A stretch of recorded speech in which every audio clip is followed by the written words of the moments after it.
If you're listening, you're a member of the Road Gang because this is Road Gang Radio. Saddle up. We're wasting sun. It's Jimmy Mack. It's Lindsay Lawler. It's New Orleans. It's Nashville. A show about making a living. A show about making a life. It's the biggest... Is that a fat joke? And the best collection of voices in trucking, transportation, and travel. Not only in this world, but beyond. We're looking at you, Zebulon 5. Let's turn this sucker over. I think that's your cue, Phone Master Dre.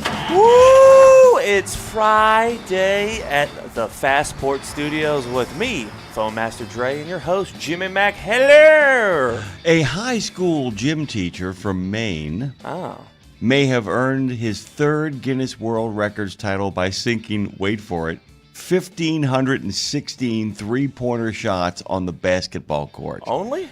Ryan Martin, take it easy, pal. Buckle up. You're going to need to. It's National Put Your Darn Seatbelt On Always. Day. Ryan Martin, a physical education teacher at Saco Middle School, took to the school's court Monday night and attempted 1,683. Oh, boy, he come up short.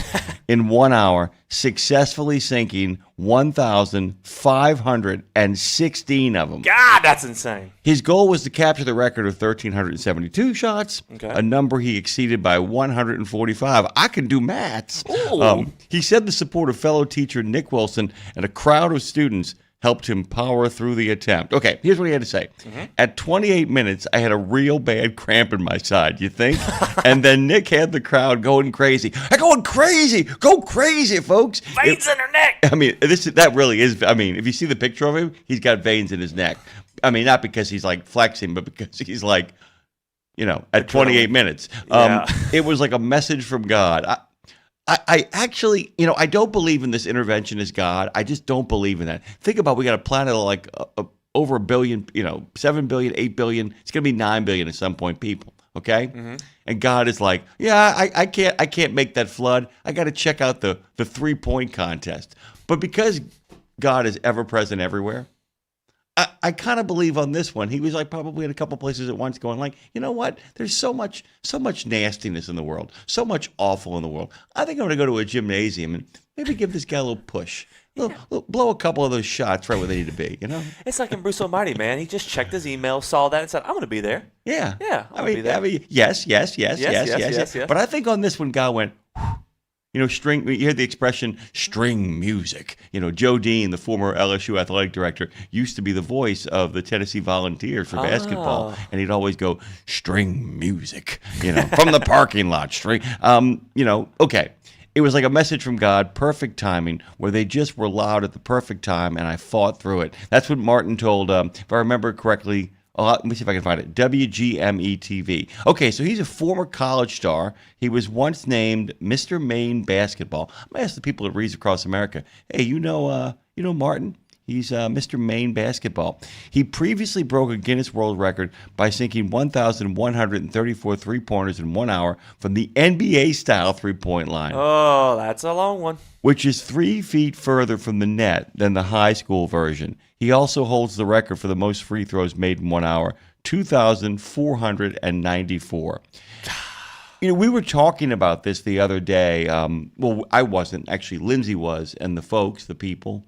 We were talking about it before We Should Write. The last episode of We Should Write on Wednesday is terrific because so much of it is focused on shifting the dream, not giving up the dream, but shifting it. Giving up the dream is when you walk away from that aspect entirely. As a wise man and woman said, pivot. Pivot. That's a weird kind of conversation. Is the pivot, when we refer to it, actually stepping out of the dream and going on to something else, or is it simply moving inside the dream? This is a great example, though. This guy is lights out good. This is the kind of guy, you go to the golf course and you got a friend that shoots like a 72. Yeah. And you're like, dude, you should go pro. And their response is, yeah, right now it's just you and me having a little fun on the golf course. You know, when suddenly you're standing to Rory McIlroy and he goes, you know, there's a lot of money to be won out here. Yeah. Lot of money. It's the third day and it's a lot of money. You know, see you out there on the links. You know what I'm saying? That reminds me of a story. I forgot exactly the name of the guy. He had a situation where he couldn't go pro basketball or something happened early on, but he got a lot better growing up, and then he just started doing YouTube videos. One of those beautiful stories of YouTube just helping save someone's career or just giving them a second chance. I don't wait. It's two situations, but the guy I'm talking about was a younger guy, and he was a trick basketball player. I'm going to explain it back to you. Okay. It's a guy who really loved hoops and could play hoops, but like this guy, he was great, but not it.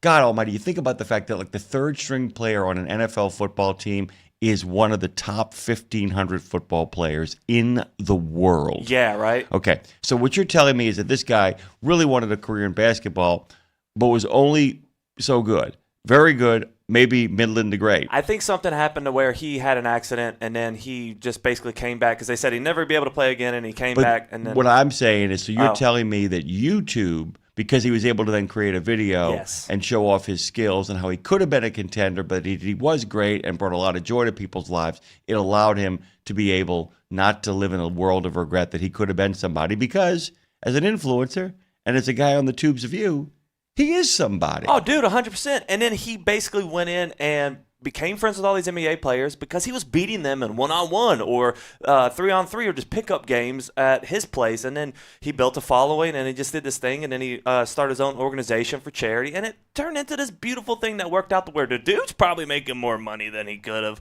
because it's a dog-eat-dog world in NBA. And I'm wearing milk-bone underwear, by the way. Amen, That's brother. The dog treat or? Yeah, the dog treat. He said it's nice. a dog-eat-dog world out there. So I'm just trying to keep up with the changes here. Roger and keep that. up with it. Speaking of people who are living the dream on YouTube, those who are yakking up on YouTube, good morning to Lovey and Earl 504. We hope you have as wonderful a weekend as you've just wished us. Joe J says, happy Friday. I just said Friday, RGR. Trucker Bosun is talking about the weather over there. He told Dre good morning. Our good friend Forod had the AC on last, woke up to a crisp 45 degrees in the bunk. Perfect sleeping conditions. It's 43 degrees in Sioux City, according to Joe J. And Bruce Almighty says, good morning, hashtag RGR. Let's get the food comments started. It's French Toast Friday. Well, actually, it's French toast and fried bacon Friday. Can you smell it? Can you taste it? Can you smell what the Rock is cooking? You got plans for the weekend for Master Dre? Oh, God. Yeah, man. Being a daddy. I'm going to try to go do this big thing with the girls, with their grandma for their her work retreat. And then I'm going to try to do the Sunday early Thanksgiving with my brother. My mom's not able to come down. Oh, well, not come down. Come over from Texas. But we're gonna make the best out of it. The invitation still stands on Thanksgiving Day. I know you're doing the whole thing with Chelsea, but if anything goes sideways and your girly friend, who should become your wife now, if anything goes sideways with that and you guys want to get the hell out of there, there is a standing invitation. Okay. Thank you. Let me get to this really quickly here. This is an interesting story as it develops. The truck driver who was involved in a fatal U-turn crash in Florida, we all know that one, earlier this year, is calling for further evidence evaluation prior to his trial. I guess he means besides the video. Harjinder Singh, 28 years old, appeared in front of a judge by way of video call on Thursday, as in yesterday, at about 10:30 a.m. He's being held in St. Lucie, Florida, on 3 counts of vehicular homicide for a crash earlier this year. Now, some of this is according to ABC 7, but Singh's attorneys requested that his blood samples be released for independent analysis and access to the vehicles involved in the accident be granted further investigation. He has that right. If he can afford that, he has that right, allowing for that evaluation. Prosecutors didn't object, and those requests are expected to be completed before the end of 2025. The defense also did its due diligence. It requested more time to review discovery materials, which was granted. Singh has been deemed indigent or unable to afford legal counsel, but has received third-party funds to retain private counsel. It's interesting, by the way. Talk to me. I wonder where that money's coming from. I wonder. Now, like I said, I'm wondering. I don't mean that suspiciously.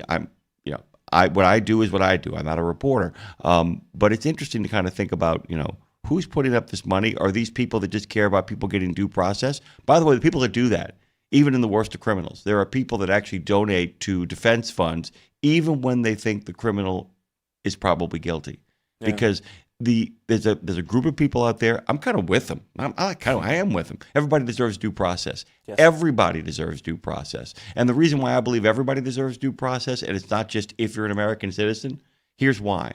Because if that's how it works, and there are people out there who think they can determine who is an American citizen, they can take American citizens' due process away. That's kind of my take on the whole thing. I'd love your take on the whole thing at 615-292-6366.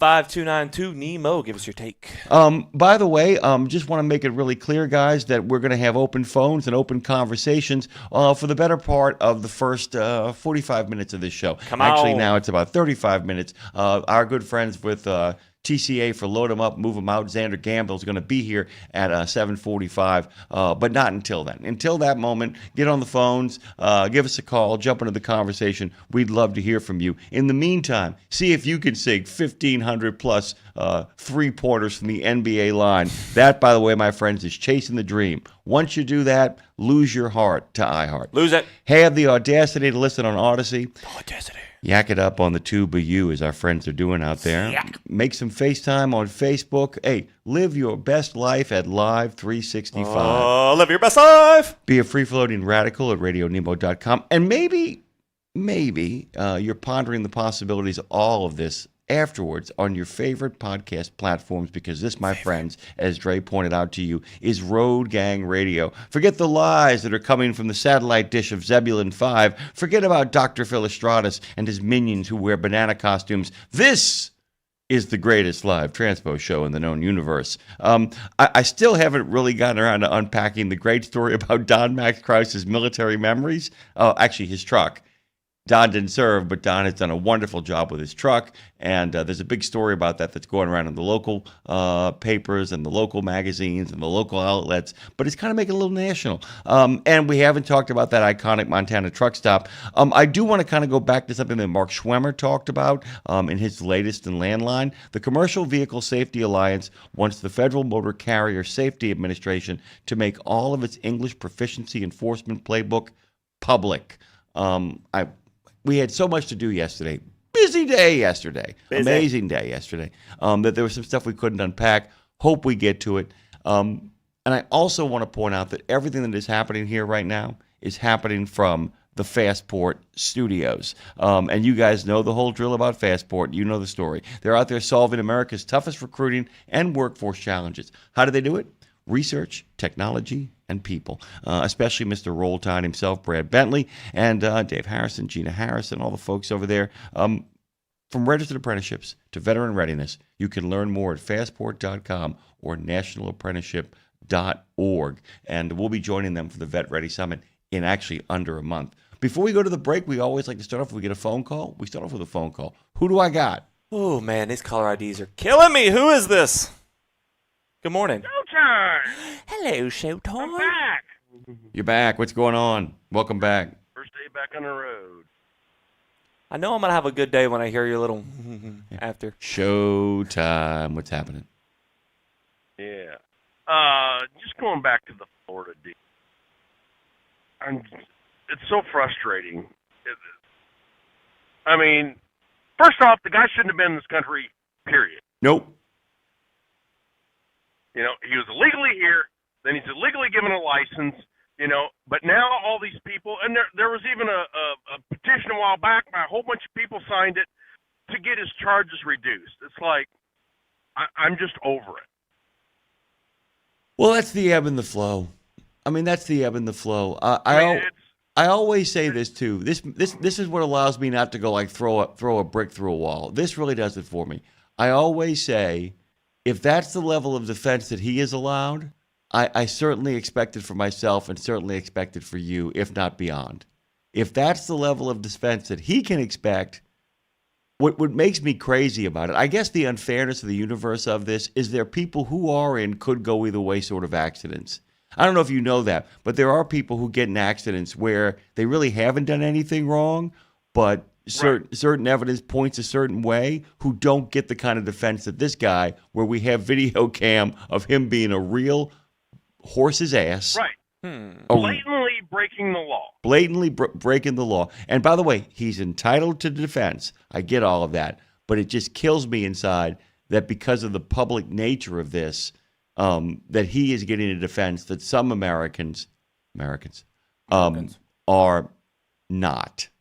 And often end up in our justice system when a plea bargain, People don't realize, Dre and I were talking about this, and this really applies to us over here. People who start with lawyers end as friends. People who end with lawyers don't. But that's money.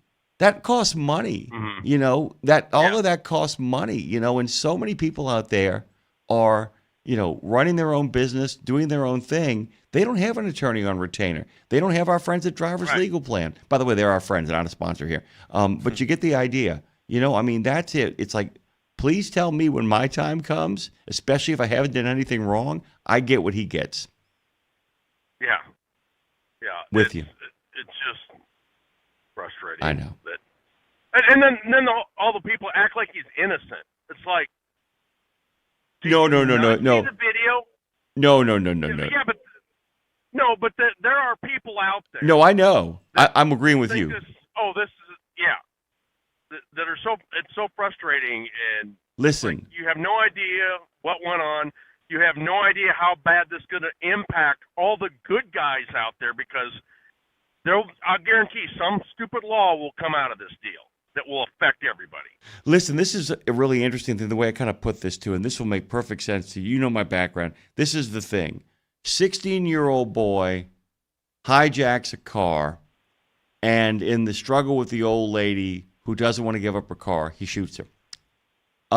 We then find out the 16-year-old boy was part of a larger car ring racket and was roped into it at the time he was 9 years old. We then find out that he was part of an abusive circle that kind of put him in that position. I have two reactions. The 8-year-old boy who was essentially kidnapped and forced into a life of crime, my heart breaks for. The 16-year-old who has certain awareness of who he is, or if he's 18, who he is a criminal and needs to be charged. Is the man behind the wheel of that truck a victim? Yes, of course he is. But he's not as big of a victim as the people that he made a choice to put into harm's way. Am I making sense on that? Part of me, like I said, you've heard me. You've heard what a bleeding heart weenie I am. I think a lot of these people out there, the bad training, holding on to people's, documents, forcing them into slave labor, in their attempts to get out of a, bad situation. I'll give all of that. It doesn't mean they're not full-grown men making full-grown men choices that affect other people's lives. And just because we feel bad for them on one place doesn't suddenly make them innocent of the crime they were caught, obviously on camera, committing. How about that? You like that? Right. Well, and I just keep going back to the thing. He shouldn't have been here in the first place. And bingo, never happened. Bingo, bango, boom. And the thing I've been harping on like a thing. He shouldn't have been here in the first place. And the reason he was here in the first place was there weren't enough mechanisms from discouraging him from being here in the first place. And for me, as somebody who loves the American experience, loves it, I'm angry because, can I tell you, how would you feel if you were fifth in line? I'm speaking metaphorically. Fifth in line at the border, whatever border it is, and you have played by every single rule, and you have family who are legally over here, but you are waiting because you believe in America, and then you see that unfold in Florida. How would you feel? How would you feel? It's like everything else. You try to do it right and can't get it done, but they do it however the way they want it, and they get in. Let's get the people that lift it. And my attitude is we should get him. He should go to jail. He should go to jail. Yeah. If unless they can prove that somebody like put a mentalist in the truck with him that hypnotized him to come across the border, secure the fake CDL, get behind the wheel of the truck, and then rode in the back with him whispering things. Other than that, he should go to jail. And then we should go get the person who let him across the border, the person who gave him the fake CDL, and whoever it was put him behind the wheel of that truck. Yeah. That's it. Well, and not only that, but think about this. The guy sitting in the passenger seat that sat there and watched him do it should be charged as an accessory. Because he was sitting there, he could have said, hey, can't turn there, but you know what? Neither one of them could read the sign. Well, that's why this happened. The problem is it might be worse than that. He might have been able to read the signs. There's growing evidence that he might have been able to read the signs. And here's the thing, too. In what universe? I got to tell you something, man.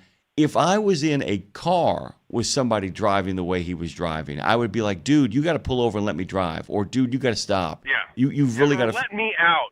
I don't want to be part of this mess. Yeah, I mean, that's exactly it, is the fact that anybody saying it was just were they buckled? I don't think they were buckled in.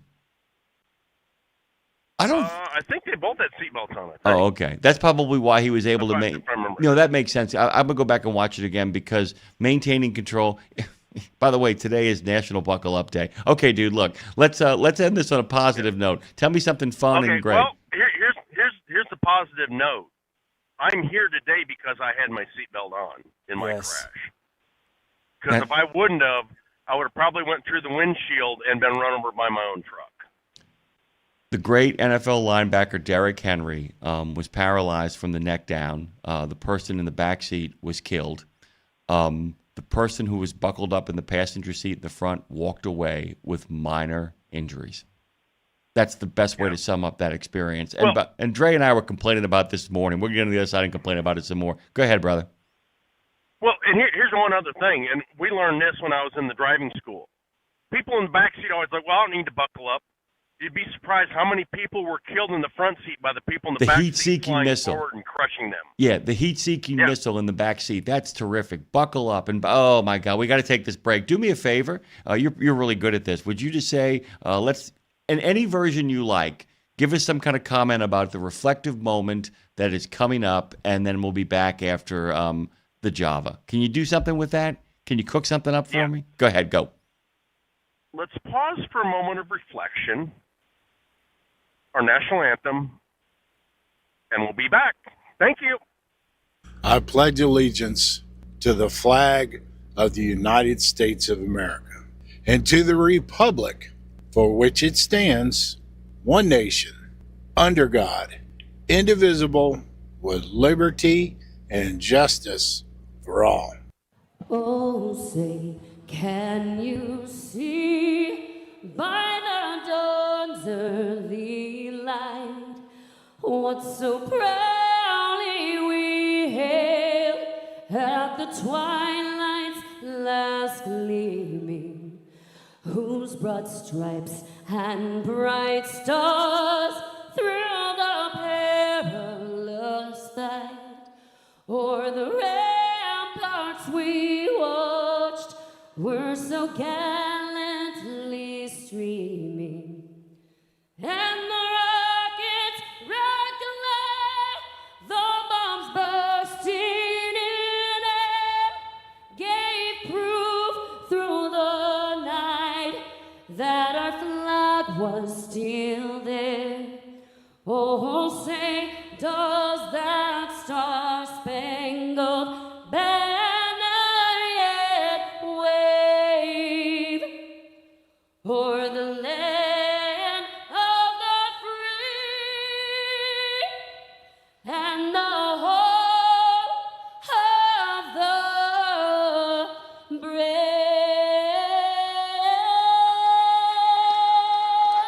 Let's wake up and get our day started with a cup of Java with Pastor John, brought to you by the Bennett family of companies. It's Friday. Well, good morning. We made it to it again. We made it to Friday. Hey, I want to share something with you that I know you're going to enjoy as you get ready for this weekend. It's found in Isaiah 64, verse 8, and it says, Isaiah 64, verse 8 says, but now, O Lord, you are our Father. Now watch this. We are the clay, and you are our potter. We are all the work of your hand. Now I'm going to say it again. He says in Isaiah 64, verse 8, he says, but now, O Lord, you are our Father. We are the clay, and you are our potter. We are all the work of your hand. You know what Isaiah just told me to tell all of us? We all came from the same batch. We all came from the same batch. What you mean, Pastor? We all came from clay. Where does clay come from? We all came from dirt. See, we've got to make sure that as we navigate through this thing called life, that we understand that each of us are valuable in the eyesight of God, and each of us have the same value in the eyesight of God because each of us came from dirt. So don't let you get yourselves in a position in life to where you think your dirt is more valuable than somebody else's dirt, because in the eyesight of God, all the dirt is the same, because he is the potter and we are the clay. So he may have molded some of us differently, but as he molded, he still used clay. God bless you, brothers and sisters. Enjoy your Friday. Java with Pastor John is brought to you by the Bennett family of companies, offering top competitive pay, industry-leading fuel discounts, and many more incentives. Visit drive4bme.com. Amen, amen, amen, Jimmy. Hallelujah. This awareness celebration of national days is brought to you by Truckdown, because the quickest way back on the path is truckdown.com. Since 1997, truckers with maintenance issues have found service providers through Truckdown. These days, they're serving 50 states and 8 provinces. I want you to go to truckdown.com, and you heard, by the way, what national day it is, and one that should be celebrated, by the way, as our good friend Showtime alluded to. National Seatbelt Day is observed annually today, November 14th. It isn't on a specific day of the week or the month. It is the actual date, the 14th. More than 46,000 people are killed in car accidents in the U.S. every year, and an estimated 4.4 million people sustain injuries that require medical attention. Direct medical costs add up to more than $300 million. Using safety belts helps save lives, minimize the risk of serious injuries. It's a simple act. It's a simple act we can all practice. Lutzy 43 is a testament to that. Whether you're a passenger or a driver, National Seatbelt Day was created to raise awareness and encourage people to wear seatbelts. I'm going to pick on Dre here for a second, and when he gets sick of me and of me talking about this, he'll just start playing the plump boy with the tuba. Listen, dude, I know you got some bros who taught you not to wear seatbelts. I'm proud of you, man. Thanks, man. Because, you know, you were raised. Anybody under 50, by the way, who doesn't wear their seatbelt was raised wrong. Straight up. I mean, that's it. There is. Don't tell me you were raised wrong. Somebody raised you wrong. And by the way, you know what I really hate? I had a friend of mine once that was cut in half because he was wearing a seatbelt. He was trapped, and he was trapped by the plump boy with the tuba. Nope. Click it. Hey, you like that? Oh, I like that. Yeah, I like you, dude. Happy Friday. Say it with me. Friday. Friday. Buckle up your pickle. National Pickle Day. Exceptional value and exceptional values. That's Bennett Trucking. A core commitment of faith, family, and freedom has driven Bennett to being the leading provider of innovative, integrated transportation solutions, both at home and abroad. Bennett's values are not just compatible with providing high-paying jobs and unmatched customer service. They're inseparable. If you're looking for an employer or a partner who believes the best business model is being a model citizen, then Bennett Trucking is the place for you. Go to BennettIG.com and find the folks who share your values. Did you know it's extremely easy to join the Wreaths Across America mission to remember our fallen heroes, while at the same time honoring those who are currently serving our country and their families? Plus, you're helping to teach our younger generation about the value of freedom. With just one $17 donation to Wreaths Across America, you're sponsoring a fresh Maine Balsam Remembrance Wreath. They've really become a symbol of America's respect for those who bravely served and are no longer with us. To sponsor your wreath, just visit wreathsacrossamerica.org. That's wreathsacrossamerica.org. The Soup Nazi says no soup for you, but we've got plenty of alphabet soup for you on Nemo Nation every Monday. You'll know what's going on at FHWA, TCA, ATRI, CARB, NHTSA, NACFE, OVAC, NTSB, ATA, RLA, NMFTA, DOT, CVSA, TXTA, NASTC, NAPTA, and of course OOIDA and FMCSA, and more. Dave, we're gonna need a bigger bowl. Welcome Welcome back to Road Gang Radio. Join Jimmy Mack and Lindsay Lawler's Gang of the Airwaves by subscribing to RadioNemo on YouTube. We celebrate all kinds. Make it official. After all, if you're listening, you're already in the gang. The Road Gang. Oh, like some of the Road Gang's been doing, you giving us a call at 615-292-6366. Hey ho, the last 4 digits spell Nemo. Yep. Edward J. Claghorn sounds like a cartoon character, like a cousin of. I'll say. Yeah, exactly. Edward J. Claghorn. He's a real dude, by the way. He received the first U.S. patent for safety belts. It's been around since the 19th century. It wasn't intended for cars, though. In the 1930s, physicians recommended lap belts in their vehicles and suggested manufacturers do the same in their models. No, we're not going to do that. Lap belts were used in public transport, like streetcars, which prevented passengers from flying out of their seats during accidents. By the way, that was a much more common thing back in the day. Streetcars. There's a reason why the baseball team from Brooklyn at the time was called the Dodgers. You know why, right, Dre? Tell me why. They were dodging streetcars. It was kids dodging streetcars. Is that really what it comes from? That's really the reason. Dude, baseball is awesome. It used to be even more awesome. Remember this, the guy who hit the most RBIs in a single season, his name is Hack Wilson. Hack Wilson.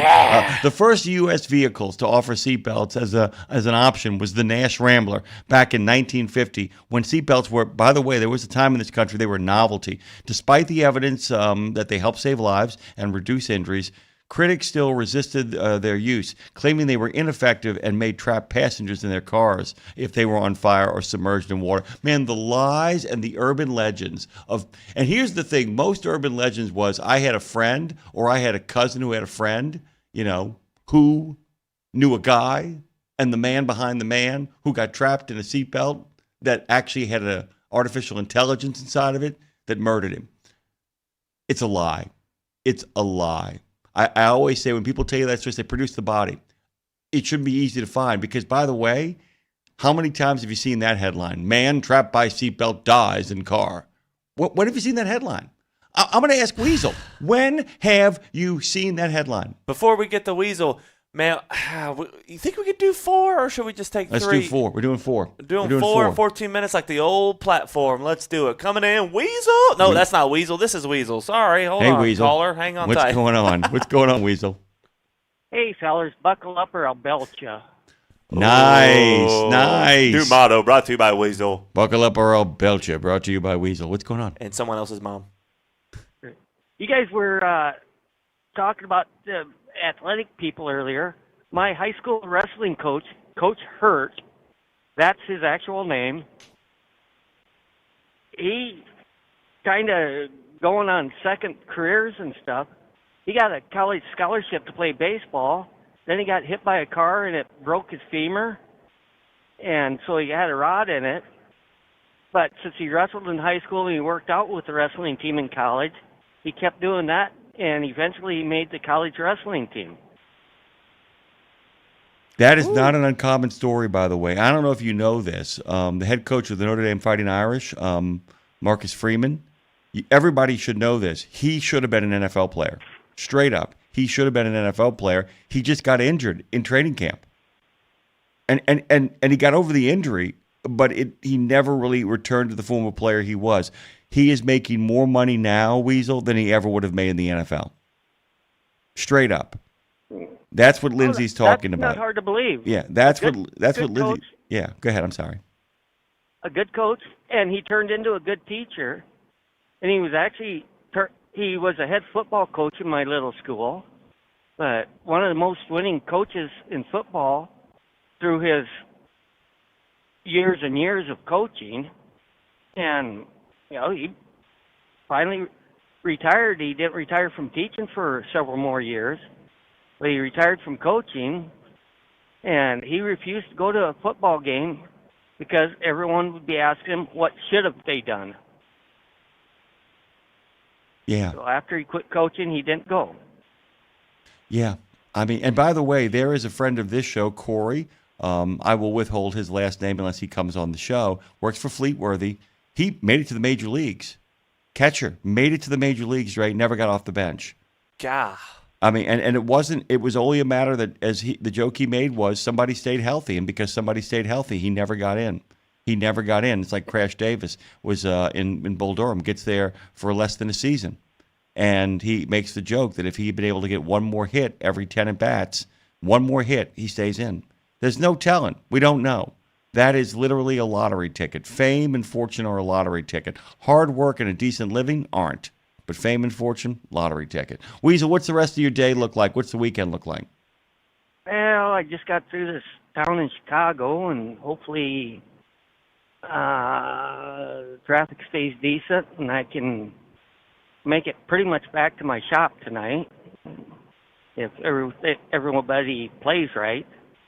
And the guy was a catcher, and I think a catcher, the hardest, most grueling position on a baseball team, has the second best for sure, if not the first best arm, from the way they can rifle it from the position they're in.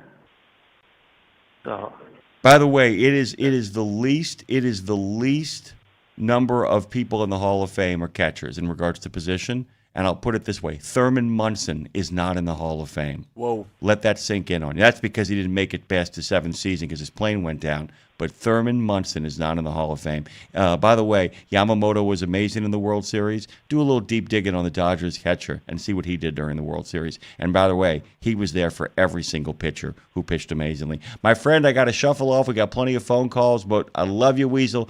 Great way to start our second half hour of Road Gang Radio. You bet. Thank you, fellers. You guys have a good weekend. Rack 'em, pack 'em, stack 'em, Dre. Bring 'em in next. Who this is? How you doing, wireless caller? What's going on? Good morning. You're on Road Gang Radio. Long-time listener, first-time caller. Who's this? I guess they're going through a bad signal. So whenever you get a better signal, give us a call, Give us a back. call back. But let's take Jody. Jody's I know in he's the house. there, Florida man. What's happening? Yeah, just came out of Florida on our way to Savannah.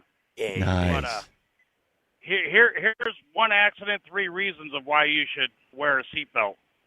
You ready? Yeah. Back years and years ago, I was just a kid. These are all young men that went to school with my sister, but they were all friends of the family. Driving, they had an older Skylark, and the reason I'm telling you all this because you know how those seats were set up in the front with that headrest that went up and down with the 2 little bars that you could slide up and down.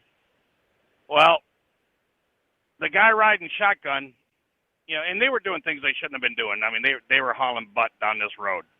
He decided that he wanted to go back the other way. So he reached over and spun the wheel from the driver. And they ended up hitting a car head on. Their car got split in half.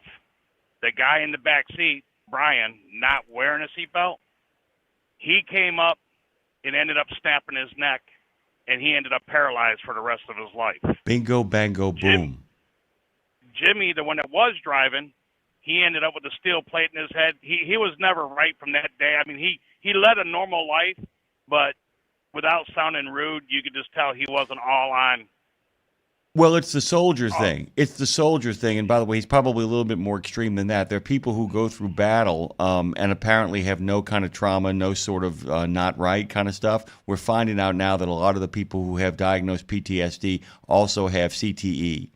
And like I said, most CTE is a cumulative kind of thing, but there are people who get CTE from one accident and are never right again. Never right again. 1 split second off. Their comic timing is off. Their ability to kind of stand for long periods of time is off. All that kind of stuff. Little tiny, you're absolutely right. It's a cumulative effect that happens. Trucker Bosun, by the way, I wanted to share this with you, Jody. His first car only had a lap belt. It saved his face from permanent scarring in the first accident he had. The impact turned me away from the window, and the glass hit the back of my head instead. Even those old-time seatbelts, which often made for some uncomfortable feelings, nobody ever got cut in two by a seatbelt. And by the way, if you ever got cut in two by a lap belt, you were dead anyway. You know what I'm saying? If the force of a lap belt cut you in two, which has never happened, prove it to me, produce the body. If you were cut in two by a lap belt, you'd have been projectile thrown through a window, straight up. That's it. That's the end of it. Yeah. That's the end of it. And now the guy that caused all this, when I told you he spun the wheel away from the driver because he wanted to go back the other way, he ended up with a broken collarbone and 4 stitches in his nose. That was it. basically walked away from the accident. Yeah. You know, I mean, it's like you put one guy in a wheelchair at the age of 17 for the rest of his life because you were being an idiot, and the other guy. Now, Jimmy, like I said, he wasn't never right for the rest of his life, but he was one of the best body men in an auto body shop that anybody ever seen. People were fighting to have him come work for them. You know, it's like, hey, whatever they're paying you, we'll give you an extra $1.50, $2 an hour, blah, blah, blah, blah, blah, blah, blah. He was really, I mean, he got so good, he was actually doing it out of his house on his spare time. People were lining up. I mean, he was that good of a body man. You know, and now the sad thing about Jimmy is in 1986, him and I walked home together from his brother's house from a New Year's Eve party. And him and I opened up the last half barrel of beer together. And I put that cap in my Army coat. You know, even though I didn't serve, but we used to collect those Army coats back then. And at the end of our street, he went right, I went left. 45 minutes later, I got a phone call that he had passed away because he got into a car accident. Sliding doors, my friend. Sliding doors. There's Lindsay's moment of truth. Jody, I got to float you to get to the last phone call before our good friends from TCA arrive for Load 'em Up, Move 'em Out. Best of weekends, brother. If you want to call during our other show, I'm sure Lindsay would love to hear from you. Thank you, my friend. See you later. Bye. Live the dream. Who is living the dream at 615-292-6366? Well, it couldn't be me. I wasn't screened. Hello, this is Red Jack. Hey, Red Jack. What's going on, brother? Good to have you, man. What's happening? Dude, I was going to get the guest on. What's up, Red Jack? Okay. I didn't call up. It wasn't my intention to get Dre in trouble. No, you misinterpreted. Let's just move on beyond that. No, you misinterpreted. What Dre meant was he wasn't going to come on the microphone and tell anybody good morning because the moment I put you on the phone, he was going to go set up the next guest. Yeah. But, dude, it's so good to have you, man. We don't screen nobody here now. We just bring you on and let you rumble and bumble with it, baby. If people want to be offensive, we love it. Go ahead. What's going on? Didn't take me by surprise. Just, the topic this morning that got me thinking that, even if trucker-related seatbelt story, if Jane Mansfield had been wearing a seatbelt, she still would have ended up with a trailer bumper named after her. That's correct. That's correct. That is, and they still don't put them. Yeah. They still don't put them on motorcycles. No, and we didn't have them back when we were kids, and the metal in the dashboard was thicker than the metal in the bumpers are now. And somehow some of us made it. I know. That's the craziest thing. That's the craziest thing. And by the way, it is such a good point about the Mansfield thing is great proof. The kind of accidents where the seatbelt actually would do you more damage than the accident, they don't exist because if the seatbelt would do you an immense amount of damage, it means the accident would probably kill you instantaneously. It is such a good point. Here's the thing, too. My Aunt Audrey, Red Jack, was a namby-pamby. There's no other way to describe her. Tootie was a namby-pamby. But the truth of the matter was that she was buckling us up in the 70s. She was buckling us up in the 70s. We thought, this is ridiculous. But it just ingrained the habit in us. And I have to tell you, we were in an accident at an intersection. My mom was driving. She always wore the seatbelt. We were all buckled in, all of us. And later on, the officer on the scene said, "Ma'am, you're so lucky." She said one of these kids would have been killed if they hadn't been buckled in. It was a minor accident, but somebody would have gone through a window. Crazy. I imagine it was. Made state laws sometime after that. Wasn't it a state law then? Yeah. I don't remember when. It was when it became. Okay, go ahead. No, you hit the nail on the head. You got it right. It was a series of state laws that slowly began to creep their way across the country until finally it got nationalized, which is where the idea of the laboratory of democracy comes from, that the states become democratic experiments, and eventually when you hit critical mass, everybody kind of comes on board for it too. It was a state movement. It was a big state movement. So that was kind of the deal. What's your weekend look like, my friend? It's good to hear your voice, by the way. Today is kind of set aside for haircuts. Beyond that, just depends on the weather. Probably go out for a ride tomorrow. I remember what I wanted to tell you really quickly. That is the one place there is no way to. You don't want to be strapped to the bike because, as everybody knows, as you know, as Dre knows, I know you and Dre still ride. I do not. It was one of the deals of my marriage, and something I was happy to give up because I had a lot of stuff going on in my life. You got to let the bike go. you've got to separate yourself from the bike. You do not want to be tangled up with the bike if it goes sideways. Well, yeah. You must have been a wild man on two wheels. You got to buy yourself something slow. Yeah, something. I wasn't. I will tell you this too, is the fact that I don't. Something happened to me a long time ago, whereas I don't want to die, but I ain't afraid of it. If that makes sense, you know what I'm saying? There's certain things where I'm willing to kind of get a little joy out of life, even if it means a little bit of risk. It doesn't mean I'm courting it. I don't have a death wish, but when it's time, it's time. You know. But my wife decided that it wasn't time, so I made time for her. Dude, it's good to hear your voice always. We got to carve out some space to catch up with an earlier phone call. We'll get you in sooner rather than later. I got to go to a guest section here, but it's good to have you on a Friday. No Hayabusa for Jimmy. Red Jack, everybody. Former regular. By the way, Red Jack is the reason why we have the name The Weekend 34. It actually comes from him. He's the one that gave it that name. I wish I could tell you it was my idea. It was not. So thank you for that, Red Jack. We often incorporate your ideas, and we often have a lot of great guests on this show. Oh, yeah!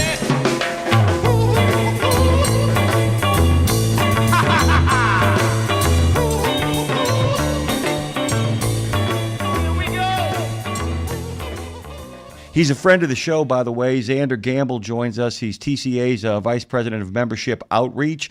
He joins us. We always, once a month, have our friends from TCA on for Load 'em Up, Move 'em Out. And it is great to have him. And it's really kind of fun topic for a Friday. We're talking about Professional Drivers of the Year and the contest. Hey, Xander, welcome back. Good to have you. How you been? Good. Thanks for having me back. Really appreciate it. And yeah, I've been well and keeping busy here at TCA, and hope you guys are there as well. We're actually having a blast and a half, as you've probably been noticing. TCA Professional Drivers of the Year.com. Unpack it for us. Tell us about the competition, and then tell us about the application process. Yeah, so the nomination period is now open for the TCA Professional Drivers of the Year, and these drivers will be recognized. There's 5 drivers total. They'll be recognized at our annual convention next February and March in Orlando. And we're looking for drivers that have a great safety record, have been given back to the community, not only locally but within their truckload community. We're looking for great stories where they've overcome obstacles. They're strong role models. It's not necessarily a long career award, but something more. You can see what has the driver done in the last year or so. So we're looking for all kinds of individuals, and nominations are open right now through December 5th. And I think you just mentioned the website, which is great. And I think I mentioned before on the show that we launched this awards program a few years ago, and basically the sponsors Loves and Cummins stepped up to give more award money. So we're able to give 5 drivers $20,000 each, and it's become kind of a big hit at our closing banquet every year now at convention, and people come just for this banquet to celebrate these great drivers. By the way, guys, let me kind of lay it out for you as well. They're looking for exceptional drivers who have made a significant impact over the past year on the industry, their driver colleagues, their community, and their company that employs them. And by the way, Xander makes such a good point.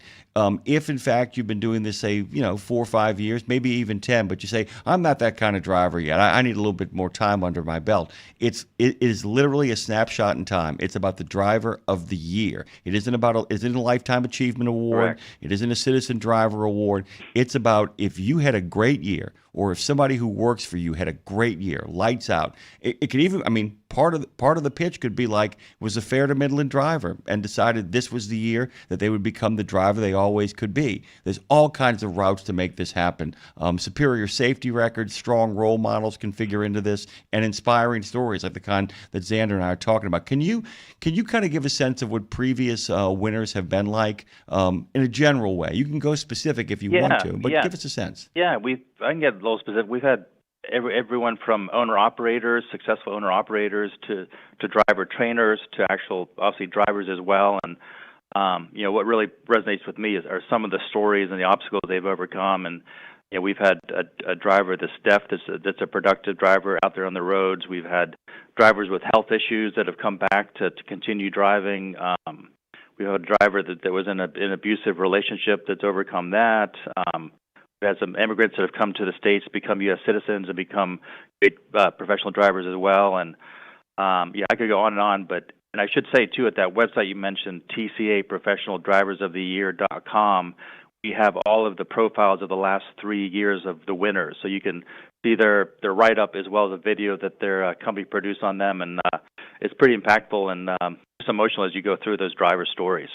By the way, it's also a good moment if, in fact, you are not yet a member of TCA. This is kind of a good, and you've been thinking about becoming a member. This is a good time to do it because maybe you have a driver who you really are proud of, or somebody who you're proud of in regards to your fleet or your small business. Maybe it's time to become a member of TCA because if they have to work for a TCA member company, correct?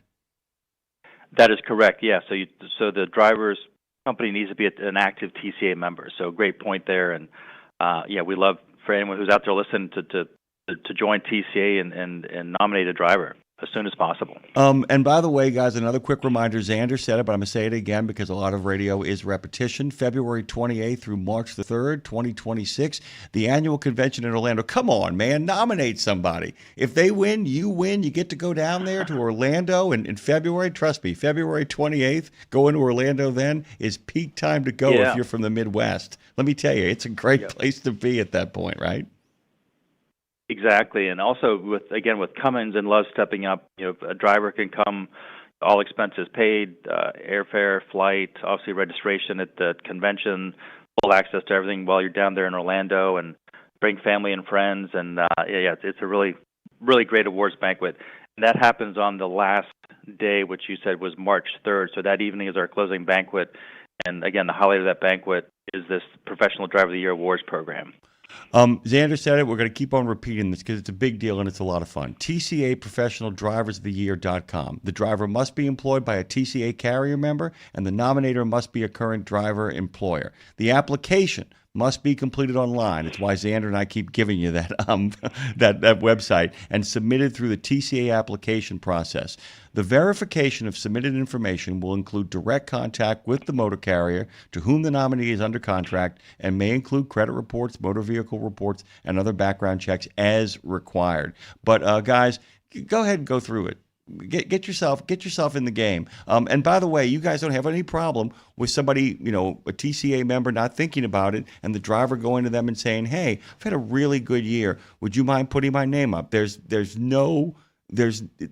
can do that. There's no reason why they can't. Correct? Oh yeah, no harm at all. Yeah, so you can encourage your driver manager or trainer or whoever to nominate you, and kind of go through the process. And I don't have it in front of me, but I think there's probably 8 to 10 questions, and there's a headshot required to upload, a driver record, I believe, safety record. Some questions on giving back to the community, and is this person served in the military or some other kind of capacity, and it's pretty straightforward. Yeah, and guys, listen up really quickly. I mean, this stuff is all laid out in the contest rules, which, by the way, is on the front page of TCAProfessionalDriversOfTheYear.com. Remember that as a company, you can't flood the zone either. You may nominate up to 5 drivers. Some people, that's very, very easy. Some people, it might be a hard choice. Or maybe they want to nominate just one person to maximize it.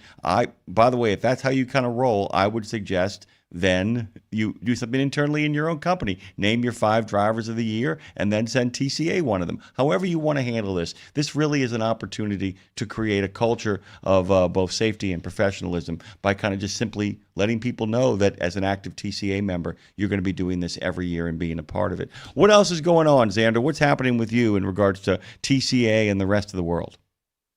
Yeah, good question. We're staying busy. We're starting the promotion for the convention we talked about next year. So we've got a big lineup there, not only Professional Drivers of the Year, but we have lots of educational workshop panels and discussions. And we've hired on Jimmy Johnson, the ex-NFL coach, to be our keynote speaker. So we're busy promoting that event. And then we will be in Canada, in Mississauga, just outside of Toronto, next Wednesday for our Bridging Border Barriers event. So I don't know if anyone's listening up north, but we will be in Mississauga on the 19th, I believe it is, Wednesday, and it's a one-day kind of meeting where we have educational sessions. We have keynote speaker Dave Heller is going to speak and give a government affairs update. There's a session on cargo security and all kinds of good stuff happening there, just to kind of show some love for our Canadian members up in Mississauga. Yeah, and I give you points for pronouncing Mississauga right. By the way, Joanne Ritchie of OBAC gave me massive points, which she actually we had a Canada Calling show where she made me go through all of these different Canadian locations and see if I could properly pronounce them. I did okay, by the way. They can be tough. Yeah, Mississauga is one of my favorites, by the way. Let me ask you another question too. In regards to the TCA Professional Drivers of the Year.com, it's important for people to remember that if you're gonna be nominated and you accept your nomination, if you go down there, you're gonna be feted, which means you're gonna go down there and be prepared to have a lot of people kind of fawning over you and talking to you. You don't just show up for the award ceremony. It's a full in. You kind of integrate yourself into that community for that conference over in Orlando, and that's why that headshot is so important. And all of that stuff, by the way, and Xander, I don't want to say that things are cosmetic, but it's important to remind people that even if the record is great, you need to, Brad Bentley and I have talked about this for the Transition in Trucking Award. You need to make sure your packet, however you submit the person, looks as professional as it possibly can. Not that you guys are going to ignore an amazing driver, but you want to make sure that the person stands out, correct? Oh, yeah, it helps, yeah. Parents and, all of the above.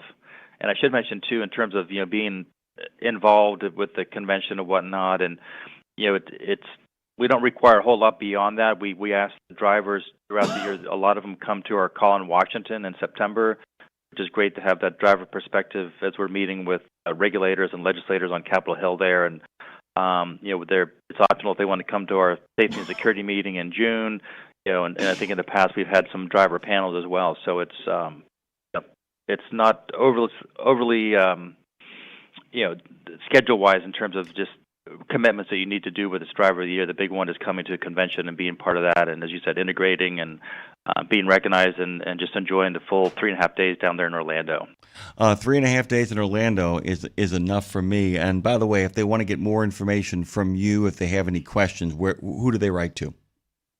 Yeah, they can give me a call or write me. My phone number, if I'm allowed to say here, it's 571-444-0301, 571-444-0301, or you can email me at zgamble, ZGAMBILL, at truckload.org, and all my information is out there at www.truckload.org as well as at our website. Very accessible and happy to answer any questions. Yeah, TCA Professional Drivers of the Year, friend of this show, Xander Gamble, has taken a lot of rides and welcomed us as a honored guest at many of his events. I can't thank you enough. It's good to hear your voice again. Go have a great weekend. Thank you, man. All right, appreciate it. Thanks again, guys. You got it. We'll be back on the other side of this break. Road Gang Radio continues. We got a great military Fastport Focus segment coming up here. We'll be right back after these messages.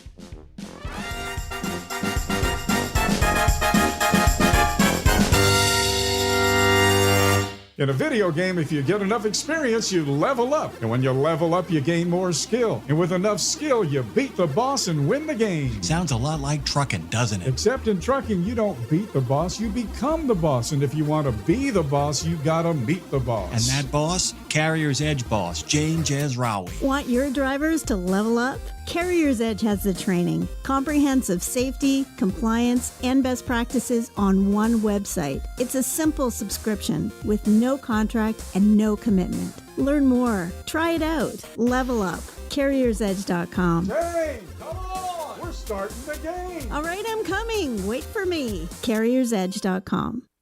From the wee small hours of the morning to the crack of dawn, RadioNemo has been there with you. Whether you've got the overnight or you're the first wheels on the road, RadioNemo's been where you need us to be. Providing the laughs, giving the facts, playing the tunes, and keeping it rolling. We've been your light in the darkness, your first cup of coffee, and a voice of sanity. Semi-sanity, actually. We're all a little crazy here. Crazy for the men and women who keep this country going and moving and doing. Crazy for trucking, crazy for truckers of all shapes and sizes. Is that a fat joke? Not if we can help it. Because it isn't just about the rules and regs. It isn't just about the day-to-day. It's about your health, your homes, and your hearts. So we wanted to say thank you. Thank you. Thank you. Thank you from everyone at RadioNemo. for sticking with us, standing by us, and keeping the traditions rolling into the future. Did you know it's extremely easy to join the Wreaths Across America mission to remember our fallen heroes, while at the same time honoring those who are currently serving our country and their families? Plus, you're helping to teach our younger generation about the value of freedom. With just one $17 donation to Wreaths Across America, you're sponsoring a fresh Maine Balsam Remembrance Wreath. They've really become a symbol of America's respect for those who bravely served and are no longer with us. To sponsor your wreath, just visit wreathsacrossamerica.org. That's wreathsacrossamerica.org.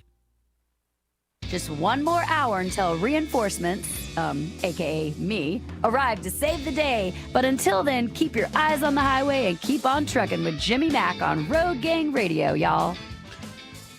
Hey guys, I don't know if you know this. After making, this is kind of cool. It is National Seatbelt Day, National Safety Belt Day. After making the 3-point seatbelt standard in Sweden, Volvo opened up the patent so other car manufacturers could adopt this essential safety feature in their models. Think about that, by the way. This is in the 60s. So what Volvo did in the 60s was it actually gave away proprietary technology to ensure the safety of everybody out there on the road. By 1968, seatbelts were a standard requirement in all U.S. manufactured vehicles. Today, seatbelts are a valued mechanism in cars. They save thousands of lives and several $100 million in medical costs.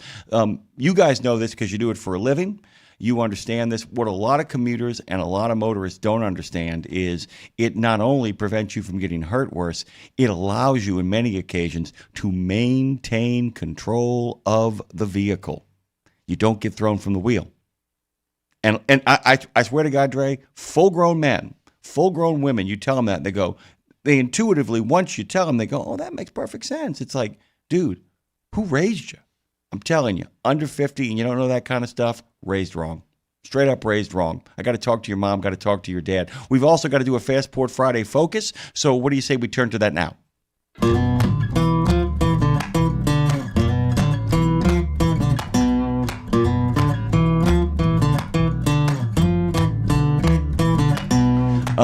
By the way, love this deal. Michael Dream Chaser Smith is joining us this morning. The story itself is Michael. Michael is the story. There's so much to unpack here, by the way. We're thrilled to have him here this morning. It doesn't begin with an injury, but the center of the story, the great pivot point, the twist in the plot is got a double twist in the plot. There's an injury, the aftermath, and then there's a return to glory. And Michael joins us this morning, Michael Dream Chaser Smith. Michael, like I said, normally I kind of unpack people's bios and give them a little bit of a shout out. I think this story is so remarkable that it bears kind of you telling about it. The only thing I will put at the top of this is that you served 24 years in the U.S. Army. You retired as a sergeant first class after 4 tours abroad, and you had been on active duty since 1998. That is all I will say, because there is so much to kind of unpack here. Good morning. Welcome to Road Gang Radio, my friend. Good morning. Good morning. Thank you for having me. I really appreciate it. All right. So I want to talk a little bit about your commitment to your country, your service, and then we're going to get to plot twist number 1. So tell us about yourself and how it is you gravitated into the U.S. Army. By the way, my dad is a former captain, so I have and I've covered you guys from a journalist point of view, have a deep affection for you fellas. So thank you for your service, but tell us why it is you chose to serve. Right. Like I said, thank you for having me, and appreciate your dad's service as a captain. Obviously, he paves the way for a lot of us. So, yeah, definitely appreciate that. Yeah, I don't even know where to begin. I mean, like you said, I joined the Army in 1998. I'm from Dallas, Texas. Originally I joined just to see my way out, you know what I mean? And, I'll be the first to admit I didn't join for patriotic reasons. I feel like a lot of us, don't, but then later on became super patriotic and proud of the country that I was born and that I currently live in. But yeah, I joined, essentially just to be a better version of myself, and just to go to college and do all the things, and it wasn't until, I started maturing as a young man that I saw like what the real reason was. And I saw, me serving my country was just a huge calling that a lot of people don't get the opportunity to do. So, I really started taking advantage of that and started doing all the things, going to different schools and different duty stations and deployments, and really just started getting really involved in being a leader and what that means and what that entails, and leading troops to combat and serving my country. Despite all the things that we go through in this country, we still live in the greatest country in the world. You know what I mean? And so I'm proud of that fact, and I'm proud to be a soldier. Okay, so this is really interesting. You did 4 tours abroad, Yes, but sir. it's while you were station commander in Nashville, Tennessee, that plot twist number 1 comes up. And by the way, today is National Seatbelt Day. I don't know if you know that. In regards to people kind of taking care of themselves out there on the road. Most of the people listening know to do that. And this doesn't connect directly. I just think it's important to remember road safety at this time. But tell us what happened over as a station commander in Nashville, Tennessee, that changes your life, and then we'll get to how you change a lot of other people's lives. Right. So, so didn't grow up riding motorcycles, but over the course of my military career, I became a motorcycle enthusiast, especially when I was stationed in California. Ended up moving to Nashville, Tennessee, where I became a station commander for recruiting operations. One night, I believe it was Friday or Saturday night, I was on my motorcycle with a few other friends. Wasn't doing anything crazy, wasn't being reckless, and a lady was texting and driving. And, the funny thing about all of that is I saw her texting and driving. I saw her enter the on-ramp of the highway that I was on.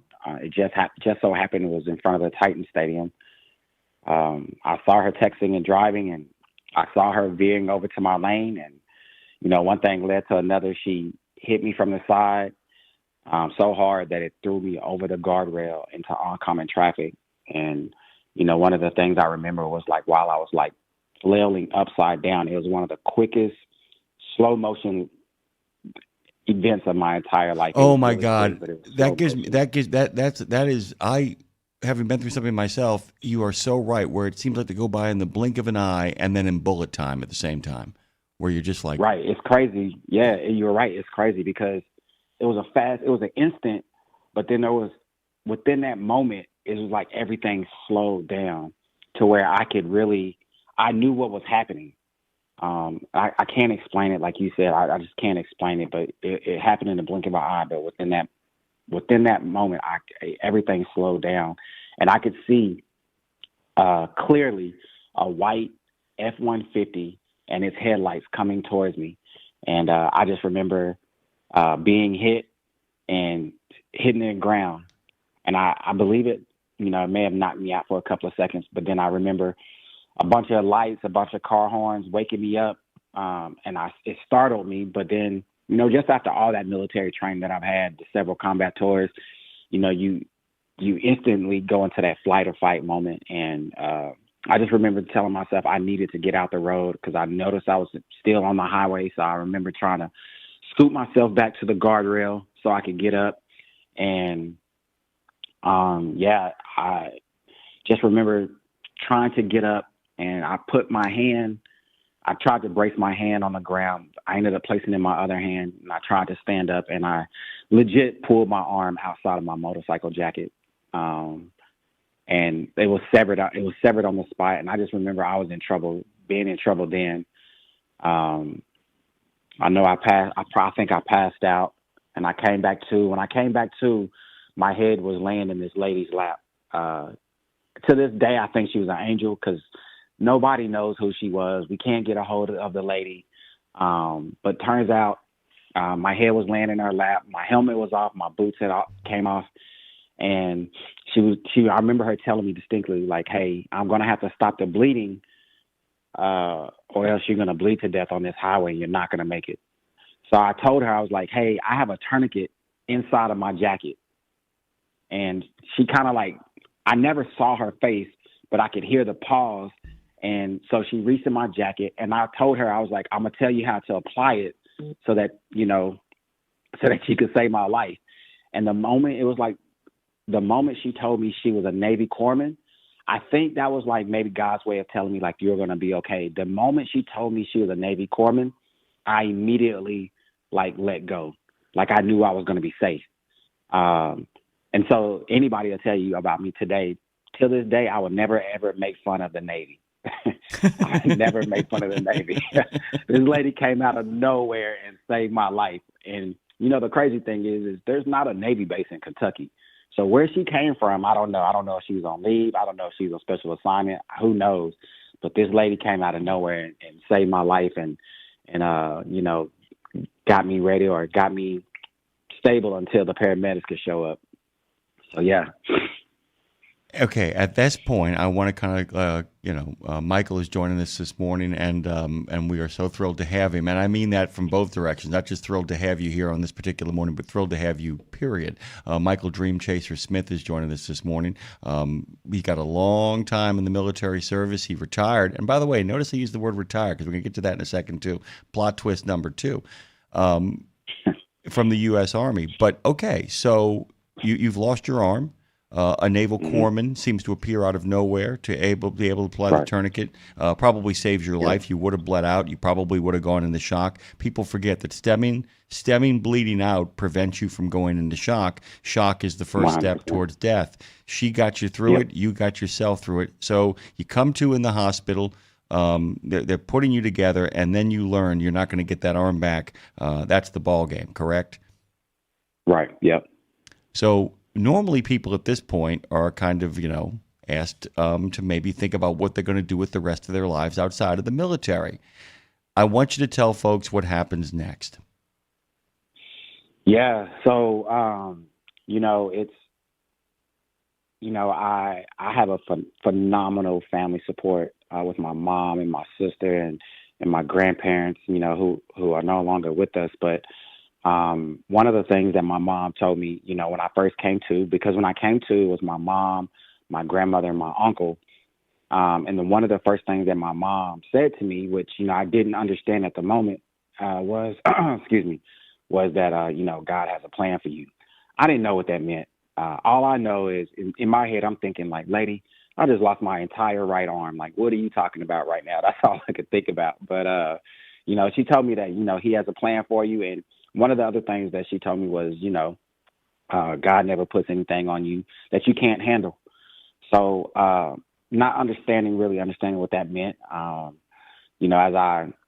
I'm going through the process, as I'm going through multiple surgeries, and going through all the things, I've always been that type of person that whatever I start, I don't want to quit until it's all done. And transferring from a hospital to a WTU or to a warrior transition unit is what they used to be called. But so I can do all of my healing.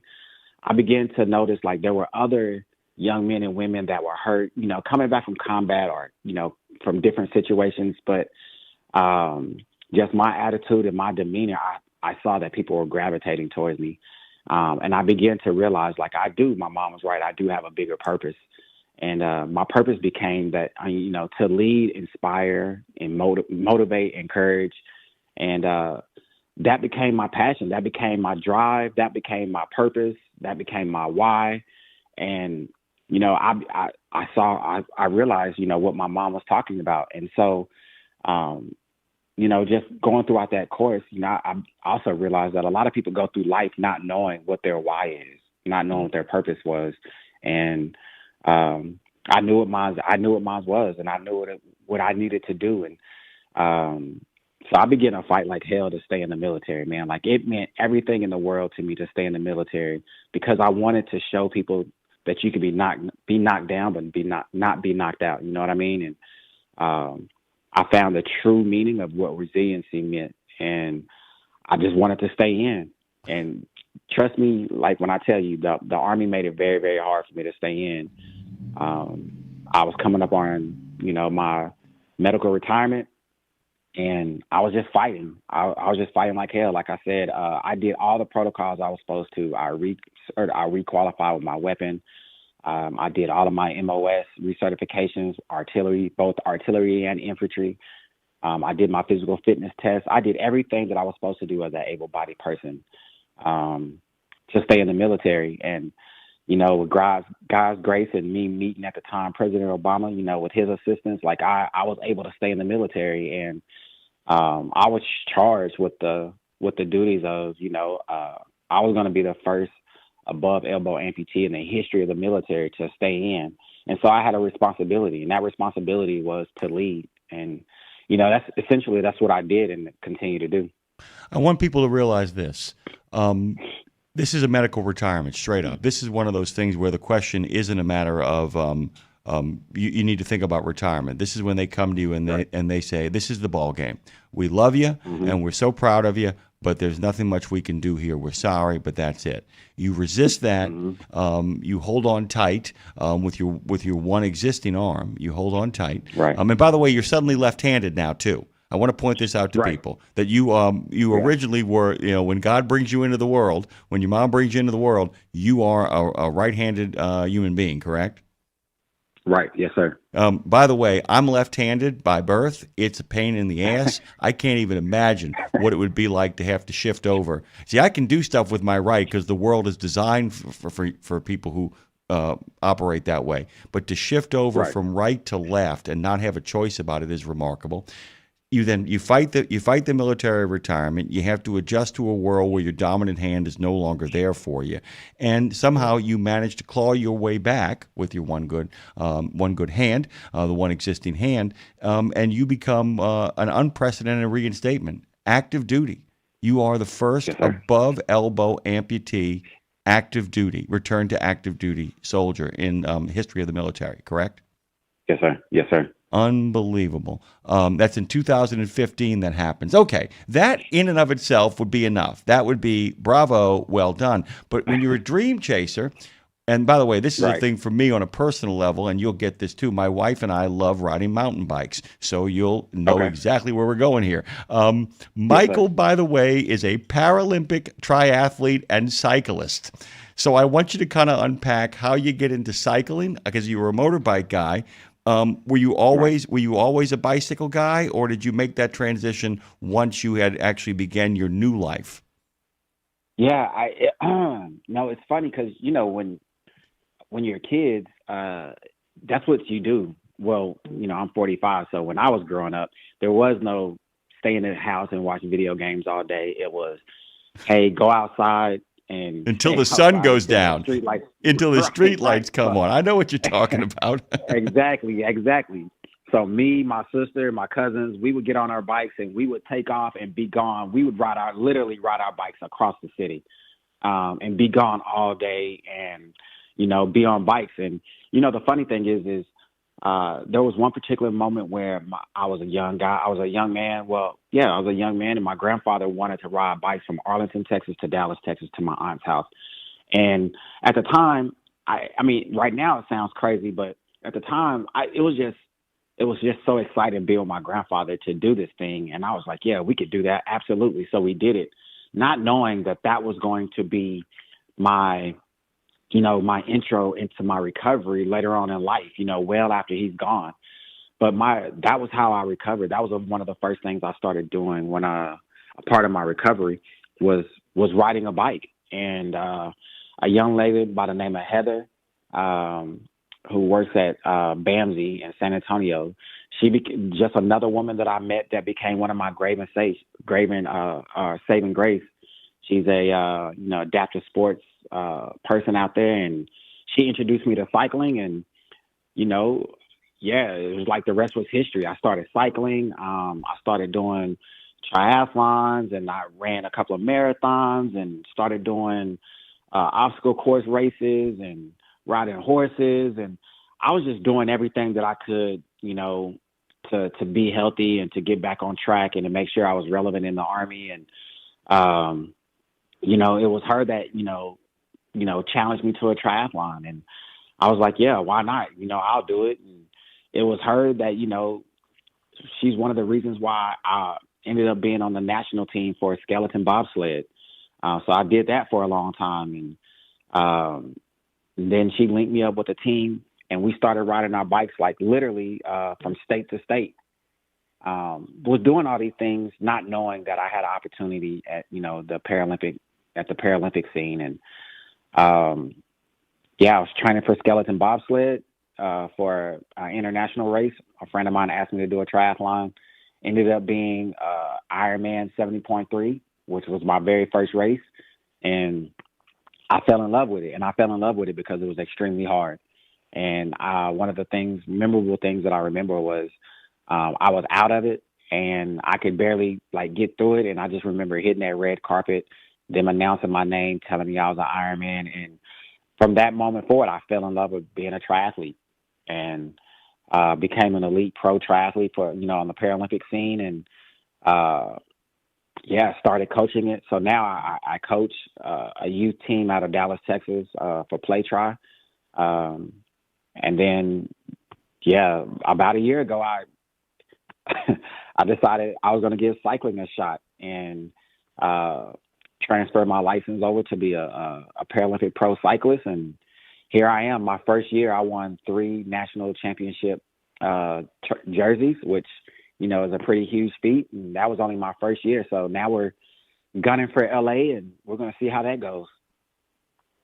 I have to tell you, by the way, once again, Michael has also left out the fact that he's the 2025 U.S. Cycling C5 Para National Champion. By the way, you've actually been in the field and won a couple of competitions. I did want to ask you about the triathlete stuff here real quickly, because it seems to me that the biggest challenge for everybody who's in that competition in regards to triathletics is the water.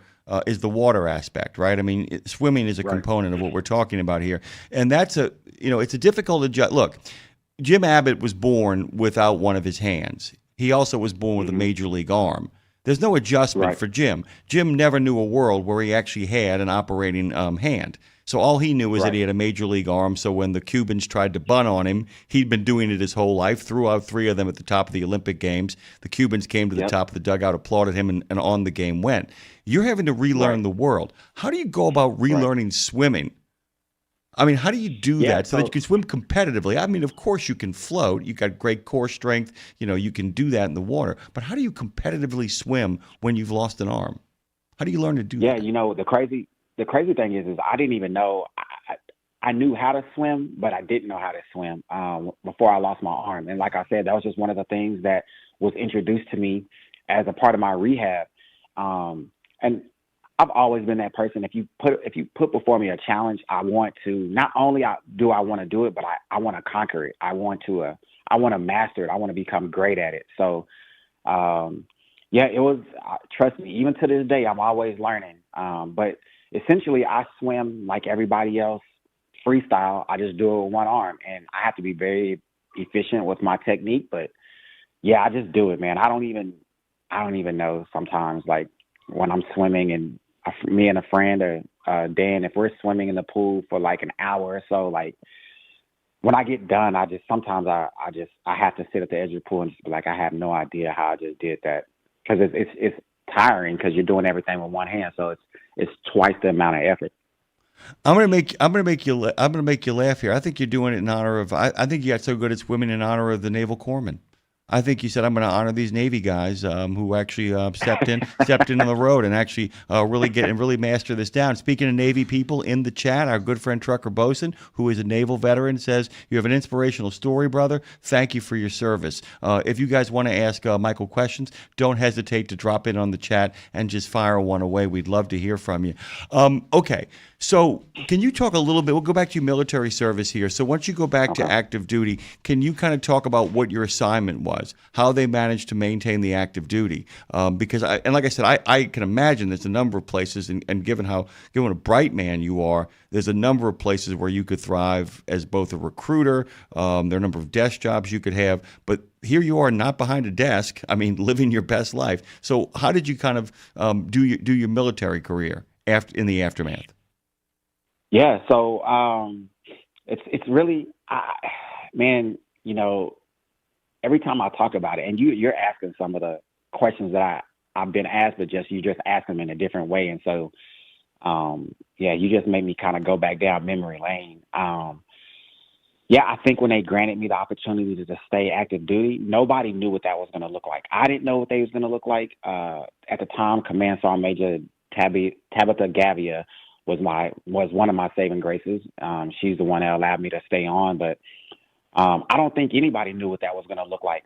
All I knew was my mission wasn't over, and I needed to make an impact on not only on my family, my friends, but the people around me, and also the Army. And so one of the first things I wanted to do is I wanted to go back to recruiting because I had a message. And recruiting into the United States military in itself is already hard, right, with the people that's not qualified. And also, like, sometimes trying to sell the military to young men and women these days is like trying to sell a Dodge Neon to a rich person. It just doesn't happen. So, but I had a story.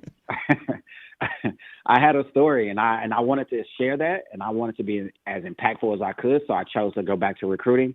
I chose to use my story to impact the men and women that I was leading, and I also used that stage to go to different schools and different events to tell my story. And it was like, hey, look, the Army saved my life in so many ways that you can't even imagine. And that's kind of when I use like the whole intangibles and just, I just tried to use that initially as my platform to start inspiring. And then, I was still participating in the Invictus Games that Prince Harry, put on, and I was still doing the Warrior Games. And, I had a really good friend of mine that, was like, hey, there's this thing called the Paralympics. You should really try it. And, so I did. And, like I said before, like that's when I was introduced to skeleton bobsledding. I just so happened got really good at that, made the national team, was ranked number 3 in the world. And then, was still doing triathlons. I won a national championship. And then that's when I was introduced to, there's a program in the military called the Army World Class Athlete Program. And it's essentially is you become a pro athlete for the military.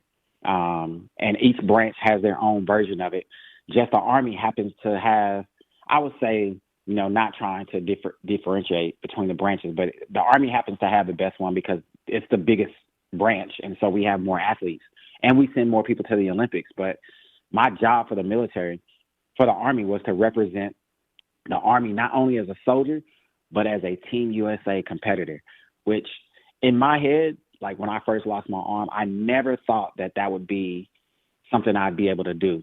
And there's not many people in this world that could say, hey, I represent my country as a soldier and as an athlete, So I had the U.S. Army on my chest and I had Team USA on my back.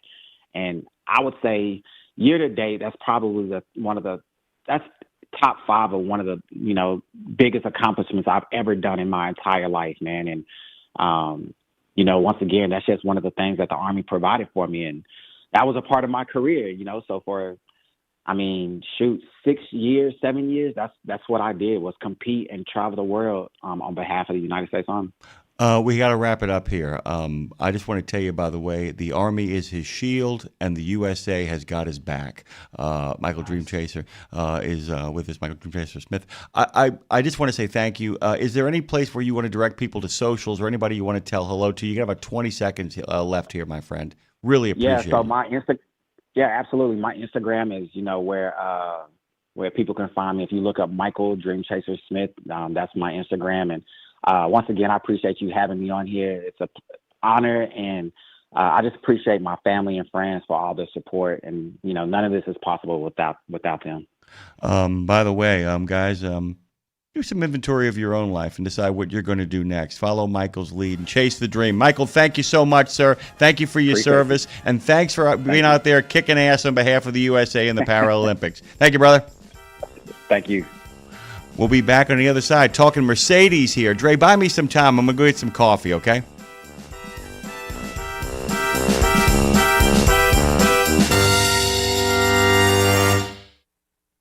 17 Sapp Brothers Travel Centers are known for great food, hospitality, and mom-approved showers and restrooms. But don't forget the service centers. Sapp Brothers ASE certified technicians can repair nearly any issue in shop or roadside, including axle repair. Dig into your free steak dinner with your oil change. That's a Sapp Brothers tradition to thank you for your business. Tires? Sapp Brothers will beat any competitor's advertised price on tires. And download the Sapp Brothers app for exclusive promotions in the shop, restaurant, and store. Your spot under the coffee pot is waiting for you at Sapp Brothers.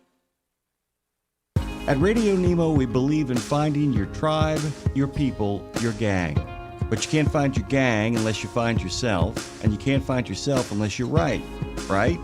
Lindsay Lawler's We Should Write is a podcast about the healing power of writing. It dives deep with creatives of all types to discover how putting a pen to paper helps them work their stuff out, and maybe gives you the permission slip to do the same thing.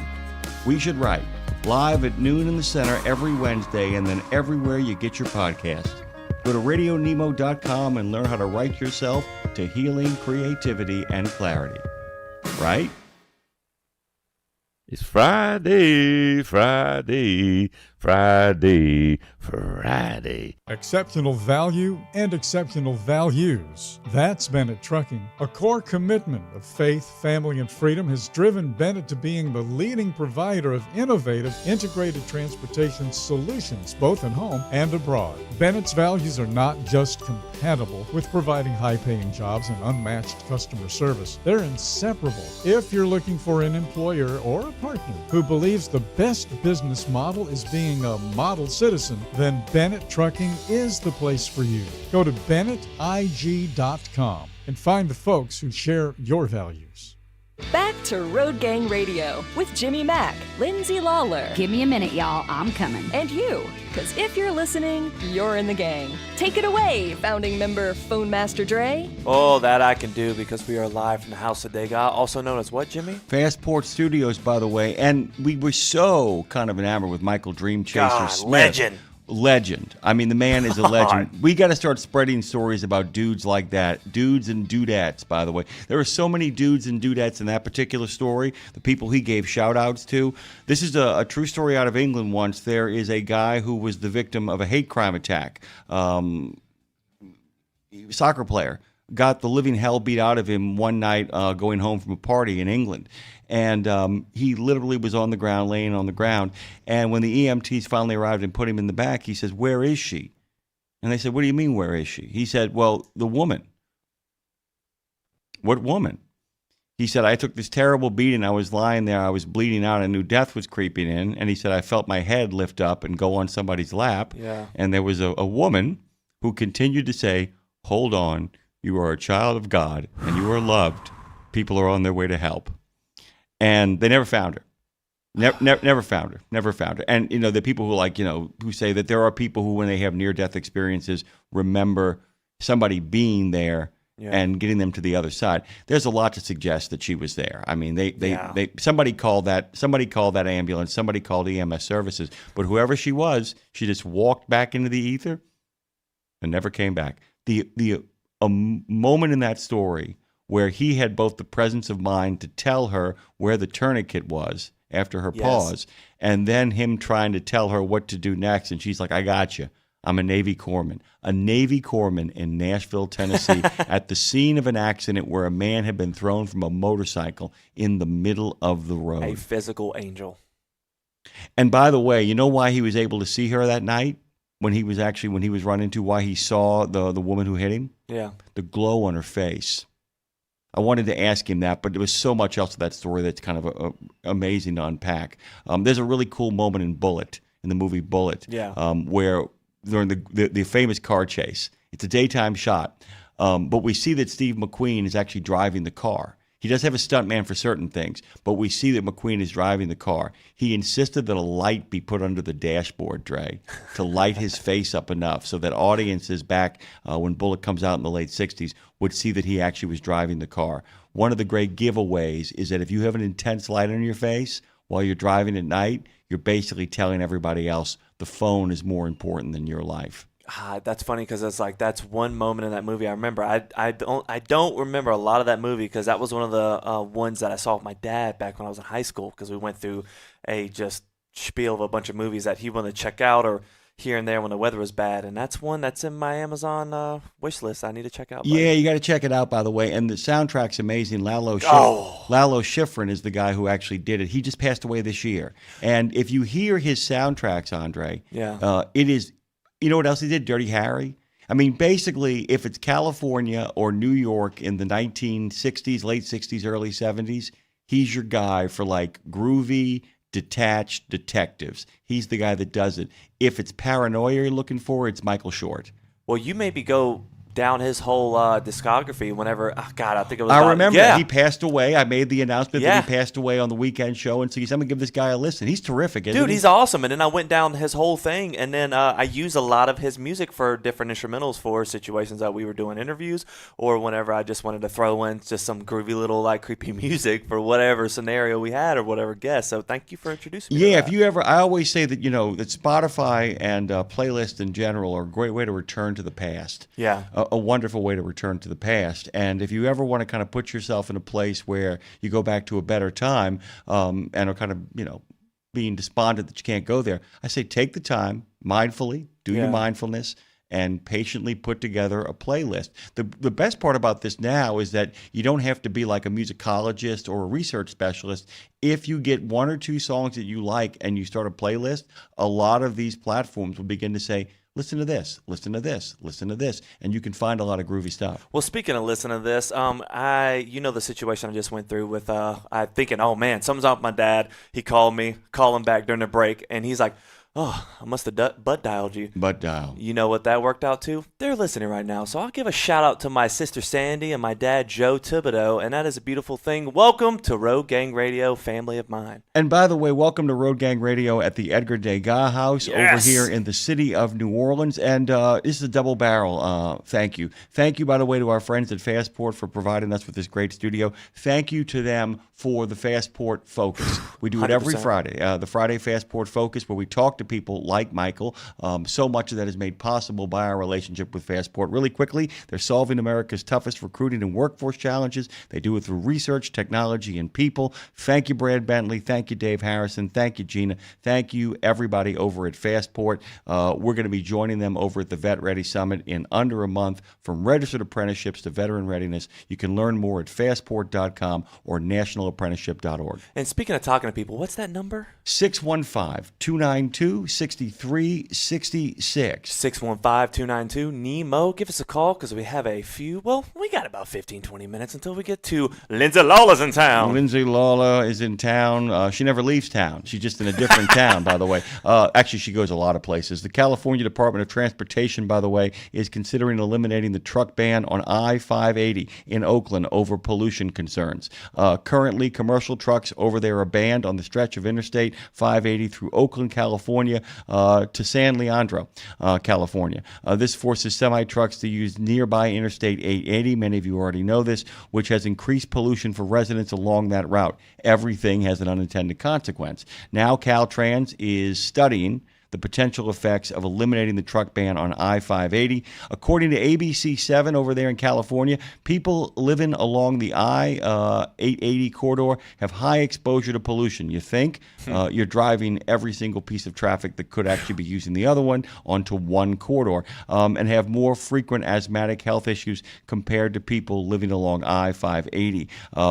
They're not getting there lightly, by the way. That is probably really data-driven. You can't just use causation. If you want to actually, if you want to trigger that study, you've had to do other studies to get there, by the way. This is, by the way, what Brian Beaveridge of the West Oakland Environmental Impacts Project had to say. I don't think anyone should live with pollution. I agree with that. Look, pollution happens. Mm-hmm. It's a reality. But anybody who grew up in the 70s can tell you, how's that fog doing out there in California? They really cut into it. There was a time, if you flew into California in the 70s and a brief period in the 80s, where if it was Christmas time, you knew it because the clouds were glowing with Christmas colors. Oh, my God. You couldn't see the city. Yeah, no, not at all. They'll tell you, you literally were like descending and throwing. It was like basically, there's a reason why. Go back and watch the science fiction of the time back then. There's a reason why things have a certain look, because things look like that back then. Oh, it's 100% proven, because and if you look at certain news things or certain segments from shows or movies, that smog is intense, man. My friend May always says, one of the most romantic things about the 70s that turns out to be really toxic, as most romantic things actually are, is she said, the groovy thing about the 70s, Jimmy Mack, she said, was the light was different. She was right. It's not just a nostalgic memory of what the world was like back then. The world was through a filter of smog. Oh, man. What's really cool is I think a couple years ago, I went online and I saw these antique Christmas lights. And I was like, oh, yeah, let me check them out, because in comparison to what you have now.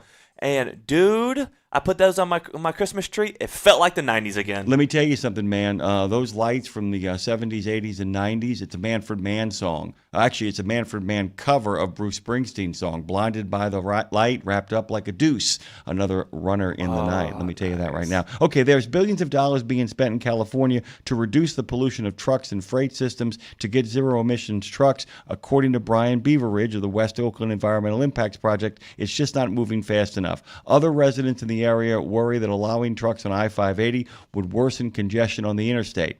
I don't know that our city currently has all the means to address those concerns for our constituents, said resident Renee Galvez. Caltrans says the study determining the possible implications of removing the truck ban should be completed in 12 to 18 months. If, in fact, you are a resident of that area, or, in fact, you are a regular driver along the 880 who might possibly be allowed to shift over to the 580, I recommend that you keep up with the story. Your input is going to be sought at some point, and if it's not, you should insert yourself in that conversation. By the way, that's an important part of what you have to do as a citizen driver, and you should insert yourself in this conversation. We'd love to get phone calls from you guys. We would love to hear from you. We gave you the number before. We'll give it to you again, 615-292-6366. 615-292-NEMO. A lot of folks out there were deeply moved by our friend Michael Dream Chaser Smith's story. Our good friend Foraught says, definitely inspirational, makes being overweight seem minuscule reason to not get out and bust it out. Thanks, VRO.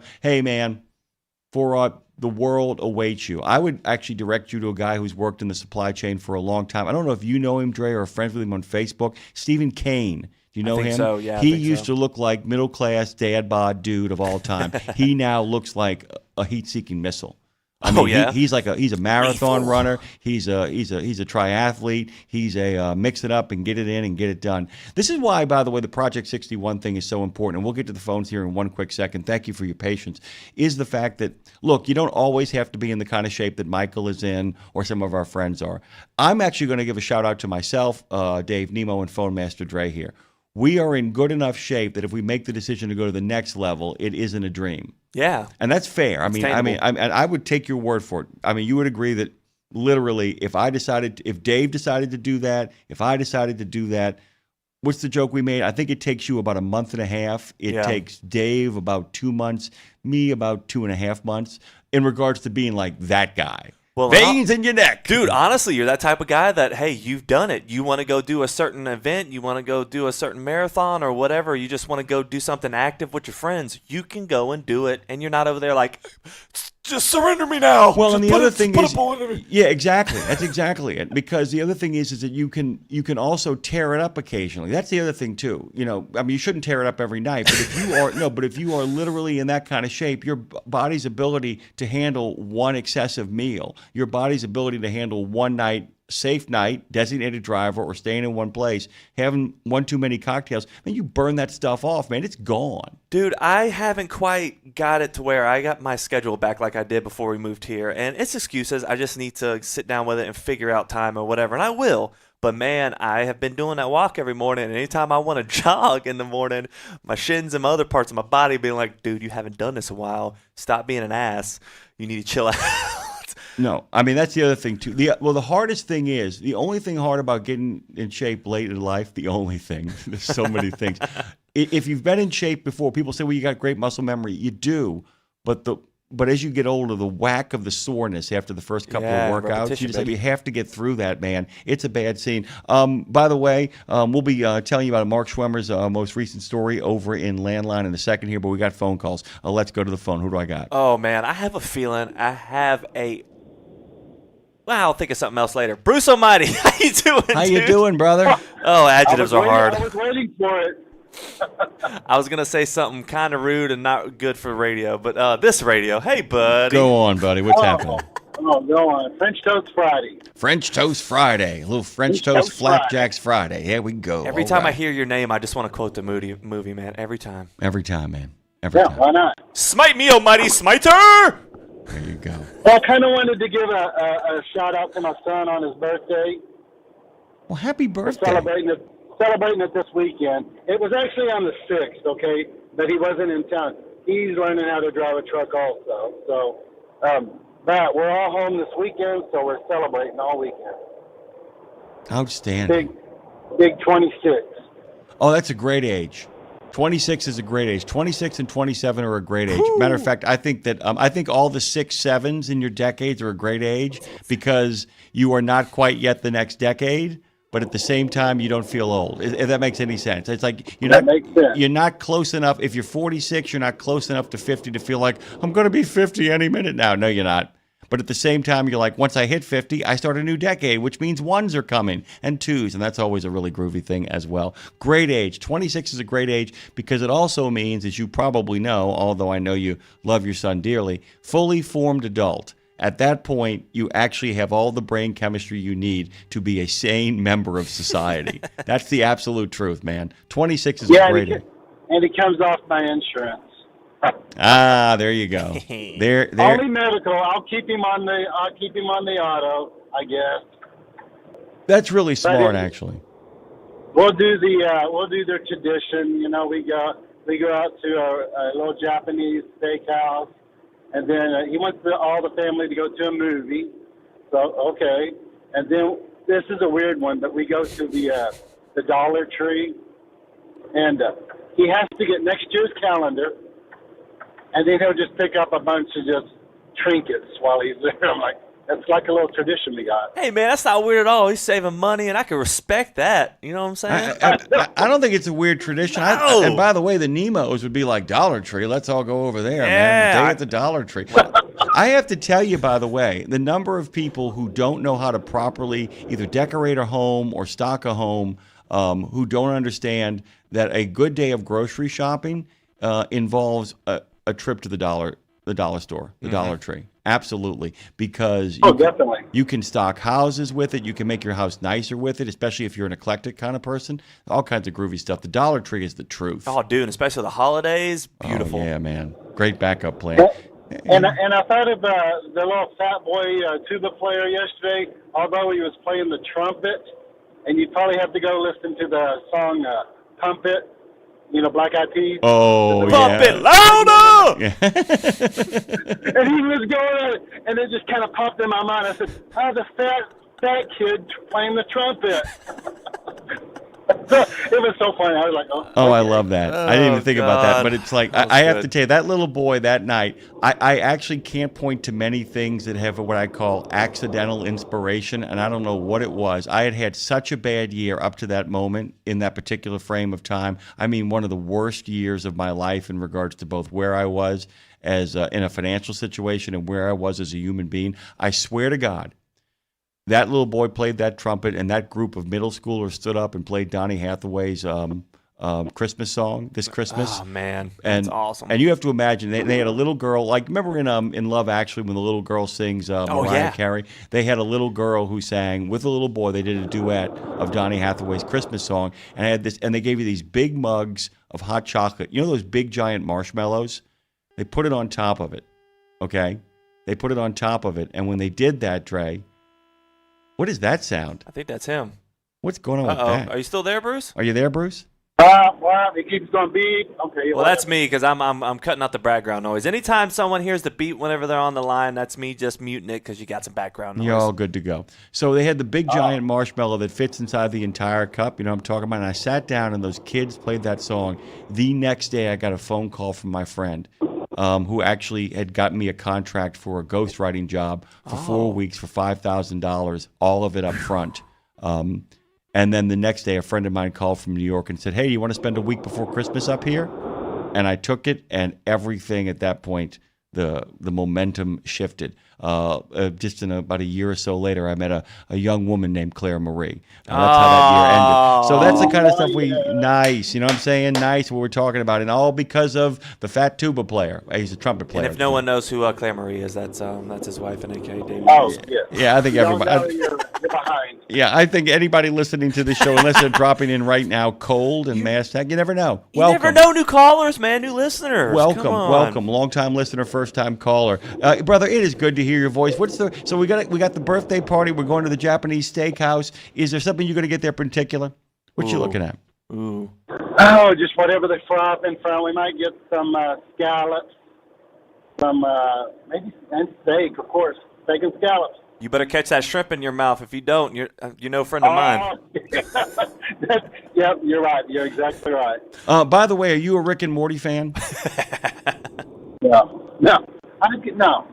Okay, because, man, big shout out to Pickle Rick, because today is National Pickle Day. Pickle Day! It was created to celebrate the pickle. I'm not surprised by that. As one of the world's favorite fermented foods, pickles prove to be preposterously popular with people across the country. The number of pickle eaters is projected to proliferate to more than 250 million by 2023. That gives plenty of pretext to position November 14th as prime pickle time. You're welcome, guys. You want to know my favorite way to eat pickles there, Bruce Almighty?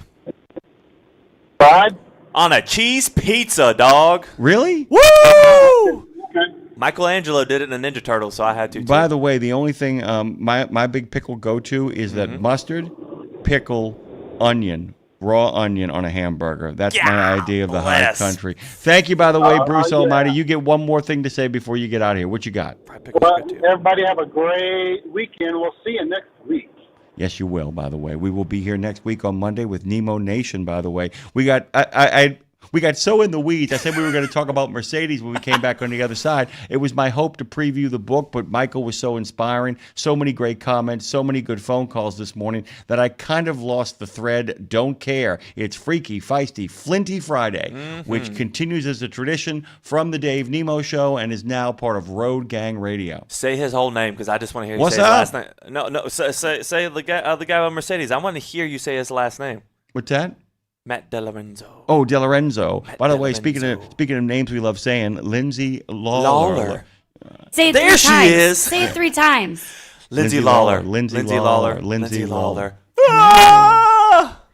I'm here. I love that you found that. Oh my God! Do you though? Yeah, when we come back on the other side of this, Lindsay, hang around. Just hang around. It's good to have you. When we come back on the other side, we'll give Lindsay her full throttled introduction, and we'll talk for a moment before making a little transition over to talk to Matt DeLorenzo. DeLorenzo. Mercedes AMG race bred performance. Mercedes. Mercedes. Remember that song? I do actually. You wanna ride in my Mercedes, boy?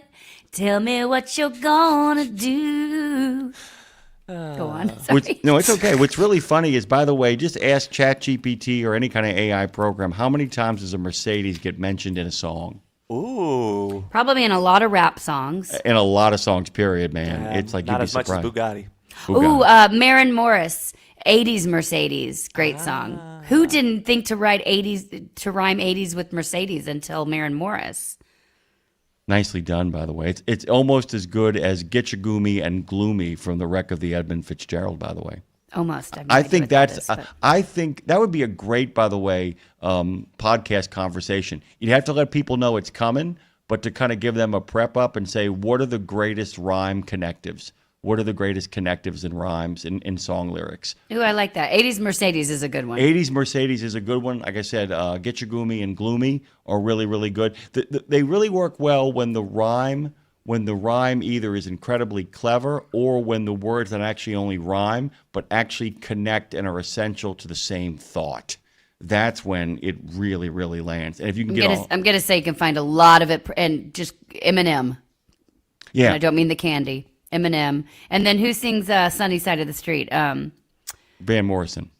But that's no him. Well, he's got some too. But no, I'm thinking of who does the the guy who does all the music for like Toy Story. And Randy Newman. Yeah. Randy Newman. He's got some fun ones. Yeah, what is it? Broken windows, empty hallways, pale blue moon in a sky filled with gray. Human kindness is overflowing, and I think it's gonna rain today. He's pretty damn good, dude. He's brilliant. He is pretty damn good. Is he still alive? Yeah, alive and well. Yeah, he was on the Rock and Roll Hall of Fame paying tribute to, oh my God, the last guy in the Rock and Roll Hall of Fame. Why am I drawing a break? You think about it, pal. You get by with a little help of your friends. He did a great cover of Beatles. Joe Cocker. Yeah, Joe Cocker. Yeah, because Leave Your Hat On is a song that Randy Newman wrote. As a matter of fact, the number of songs that Randy Newman wrote that other people made famous, that dude is a songwriter. That's a genuine song. Well, think about Charlie Daniels, too. The devil went down to Georgia.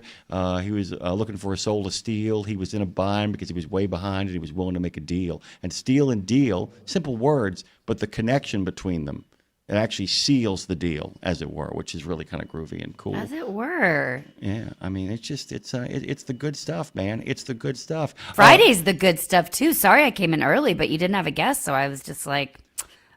Hi. Well, do you want to interview me? I have no problem doing that. Did you get a chance? And if you didn't, of course, you'll go back and listen because you always kind of check in early on. Did you get a chance to listen to any of Michael Smith? Was that not the most unbelievable human being? Literally loses his arm in a motorcycle accident, won't take the medical retirement, recovers, gets reinstated to active duty, and then becomes a triathlete in the Paralympics and the 2025 Para Triathlete Championship. Dude, and I'm scared to even go geocaching at level 1. By the way, that content is soon to be available on all of our social media platforms. That was so much fun. That young man was so incredibly passionate about what he's got going on there. It kind of got you a little excited, didn't it? You want to do it? Can I say one thing, though? And this is going to come across negative. You can say more than one thing. You can say more. Okay, thank you. Thank you. The ambassador has arrived.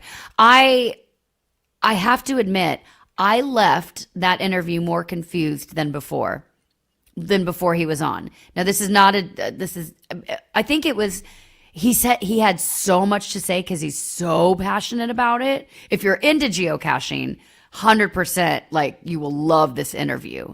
And if you're interested in it, like, it got me more interested. I'll say that. Listening to him got me more interested because I'm like, there's so much here. I need to know what's going on. But it's almost like he knew too much to tell a complete novice, if that makes sense. Yeah, and by the way, and it wasn't for lack of trying, because I said at its basic level, explain geocaching to us, and then he was like a rocket ship. Yeah. And you know who he reminded me of in a very different way? Our general manager, Nick. Nick, explain to me this platform in the most basic, simple way, and then literally Here's a 10-page pamphlet. You know, like, you were too smart for me. Well, it's not too smart for me. It's like, basically, dude, you took me on a cosmic adventure when I asked for the map. You know, and it's just like, it was crazy. What's your favorite cheese? Lindsay, it's basically this. You're using your phone and you're using the map on your phone to find specific coordinates. Once you actually find those coordinates within the perimeter of those particular coordinates, there is a little treasure that's hidden that you're supposed to find. And that's the basic premise of it. And that's what he should have said. And I understand, but it's like I feel like I understood that, and then he said so much more, and I was like, okay, now I'm a little overwhelmed. However, certainly intrigued. Like, I encourage you to go back and listen to the interview, for sure, if you're into geocaching, because to hear the guy that created it is pretty phenomenal, because this is a global thing. So if you're into it at all, this is an interview you're going to want to hear. And if you're even remotely curious, listen to it and you'll realize it's literally building worlds. So anyway. We build a world here with the use of music, wonderful sound designs, and a geocacher herself, Claire Marie. I love Claire Marie so much. She loves you, by the way. We love you, by the way. The ambassador has arrived. Roll out the red carpet. Let's get those pictures and those snapshots of the beauty that is Lindsay Lawler. We'll be right back. In a video game, if you get enough experience, you level up. And when you level up, you gain more skill. And with enough skill, you beat the boss and win the game. Sounds a lot like trucking, doesn't it? Except in trucking, you don't beat the boss, you become the boss. And if you want to be the boss, you gotta meet the boss. And that boss? Carrier's Edge boss, Jane Jazraoui. Want your drivers to level up? Carrier's Edge has the training, comprehensive safety, compliance, and best practices on one website. It's a simple subscription with no contract and no commitment. Learn more. Try it out. Level up. CarriersEdge.com. Hey, come on! We're starting the game! All right, I'm coming. Wait for me. CarriersEdge.com. There was an era when truckers were out there, alone. Long rides, dark nights, miles from home. As part of the Road Gang, though, Dave Nemo helped change all of that. As a voice in the darkness, Dave kept drivers going with music, jokes, and of course, friendship. And if you miss those days, Radio Nemo's got something for you. Nemo's Night Beat puts the gang back together with an hour of trucking tunes and road songs, classic comedy, and those fun factoids that you came to expect. Nemo's Night Beat is Dave at his very best every Monday night at 7 in the Center on iHeart, Odyssey, and Live 365, as well as Tuesday night at 9 on Reese Across America Radio. So head on over to RadioNemo.com and join the gang on the beat. Nemo's Night Beat.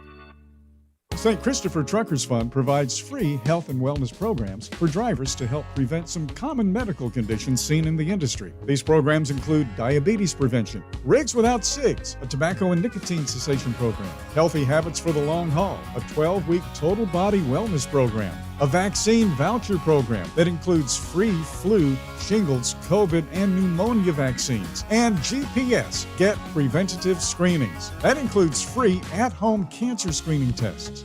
These programs are available to Class A over-the-road semi-truck drivers. For more information or to register for a program, visit the St. Christopher Fund website at truckersfund.org.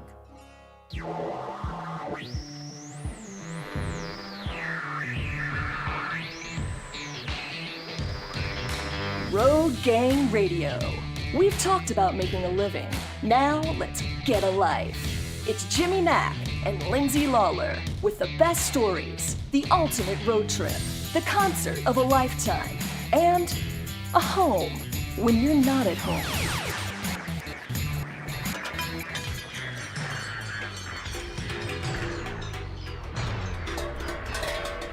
The wheels have come off, but we're still rolling.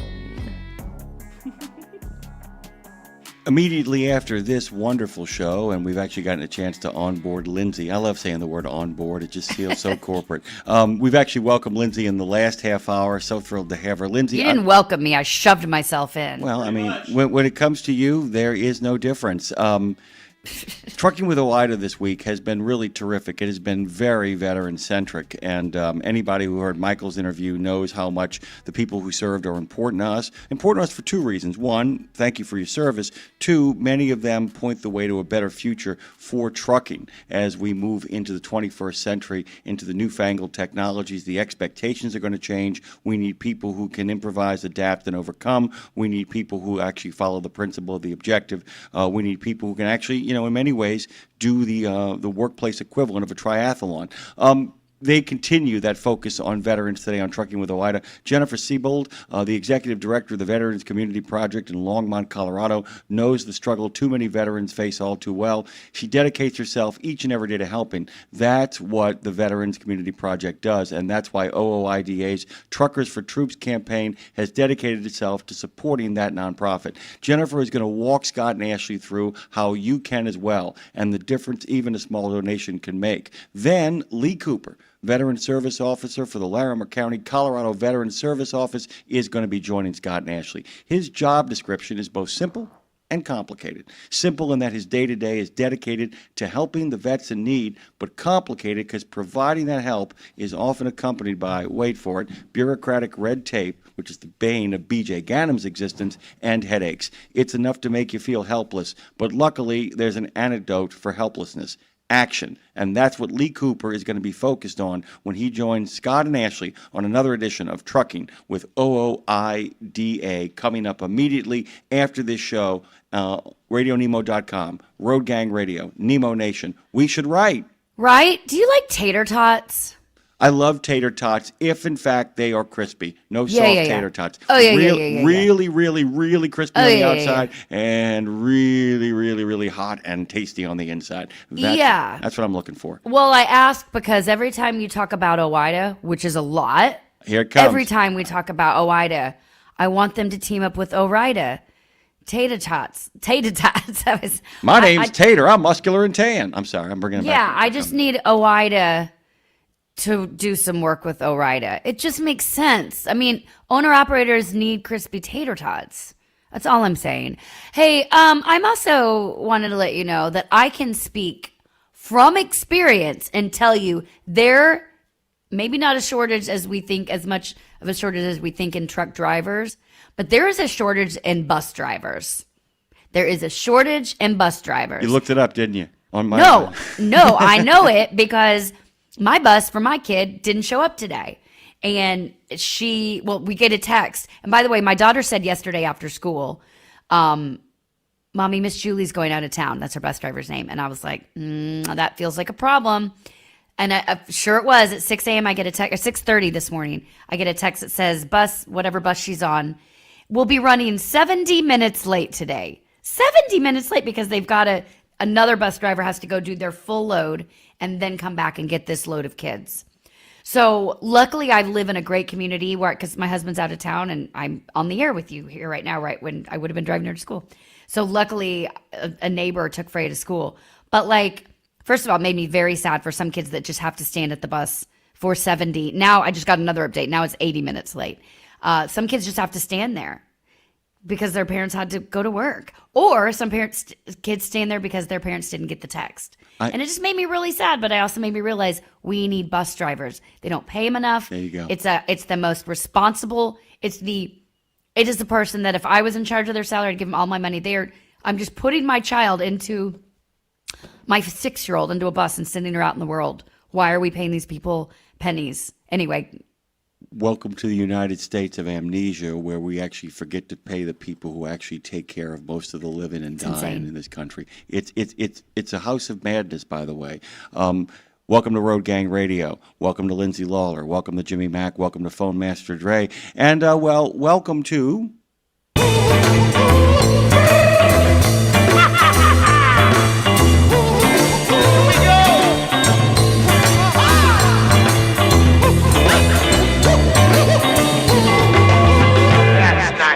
So is author Matt DeLorenzo. He is a longtime auto journalist, having been the editor of Auto Week, a staffer at Automotive News, and both Detroit editor and editor-in-chief at Road and Track magazine. Come on now. He has authored several books, including he has published a number of books, Legendary American Cars, Modern Chrysler Concept Cars, which, by the way, was the winner of the 2000 Best Books Award from the International Automotive Association, and Mustang 205. He is joining us this morning on Road Gang Radio. Perfect place for him to kind of come and join us, by the way. We are talking about his new book, Mercedes AMG Race Bred Performance. And we want to say good morning and welcome to this freaky, feisty, flinty, and really fun Friday, Matt DeLorenzo. Good morning, sir. Good morning. How are you? Really good. Really good. We're happy to have you here. And I'm gonna kick off, Matt, and let you know. I'm gonna be honest.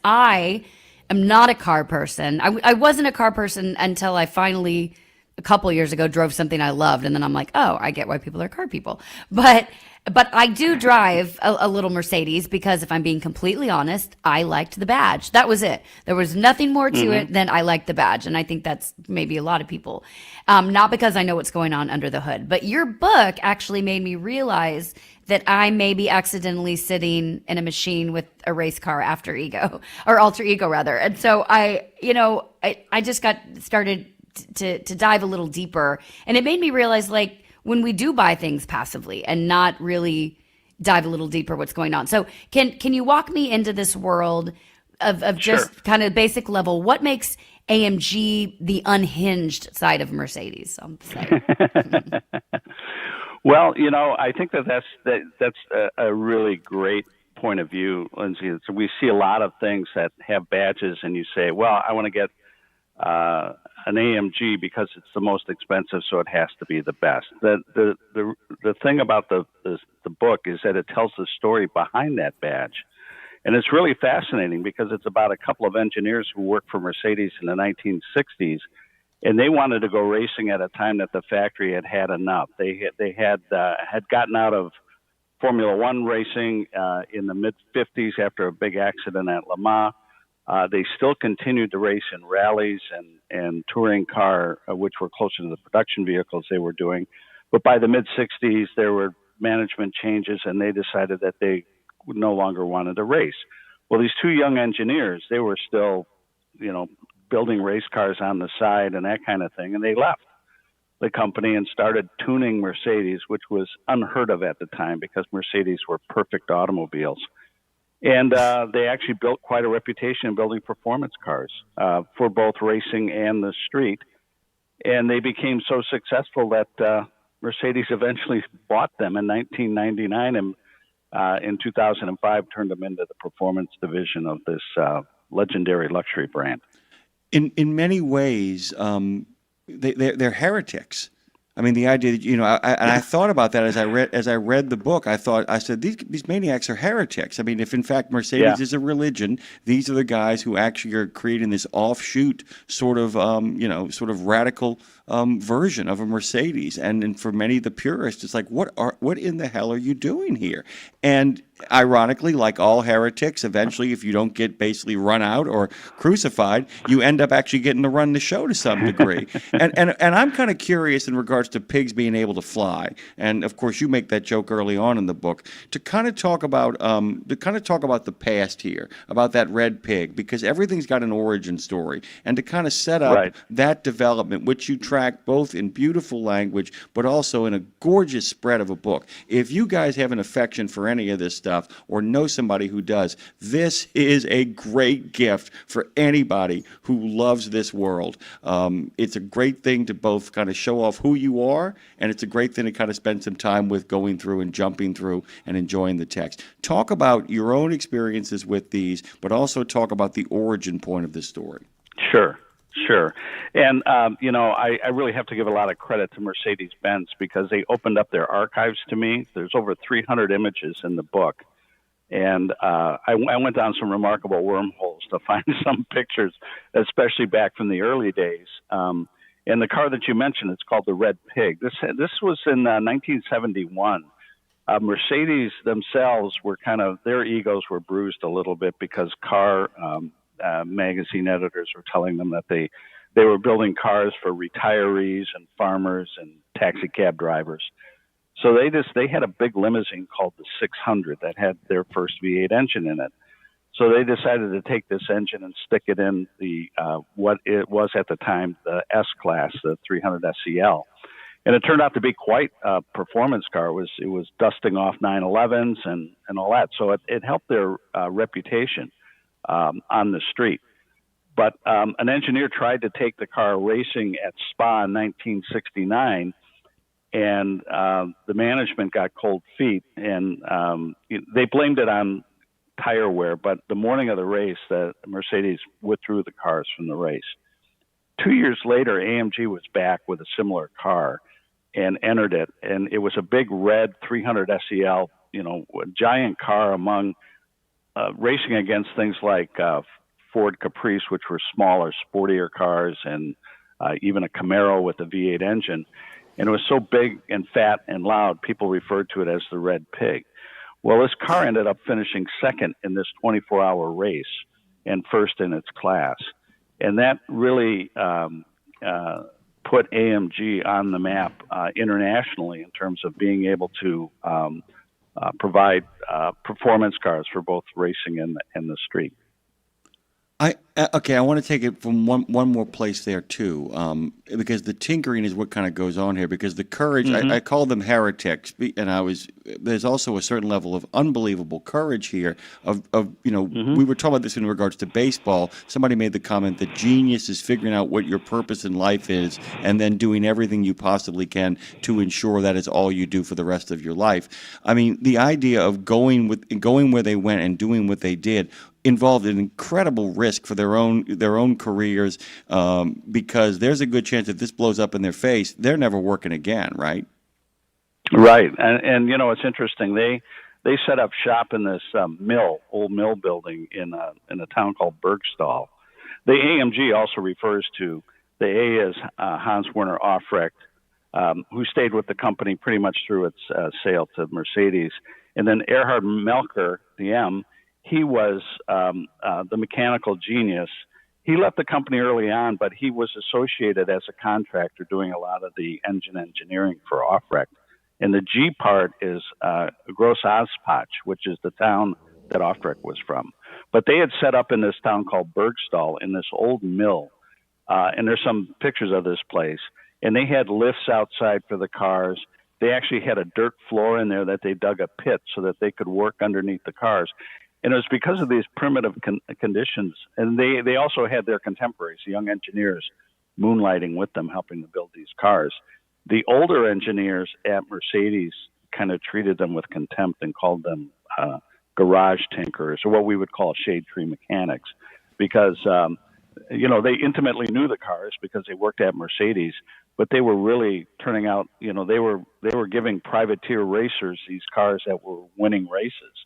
And at the end of the day, that's all that counts is, you know, can you go faster than the other guys? And AMG was providing that to a growing clientele. I just want to give a quick quote here before Lindsay actually throws a question your way. Melcher summed up the early business nicely in the AMG 45 anniversary book, saying, "With us, customers found respectable-looking, long-lasting Mercedes models with good safety features that could also be driven fast. Some customers entered these cars in hill climbs and rallies. In AMG trim, they could compete with sports cars of the time, and they still had all the advantages of a Mercedes-Benz." And that is kind of the core of how they made all of that work. I just wanted to kind of let people know what kind of information is living there and how this is all kind of assembled. Lindsay, the pictures, by the way, look like a really classy the early stuff looks like a really classy 1960 science fiction film. There's some really kind of newfangled technologies that now look really retro-futurist in it. It's a really groovy book. Go ahead, Lou. Well, I just have the balance of the luxury plus bulk. That's why. By the way, I really want a G-Wagon, but I want a gold matte one because I think I'm a rapper. But I like it because it's like, you know, it's like luxury, but it's also a tank. Anyway, but you kind of answered this with the race story, but I think people, myself included, love the moment that, you know, the rebels get invited in, so to speak. And so kind of two thoughts behind that. I'm, you know, curious about the idea of when did these two engineers, Hans and Erhard, you know, look at this perfectly polite German sedan and go, let's turn this into a monster, which obviously gets us into the Red Pig origin story. But and then with that, what's the moment that Mercedes said, okay, fine, you're part of the family now? Because to me it does feel like we balance out, and that's when we get luxury plus. Yeah, well, you know, it's interesting that Melcher and Aufrecht met in 63, I think 63 to 64. And Aufrecht was a bench engineer. He did all the testing of the engines. And Melcher was a mechanical engineer. He did the designing. And they didn't like each other. They would leave like little notes. And I found a picture of like a engine test cell. And I put that in the book because I said, you know, this is probably where one of these cells is where Melcher and Aufrecht met. And they had different ideas on how to do things. So there's stories about them leaving, you know, like snotty notes in the log books and saying, this should be tested this way, this, you know, back and forth. But Aufrecht soon recognized the mechanical genius of Melcher and said, hey, you know, I understand what you're doing. And at the time, the racing program was winding down, and on the side, they built their own racing engine and put it in a car. And they went to their boss and said, hey, we've done this thing. This car's really fast. And the boss said to them, well, if you race it, you better win. If you don't, you're out of the company. Well, they went out and they won. They won the 1965 Touring Car Championship. Unfortunately, the guy who was their driver passed away in another race. And then, again, management came down on him. There's no record of the 65 1965 races that Melker and Offrecht won with this car while they were working for Mercedes in the Mercedes archive. What a I had to bummer. go- What a I had bummer. to go elsewhere to find, but there are records of them actually competing and winning in this thing. But at the point, they weren't high enough up in the food chain to where they were accepted. This underscores the whole, they're young, they're crazy, all this other stuff. So it actually wasn't until 20 years later in the U.S. or around the world, they were doing their tuning thing. They would take customer cars, they would pull the engine out, they would beef up the engine. They introduced a car called the Hammer. Car and Driver magazine gave it that name, but it was an E-Class Mercedes with a big V8 engine, and it was really fast and very expensive, but it developed a cult following. At the same time, Mercedes was racing in the German, they got back into racing, and they were in the German touring car series, and they weren't doing very well. So they invited a couple of tuners, and one of them was AMG to work on the cars. And AMG did such a good job. They ended up building all the race cars for the DTM, and they won for Mercedes. And that got upper management's attention finally, that these guys knew what the heck they were doing and that they should have a closer association with them. So it wasn't until 1990 they signed an agreement to where AMG cars could be sold through Mercedes dealers. They're still independent companies.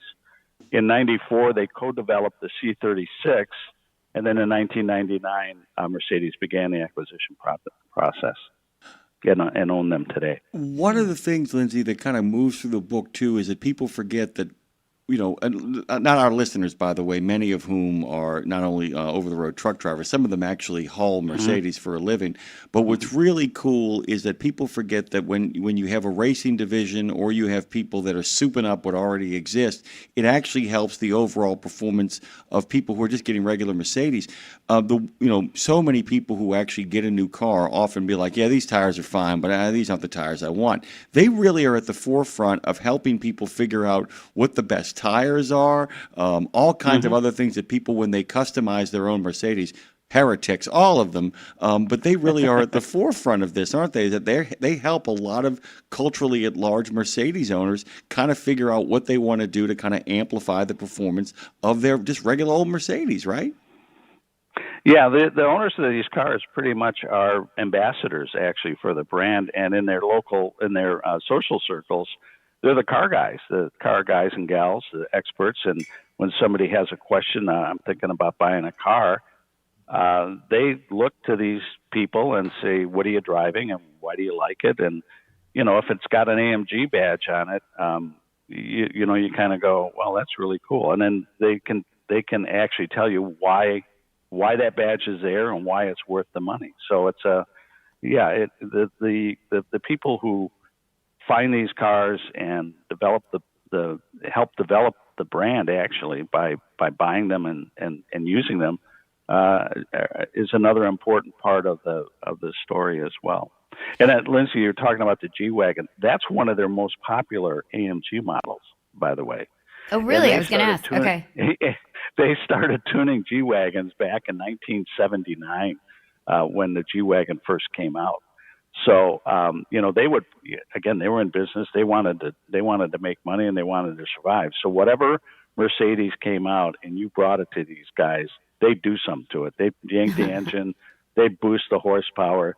They eventually moved from this little mill in Bergstall to this town of Alfalterbach where they are today to have a bigger facility so that they could do a lot of the appearance stuff that AMG is known for today, like lowering the car, putting on these body kits and special wheels and paint jobs and do all these interiors.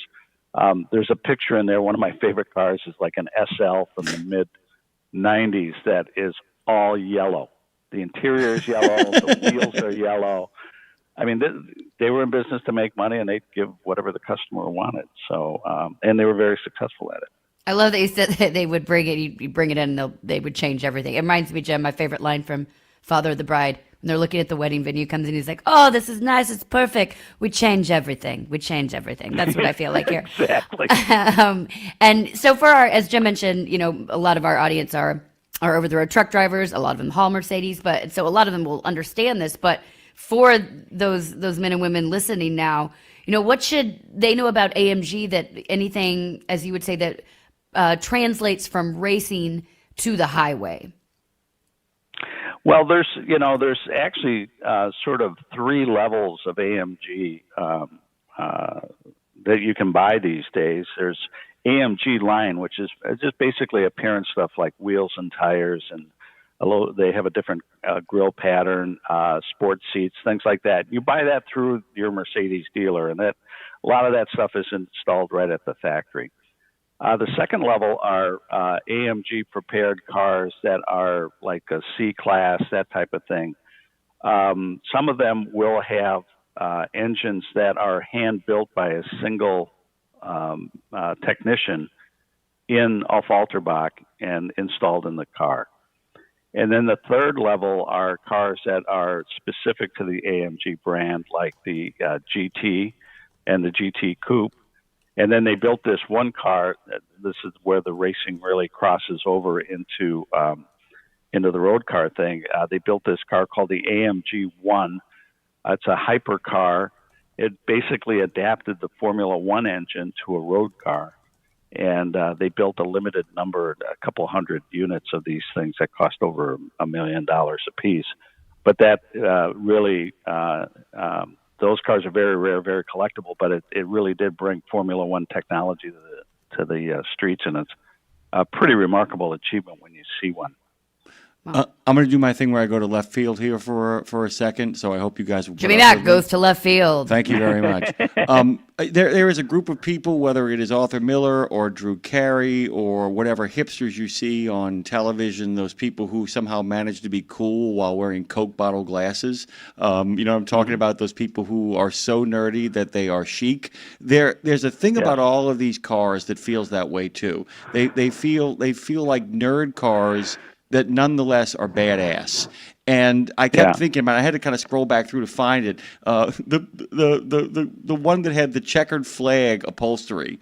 I just kept thinking about that. Is like one of my favorite things. And for some reason, they almost seem like these boxes to some degree that are like Mr. Potato Head or anything that you can personalize, where it's kind of like I got this blank canvas. They feel more like a blank canvas in many ways than a lot of other cars do. And maybe I'm just making stuff up as I go along here, but does that feel right to you, that it really, for all of its kind of precision in its construction, these cars feel like now it's up to you? There's something about it that they saw in that original moment, beginning with the Red Pig, where they said, you know what? This is great. This is kind of beautifully balanced and doesn't need to be tuned up. But what if it was? Does that feel right?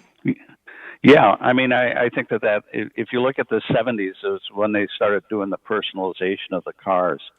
And they did such a good job at it. After they had acquired, Mercedes had, after they acquired AMG, they were heavy into the personalization, and that program actually grew to cover all Mercedes. So now Mercedes has this thing called manufacture, spelled out in a German way with K's and stuff like that. But you can go into any Mercedes dealer and do that level of personalization to where you can have your own color, you can specify materials and patterns and all sorts of things. So, I think that that's one of, it'll cost you a lot of money, but I think that that's part of the services that car makers from Ferrari, all these high-end car makers, they want to offer that level of personalization because they feel that, like you said, everybody has their own expression. They may be nerdy looking, but it's still cool. And this is a way for them to meet those needs, and they also make money from it. So it's kind of a win-win. We've been talking with Matt DeLorenzo. The book is Mercedes AMG Race Bred Performance. You can find it wherever you get your books. Yes, Amazon as well. Buy it, put it on your coffee table. It's beautiful. And I'll wrap up with this, Matt. Fastest car you've ever been in? Fastest car I've ever been in. I think I got a chance to drive a Bugatti Veyron once.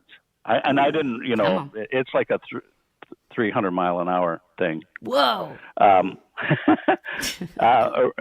200 I'm 300 kilometers, which is like 200. But I didn't get it up that fast. But that's like the fastest car I've been in. But you could have. But you could have. I could have, but I don't. There's a big self-preservation gene here that doesn't. I'm right there with you. I'm right there with you, Matt. I'm right there with you, Matt. We got to take off. Is there any socials that you want to point anybody towards before we have to shuffle off this radio coil?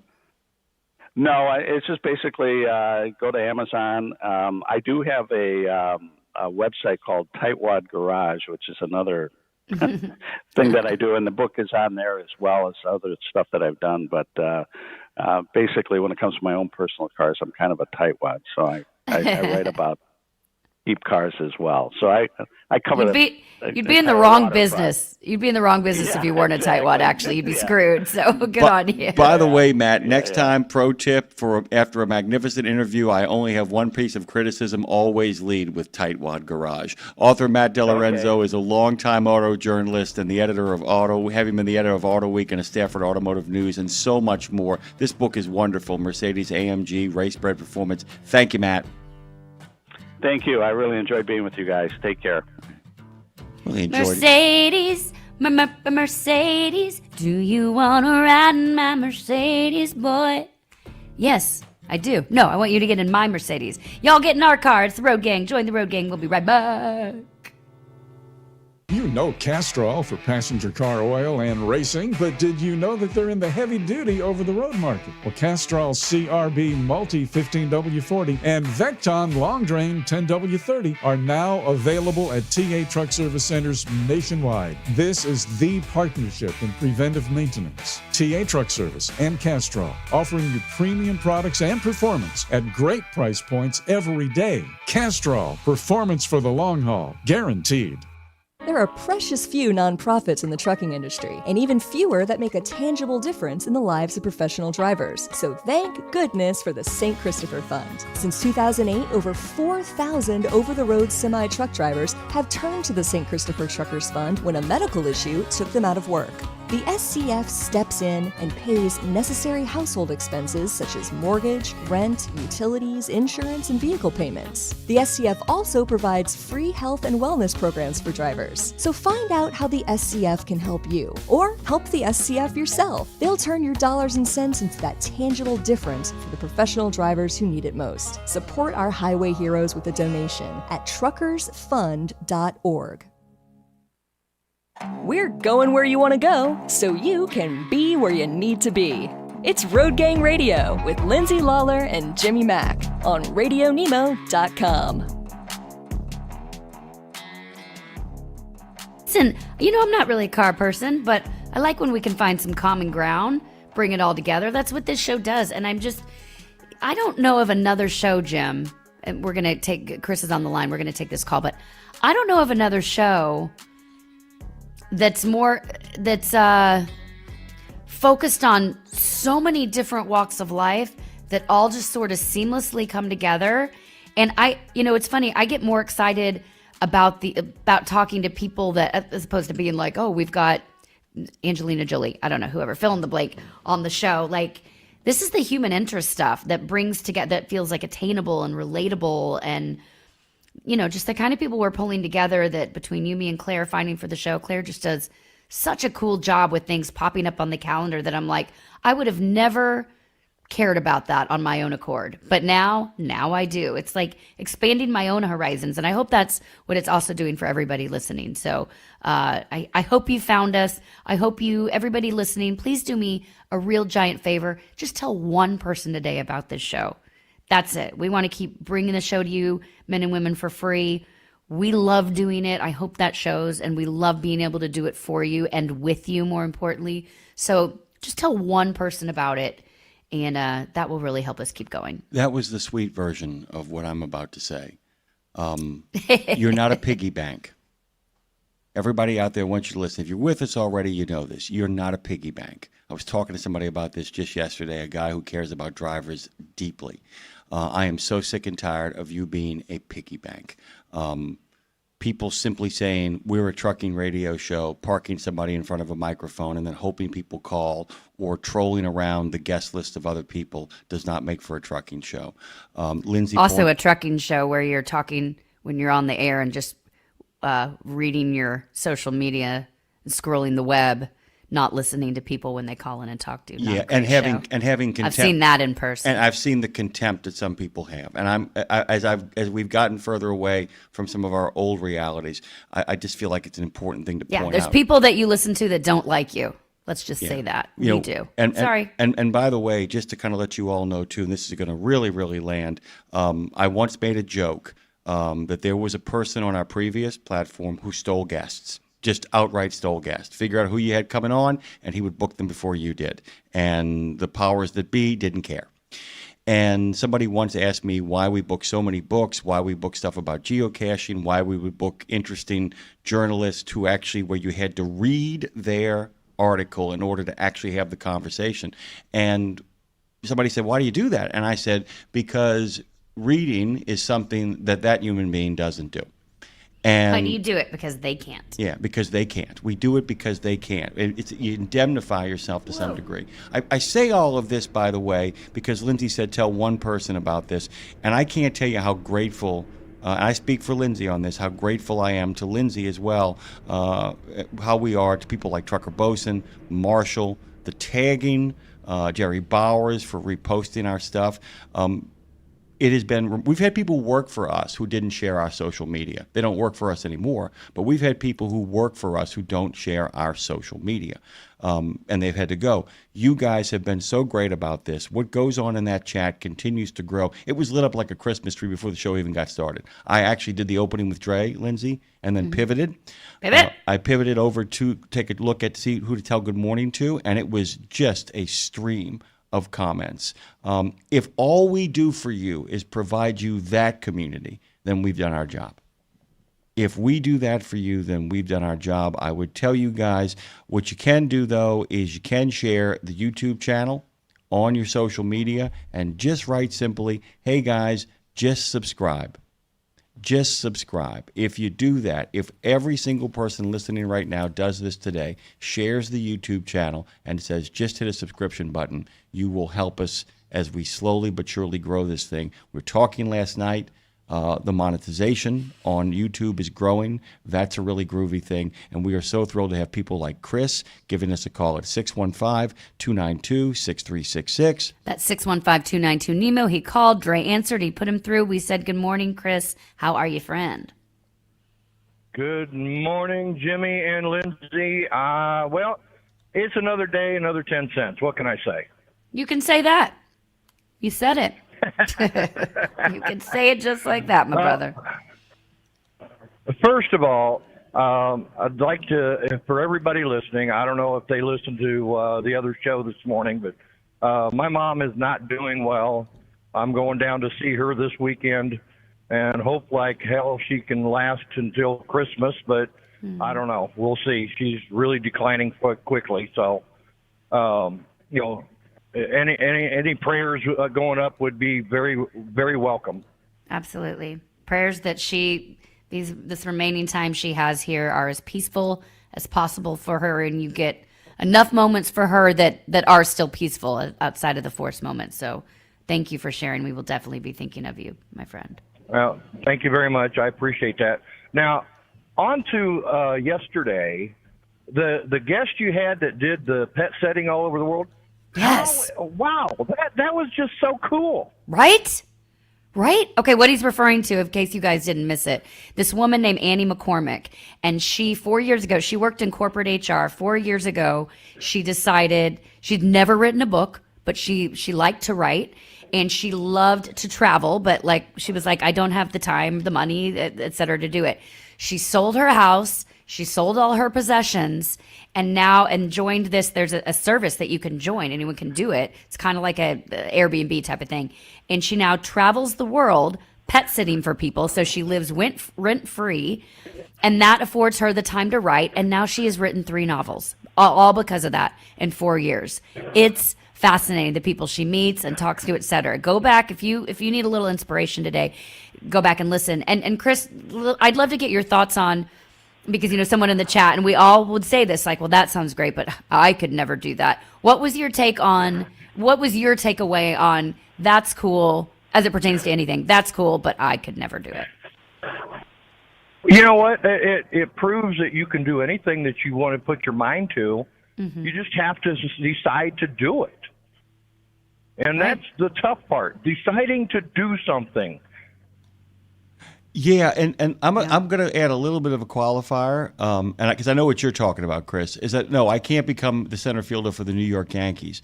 I think the way to think about this is if there is something that you actually can do, but think you are not because of where you are in your life that you can't do. You know what I'm saying? The idea that, well, I work for HR. There's no way I'm getting in. I can't do that.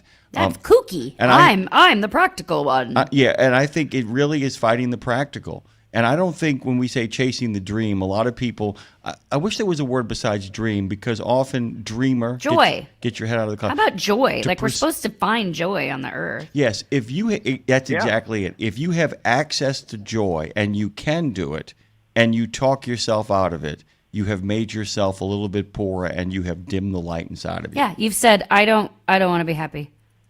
You literally can Right. choose. Yeah, that's it. That's right, Chris? Yeah. Yeah, absolutely. You can choose whatever you want to do in life. You just have to make the decision to do it. And that brings me to the next thing. You were talking about dream destinations. I've got two. I have Irish and German descent, and I want to go visit both of those countries. Yeah. That's well within your grasp, dude. Yeah, totally doable. Actually doable in one trip. Yeah, it is. You got to get the finances together to do it. But before I leave this planet, I want to go visit my ancestry. Yeah. By the way, that's awesome. And I would tell you, even beyond getting a what is it, a travel planner? What's it called? What's a travel agent? Travel agent. There are people, by the way, who tutorials on YouTube that actually that will take you through it and be like, here's how do you go. I got one better, Jim. What's I'm that? cutting you off because I know you'll agree with this. Chris, we need to put Chris on an email with Brad Bentley of Fastport.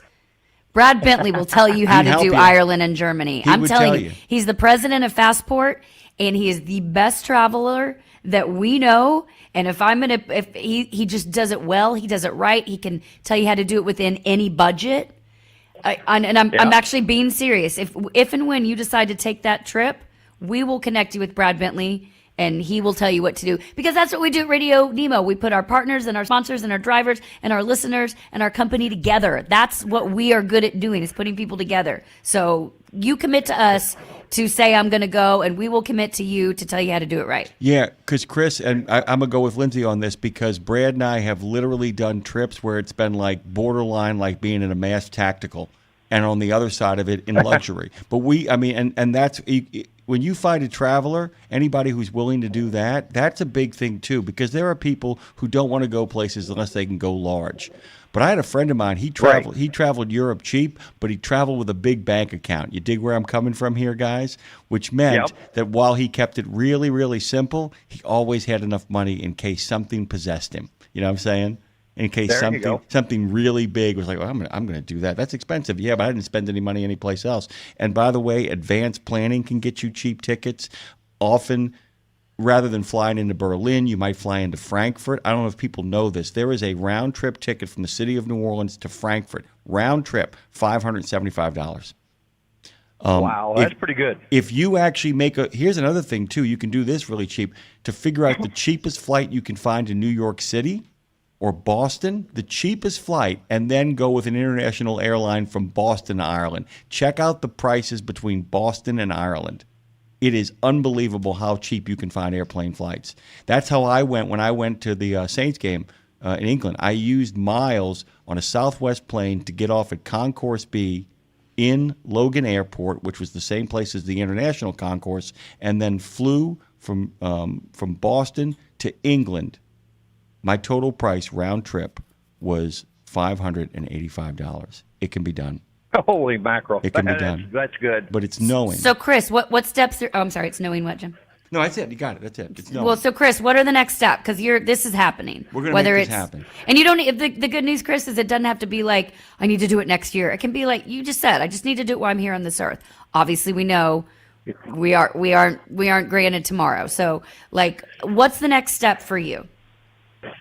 Well, I plan on retiring completely at 70, which is in, like 4.5 years. After I retire, that's when I want to do a lot of the traveling that I've been dreaming about doing. Okay. That way I can get it all done, have fun in the later, part of my life, and, not worry about things. Gotcha. Okay. Yeah. And that brings me to my final point. Mm-hmm. I love you guys so much because you bring everything to the table and you don't discriminate against anything. I absolutely love what you guys are doing. Notice we put a pause in there, by the way. That way we can actually pull it. Dre both looked at me and we were like, okay, we're going to mark this down right now. Write that down. We're going to write that down. We're going to pull that today. Chris, we got to shuffle off and get into our Thank you next for that. segment here. That but means- brother, we love you. Yeah, that means a lot to us to hear. So thank you. Well, you're very, very welcome, and I will catch you next week sometime. Yeah, buddy. Have a great weekend on this freaky, feisty, flinty Friday. We have All a right, couple of regular recurring segments as we roll on down the road, and we will pivot to this.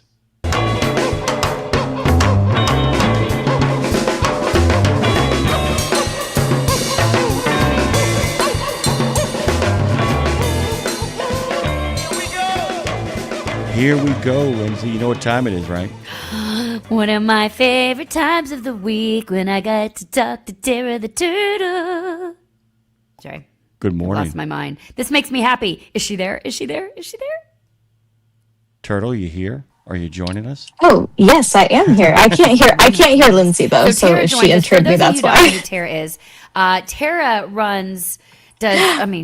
I don't even know how to put a title. There she is. Hey. Hi. I was going to give everyone a quick overview of what you do, and then as soon as I started to say it, I realized, how could you put a title on Tara because you do so many things around here.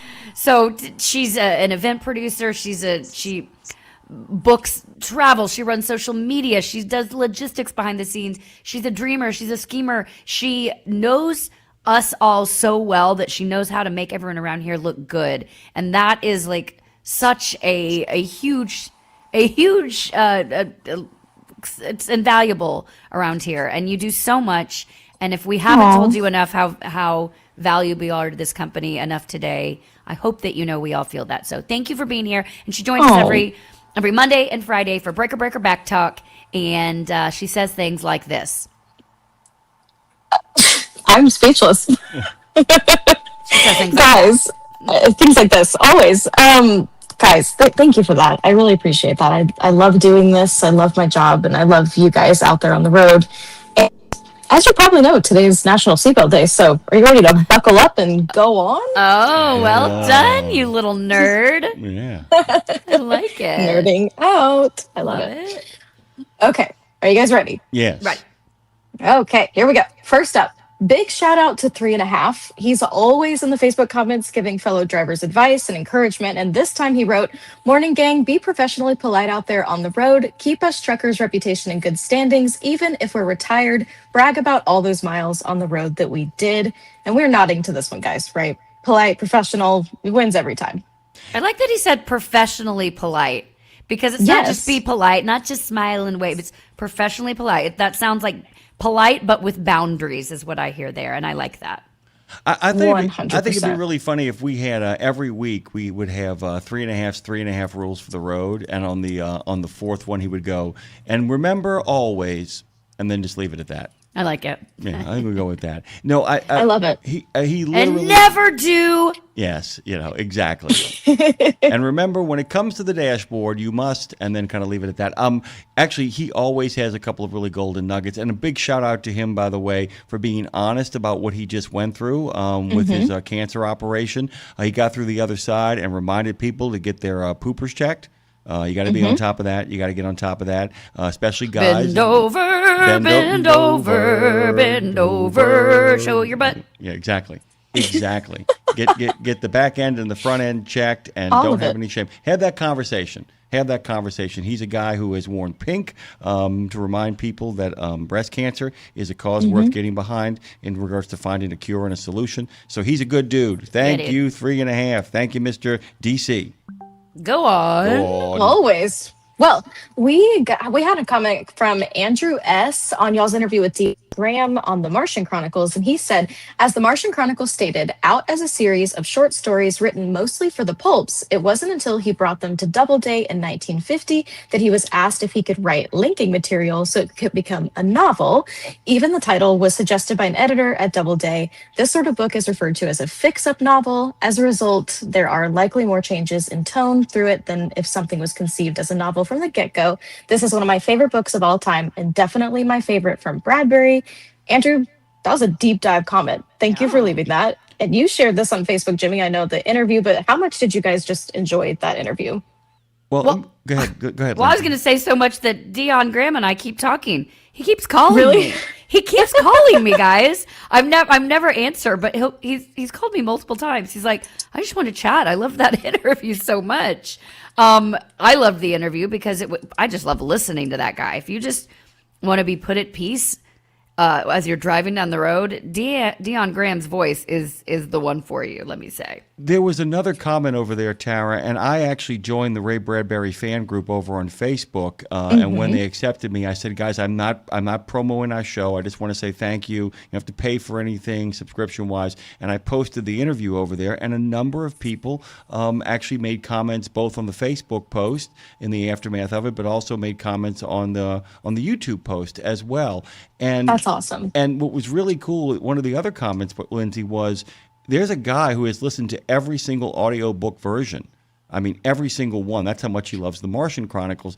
And I agree with him. I've heard a lot of them too. And it makes me really sad. I used to listen to some of the Bradbury stories and be like, this person shouldn't be reading Bradbury. That's the first Bradbury audiobook I've heard where I thought he does as good of a job as Dave Nemo would do. Dave Nemo, by the way, was born to narrate Ray Bradbury. Full stop. But I got to tell you, when it comes to science fiction versions of Ray Bradbury, it's just terrific. I can't recommend that enough. And everything he said, by the way, the guy that commented, absolutely right. It was a series of short stories that then got hung together. He'd written so many stories about Mars, Lindsay. He says, you know what? It's a book. I'm going to make a book out of it. There you go. Very cool stuff. Tara, Lindsay, go on. Well, this is a personal question, I'll be honest. I just have a genuine question for the both of you because you guys obviously have a lot of authors on the show, and I struggle to find even a few minutes to read every day at the end of my day. So I wanted to ask genuinely, how do you guys do all of the show prep for the amount of guests that you guys do every week is just unmatched. And I don't understand how you guys have the time to do all the guest prep, especially when it's an author promoting a book. Please unpack for me. I need to understand.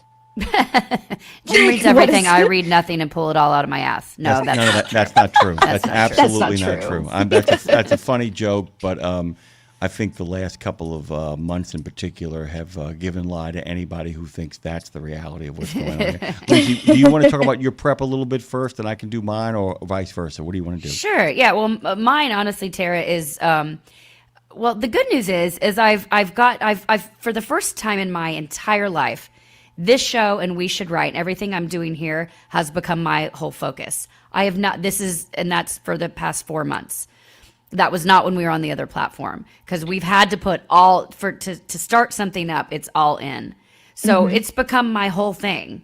So it better work out, by the way, or I'm screwed is what I'm trying to tell you. But I love that because it's nice. It's in the morning. So then I get the afternoon. It's just I've sort of absorbed it into my whole world. So reading through the books, I'm not necessarily a start to finish person on all these books, because I would never be. I don't read that fast. I don't read like Jim does. So I just sort of consume it over the weeks leading. I'm always consuming multiple things, whether it be movies or shows that we're talking about for Westerner of the Month, or the books, or people's articles, or listening to people's music. I'm just constantly consuming stuff, sort of rotating in the background, so that it all just sort of becomes a part of me, if that makes any sense. I don't sit down and say, we have 3 authors this week, I have to read every book start to finish, because that doesn't work for me, and how I'm not even talking about time, just how my brain works. So for me, it's just a constant consumption, so that it sort of becomes a part of me, if that makes sense. I love that. I was going to say, is there any overlap? Do you ever get the plot lines of books mixed up. But then again, it's kind of like that's kind of a good thing because you're linking all of this together to kind of bring it all into the show and make it wrap into one theme. So I think that's maybe a good thing. Well, yeah, because then it certainly does. Yes, the answer is yes. It does all blend together. But then, but it also lets me sort of have, because Jim and I have very different strengths, and they're very complementary, I believe. And so it lets me sort of be the deep dive human interest person, and he is the man that gets the facts right and like really knows the work. You know what I mean? And so I don't know if you agree with that or not, Jim, but I know that you do.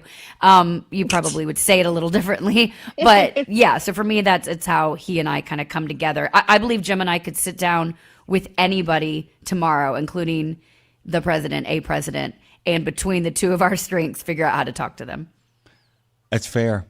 That is fair. I love it. You say I would say it different. I would, but I'd say kind of the same thing in the way that it's like Lindsay literally picks apart the bio of the person and lets it take her down rabbit holes to kind of find out more about those particular kernels of what really kind of interests her about human beings. The way I kind of prep the entire thing, the way it all sort of works is I have a boilerplate formula that I actually do notes on, a document that is massive now. It's about 400 pages. I just keep on replicating that formula. One of the really great things about having Dre in studio is that he actually gets a chance to watch the fact that I'm not just pretending that I've read the book. I'm not just pretending that I'm prepping stuff up. He actually gets a chance to kind of watch me do it. What I do, and because it's a double barrel shotgun for me, because the living section, making a life, is different from the living section of the show. And so what I will do is I have an outline for the entire show, but then on the other side, I have another document that has the list of important news stories that has to get told. So as I'm going through all the fun stuff that Dre and I go through, I would ask the listeners to pay attention that I actually have a clock that tells me, hey, stop for a moment and give them important information about what's going on the highways and byways. And sometimes based on the phone calls, I won't get through the entire list and a story keeps getting pushed back until either it's no longer relevant or until I finally get to it. In regards to reading, Lindsay's spot on right. And speaking of Mr. Bradbury, you probably noticed on my Facebook, I posted a video of him which basically told everybody to simply read one essay a day. And he said, look, he said, find out where you'll end up in 1,000 days. And Lindsay's right. What you want to do is you have assignments. We have books we have to read. One of the great advantages of having Claire on the job now is that we actually have time. PDFs don't show up the day before. And that's no insult to anybody. And because, like I said, there are people who are good at this job and people who aren't. What has been so awesome about getting Claire back on board for both Lindsay and I is that she and I are able then to kind of start making choices about what it is and in what order we're going to do stuff, as opposed to, can I please get the PDF? Can I please get the book? Can I please get the article? Can I please get the information? And so what you do is you read something, you finish it, and you say to yourself, what's next? And then you do the next thing. What's next, Tara? Go on. Wow. I mean, I love that. I love hearing that human interest. And same thing here. Someone commented on the Jody White interview about Tony Joe White's career and said TJW was blues, funk, soul, and country all mixed together. And as a TJW fan, I really appreciate Jody White putting all this material out. And it's the same thing. I mean, I love when you guys bring people on that are, maybe family members or friends of artists and legends in the industry. And it brings out that human element of those artists and gives us kind of a peek into what their life is like outside of their craft. So I always appreciate when you guys bring people on like that. Yeah, I agree. And we haven't had any spawn, any child of a star that's been a clinger. If you've noticed, the ones that we've had have been ones that are working it either in the same industry or outside of the industry and speaking on who their parents are. But they've all been pretty their own identities. Yeah, for sure. For sure. That's a big thing. All the people that we've had on have forged their own identities, and that's a really, really groovy thing. I want to make sure we get to everything here, Lindsay. So one more time before we shuffle her out of here, go on. Well, Wayne D dropped in and simply said, "What a joke." And so all I'm hearing is that we're funny. You guys get that from that? Or I was going to say my dad is named Wayne D. Lawler Jr., but he's also not on social media. But It could be my dad or somebody. Well, it's spelled with a J. Okay, good. Not my dad then. Thank goodness. Okay, cleared the air there. Where did he post that? And what particular was he referring to? It was on a live, like a full live stream comment, so like a full show. It was just like, what a joke. And I was just like, oh, or funny.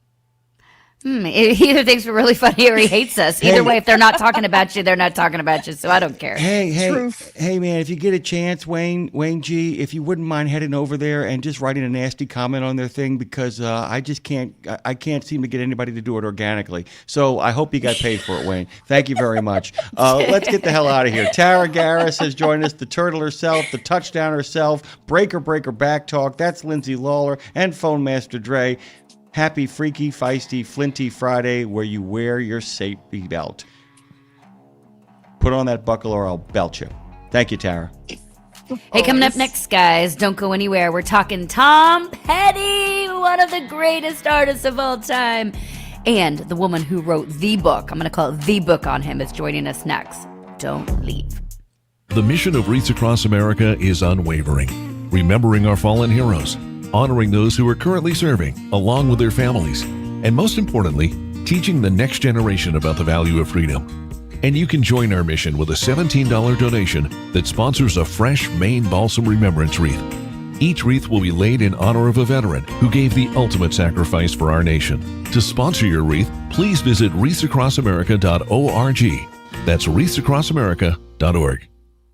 Exceptional value and exceptional values. That's Bennett Trucking. A core commitment of faith, family, and freedom has driven Bennett to being the leading provider of innovative, integrated transportation solutions, both at home and abroad. Bennett's values are not just compatible with providing high-paying jobs and unmatched customer service. They're inseparable. If you're looking for an employer or a partner who believes the best business model is being a model citizen, then Bennett Trucking is the place for you. Go to BennettIG.com and find the folks who share your values.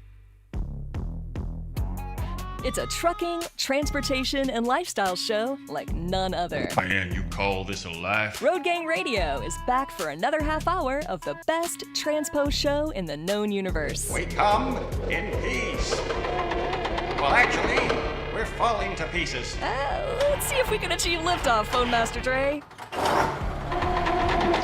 We are lifting off into a rock and rollin' last live hour of Road Gang Radio with Lindsay Lawler and Jimmy Mack. I learned from the best guys.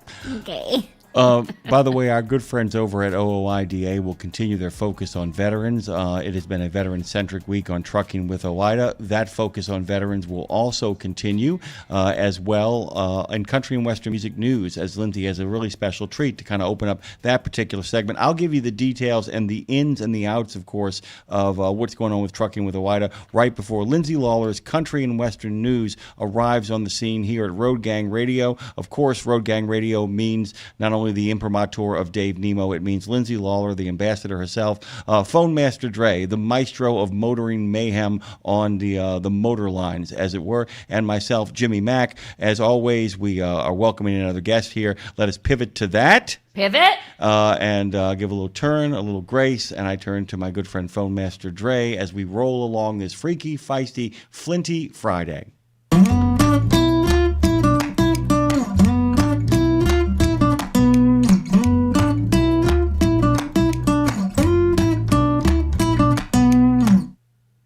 So, speaking of country and western music news, because around here we celebrate both kinds, we celebrate all kinds, we celebrate rock kinds, we celebrate the great Tom Petty, which means we celebrate our next guest, Jillian Garr, who is the author behind the magic of what we're talking about today. So today, Jim, we get to, but from a personal standpoint, one of my favorite things on earth, which is music that actually means something, okay? And few artists did that better than Tom Petty. And nearly a decade after his passing, he's still one of the most beloved, most recognizable voices in American rock and roll. He's a songwriter who somehow made every song feel like freedom. And Jillian Garr joined us today. She's a veteran rock journalist whose new book, Tom Petty, The Life and Music, is an absolutely stunning deep dive into the man behind those songs. And she takes us from his Florida childhood to Mudcrutch, through every Heartbreakers era, all 13 studio albums, the solo years, his iconic collaborations, the legendary gigs, all of it. And it's packaged, by the way, in this gorgeous collectible edition full of rare photos, posters, and stories that even, by the way, some of the hardcore fans may not even know. So Jillian has written for Rolling Stone, Mojo, Goldmine. She's authored books on everyone from Bruce Springsteen to Nirvana to Elton John. She knows how to tell a story and how to get to the heart of an artist. I know you guys are going to love this book. Jillian, thrilled to welcome you today. Please make welcome to the show, Jillian Garr. Welcome to Road Gang Radio. Well, hi, great to be here. Great to have you. Am I saying that right? Gar? Is that how we? Yep. Okay, right good. Car. Perfect. Okay, roger that. I want to begin by saying that this is interesting because the two Tom Petty songs that have stayed with me the most are not like, I mean, I love all so much of his canon, but it's Zombie Zoo and the one he wrote for She's the One, Walls. And it's because it's got two of my favorite lyrics, and in many ways, I'd like you to talk about this, how somebody can combine being so incredibly moving with being goofball funny. I think about, hey, cute little dropout, how come you pack a rod? Is your mother in a clinic? Has your father got no job? And then on the flip side of that, we got, you've got a heart so big it could crush this town, but I can't hold out forever, even walls fall down. And I'm kind of wondering, in assembling this book, how it is that somebody can be such a dreamer and such a wide open space, sort of, you know, in love with the world around him, and at the same time so completely, utterly irreverent, and at the same time appear in movies like The Postman where he's the only good thing in it. Go on. It's just one scene, folks, so don't rush out there to see that 3-hour epic. It was about 3 hours, wasn't it? Yes, it Well, is. It felt like it. It's Anyway. 3 hours. My friend was the first assistant director on that, and he said the only joyful time was when Tom Petty was on set. But go ahead. I know, just to backtrack, yeah. I mean, I did a section on his filmic and television appearances, and I'd forgotten he'd been in The Postman. And so, you know, you research and watch all these things, and I thought, am I going to watch The Postman? Nah. I'd seen it once, but they do have the scene, or they did anyway, on YouTube. Yes. Or somewhere online I was able to find that scene, and that was enough. You really don't need to see the rest of the movie. Yes. But as to his varying sides, I mean, I would say it just probably goes back to his love of music, all kinds of music, and his childhood, because he didn't have the best childhood. He had a very abusive father, and I think, like as with a lot of people who have bad childhoods, maybe not as bad as that, but just especially if you're stuck in some small town. But then if your conditions are uncomfortable, I think it fuels a desire to get out. And he did still maintain this relationship with his father throughout his life. He didn't, cut off from his family when he finally got out. But I think maybe in some sense it gave him kind of an understanding of human nature. And where we might think from the outside the family looks like a perfect family, well, there are problems they have in there too. And he lived that, actually. And music was another type of escape for him in that setting. And I think when he, had his own show on satellite radio, it really was just like you were hanging out with him in his home, and he's, oh, listen to this, and, oh, I loved this when I was 15, or whatever. He would just play all different kinds of things. I mean, I found a playlist online that listed all the shows, and there'd be this stuff you'd expect, like Elvis and the Beatles. He was a huge fan of both artists. Met but Elvis. Just a lot of early rock and roll, and just a lot of different kinds of songs. And I think he appreciated how music could be many things. It could be like a Little Richard, Tutti Frutti type of almost nonsense type song, but then there's Bob Dylan, and you can always sing about deeper things too. It's not that one is better than the other. It's one complements the other. And it's talking about the man, and saying that obviously about his harder past growing up. I think about Ozzy Osbourne, who has a terrible upbringing as well. And then we think, it just makes you think about the music. Some of the greatest music we don't stop often enough and be like, what was the life that had to be led before Tom Petty was Tom Petty, you know? And your book really dives into this. And, you know, for me, Tom Petty, his songs feel like they were here before we all showed up. It just seems like something that's in the fabric of the world that has just always existed. And yet Tom Petty is this paradoxical thing where he's larger than life, but really also ordinary and grounded. And I think that's why he had the show and would, you know, connect people through music. So with all that said, what did you learn about him as a person, not a musician, that really deepened your own particular understanding of him as an artist? Well, there was always this thoughtful side to him. If you read in interviews, and you know, certainly the live presence, see him on stage, you know, a rock and roller too. But off stage, he really seemed like you know, a fairly well grounded and thoughtful individual. I know one thing. Let's see. I'm trying to think how to phrase this.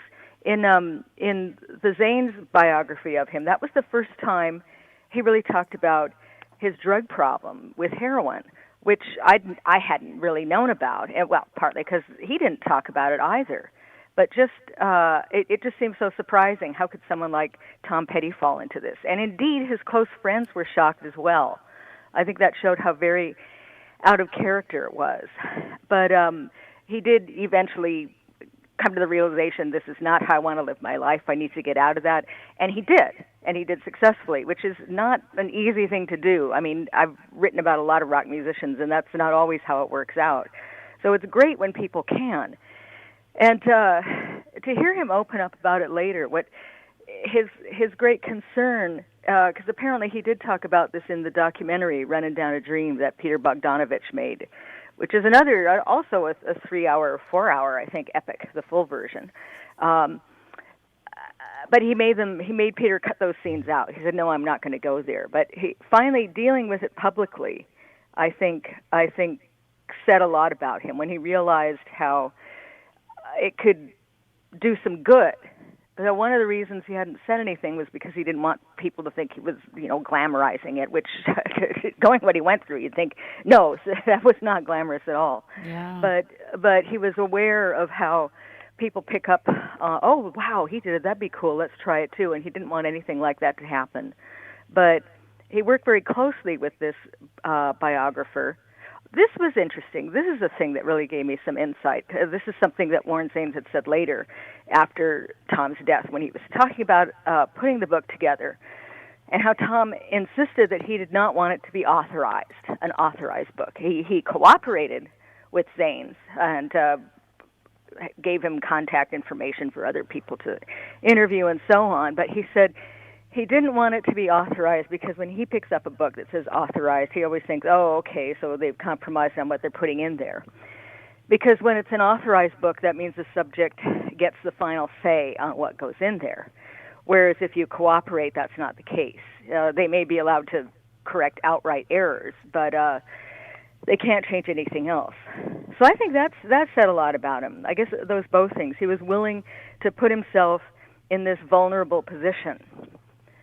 Because sometimes there was another book, it was the Jan Wenner biography, not his autobiography, the biography by, I think the author's John Hogan, and they also had an agreement that it would be cooperative and not authorized, and Wenner was not very happy with how that book came out.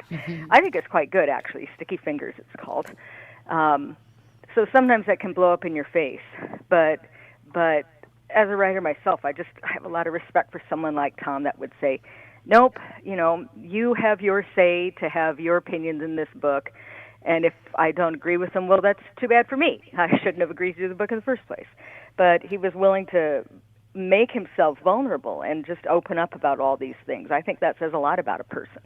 I think it's Jillian, I love that point. I think it's huge because I just want to note here that being vulnerable in music, through your music, is very different than being vulnerable in conversation and telling your story, like just talking about it, sharing it in a book or open in conversation. I know I'm a songwriter in Nashville, Jillian, and I know so many people, artists and writers here, that are like if I talk about it in the music, it's not real. It's like an alter ego. So it's two different ways of sharing things. So the fact that he was able to be vulnerable in multiple areas of his life, I think speaks a lot to him. So I love that point.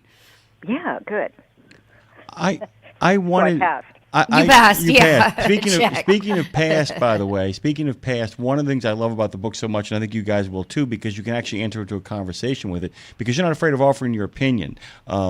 In regards to like the songs that you like, the songs that you think work. It's not always what everybody else thinks work. By the way, one of my other favorite songs by him, "You're Jamming Me."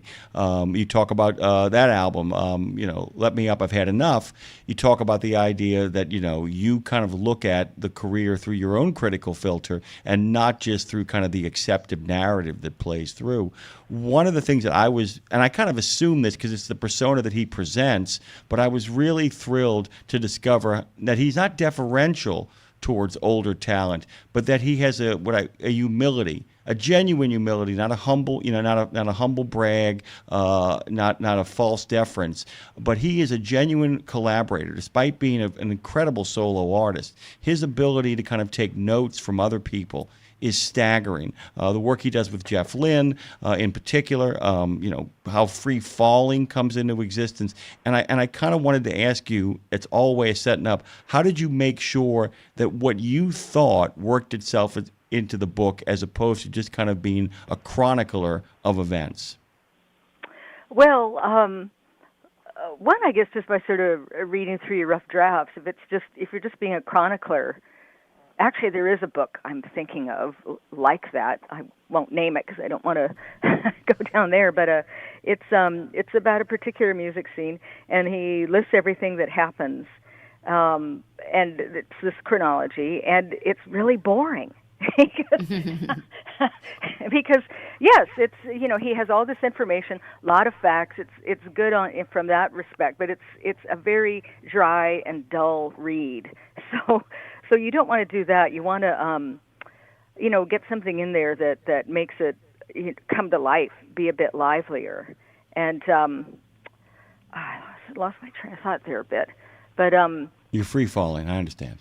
Yeah, free falling. There, let's have a sing along. Have a Jerry Maguire moment driving down the road. Come on. Quit your job and free fall, people. Yeah, let's go. So just read through it, and if it's boring to you, then it's probably going to be boring to others. But I know sometimes, though, maybe I'd be quoting from Warren Zane's book and think, you shouldn't quote from that book. You should have your own thoughts and ideas. But then I think, not everybody has read all these things. Some people will, but not everyone. So you have to be mindful about that. Not everybody's going to know what you might think is obvious information. And I've actually been working on something now where, more than just opinions, I'm kind of putting myself into the story. It's about the Northwest music scene, so these would be things like I actually witnessed or shows I was at or something.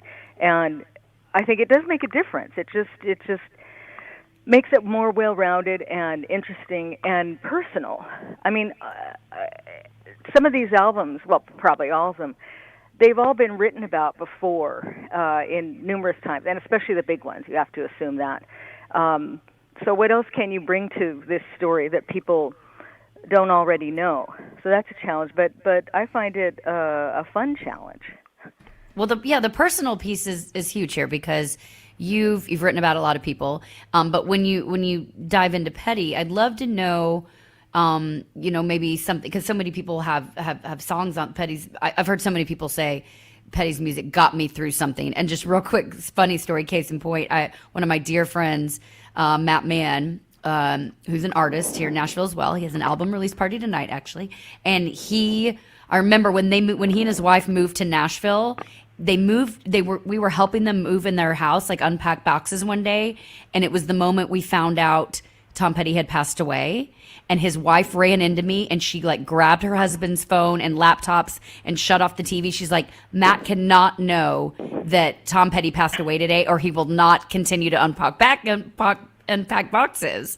And wow. Yeah, it was like she couldn't tell him she had to hide it until they had done stuff today because this will wreck him.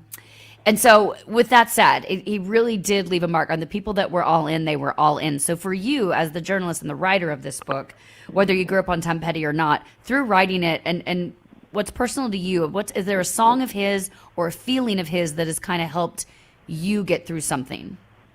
Well, I haven't really had that, but something I did tie in personally, it was both his interest in Elvis and the Beatles. Because, I've written a lot about those artists, and the Beatles were what got me interested in music. For years, I thought the Beatles invented rock and roll. I seriously did. I did not know there was anything before then, because I was young. I was a kid when they came over, and so to see Tom's connection with that sort of, in a way, I thought, gee, if I sat down with him, we could have a great talk about Elvis songs or Beatles songs. And I guess one thing that really got me thinking was, so when the Beatles first came over in 64, and they're on Ed Sullivan on February 9th, and I was watching that show, and so was Tom. He was watching it in Florida. And then all these years later, he works with the Traveling Wilburys. And I've thought, if you had told the teenage Tom, the 13-year-old Tom, or whatever he was, in 20-some years, you're going to be making a record with that guitarist. I mean, think how flabbergasted he would have been. Yeah. He wouldn't have believed you. He would have just been, no, that can't be possible. And so to have that happen, that must have just really resonated with him on such a deep level, going back to when he was a kid like that and watching them. It just, I don't know, I wonder if he ever mentioned that to George at all. Yeah, fascinating. One of the other things about the book is in its assembly, the writing, but the imaging too. And I was always a big fan of, a big fan of his MTV presence and the MTV videos.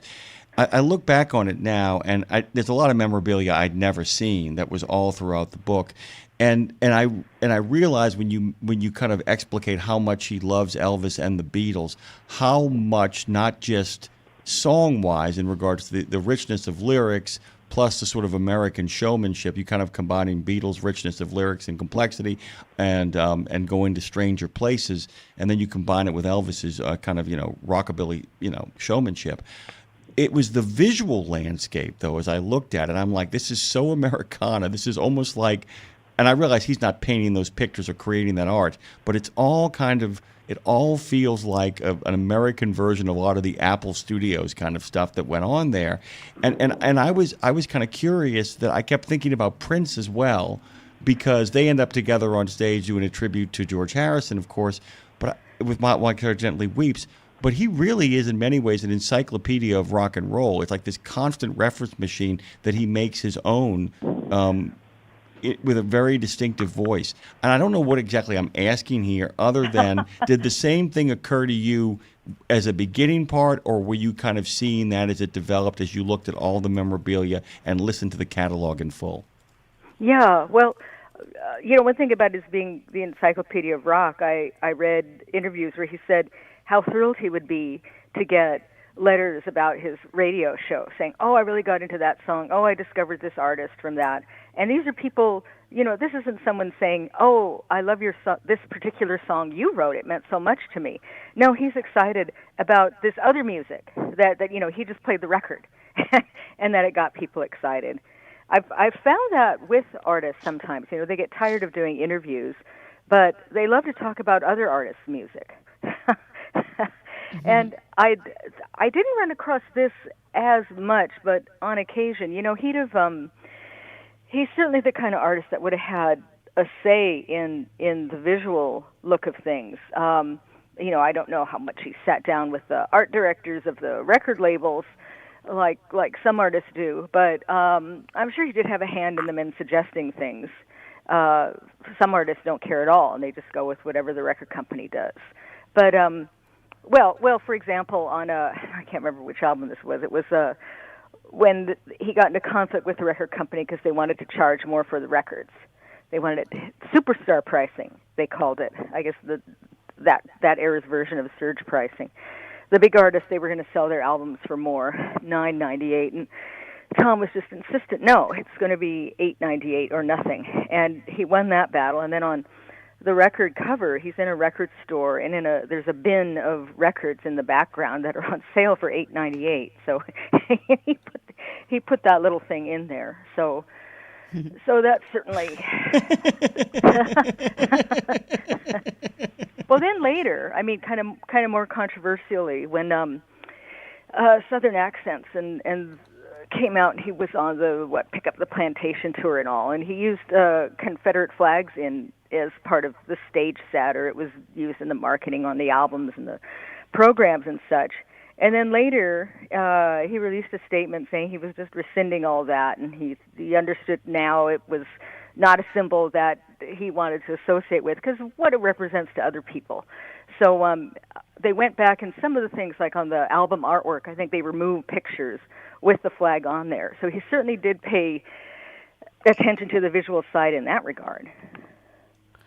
Wow. I want to say this because this book is beautiful. It's certainly Tom Petty fans are gonna want this, but I'd like to back up. I'm gonna make you sort of brag on your piece of work here for a minute, Jillian, because if someone's never read a thing about Tom Petty or know a lot of them, only say the hits. If you only know Free Fallin' or whatever, what would you say that your book really does to help them discover more about this man, outside of everything you've already said? But what does your book, you think, in particular, do different than some of the others? Well, this publisher, Motor Books, they have a series of books similar to this. It used to be the artist name at 75, like Elton John at 75 and Bruce Springsteen at 75, and those were two others I did.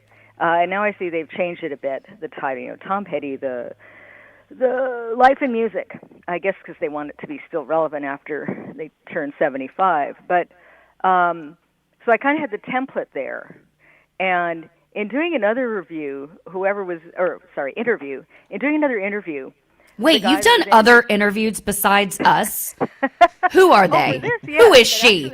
Go ahead. This is probably for the Springsteen book. It wasn't for the Petty book because I've been able to use this. He said, well, these books are like highlights reels. And I thought, oh, God, that's great. In fact, I told the publicist, because they put out, other writers are doing books on other artists in that kind of form. And I said, yeah, use this, highlights reels.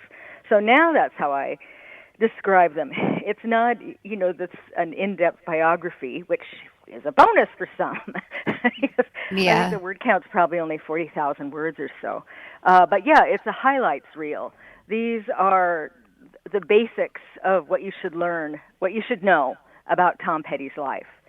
So it goes a bit more than just a surface take. I mean, including the albums, that's kind of obvious. Of course you're going to include the albums. And maybe major things like the Super Bowl appearance and the Rock Hall induction, that kind of thing. But, you need 75 highlights, so you have to find some others. And that gives ultimately a more well-rounded view. I mean, it was fun doing an entry on, say, that he won the George and Ira Gershwin Award, which I had no idea. I didn't either. Doing this book. So cool. So cool. And yeah, I mean, it's not an award that rock and rollers get. so that was impressive on its own.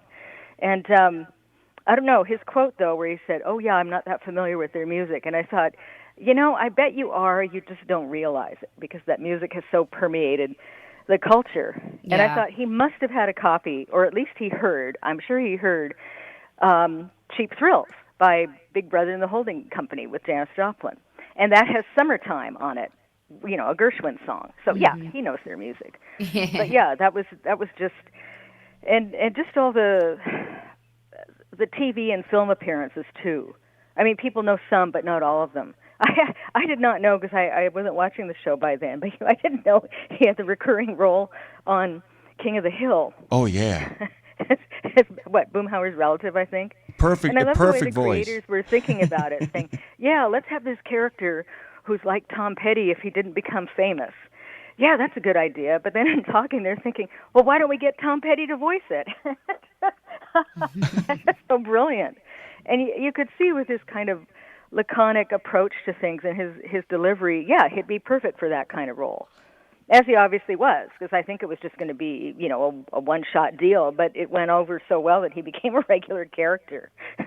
Now that's an accomplishment. By the way, he is such a distinctive personality that the first time I heard I Won't Back Down and he says, you could stand me up at the gates of hell and I won't back down, I kid you not, guys, I had a visual image in my mind of Rodin's Gates of Hell with a diminutive Tom Petty standing in front of it with his guitar saying to himself, I'm going to give this guy 5 more minutes and then I'm leaving.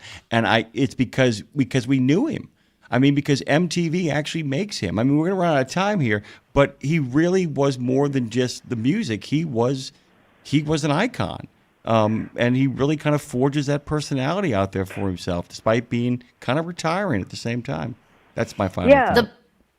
The book is fabulous, Jillian. It's unfortunate we are out of time, but I'd love to have you back to actually talk to about some of your other work, talk about the Bruce and Elton different books, and then, maybe have a wrap-up of how they all kind of work hand in hand. But the book is beautiful. It's called Tom Petty, The Life and Music by Jillian Garr. It is out now. It just came out a couple days ago, so congratulations on that as well.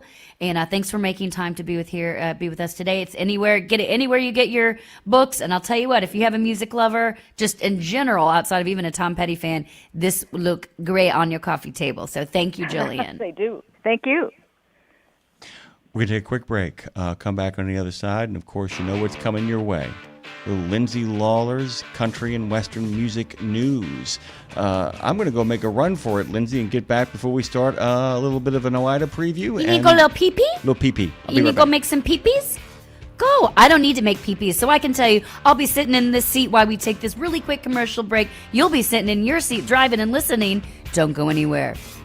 You know Sap Brothers will beat any competitor's advertised price on tires, so hold on to that fifth wheel, because when you buy 4 Salem S624 EFTs, the perfect line haul trailer tire, mounted at Sap Brothers, your price is an amazing $199.99, originally priced at $299.99, and prices are good through June 30, 2025 while supplies last. Save on 4 or more at Sap Brothers, and nobody's going to beat that price. Salem Tires, advanced compound technology for maximum mileage and rolling resistance without compromise. When you think tires, think Sap Brothers.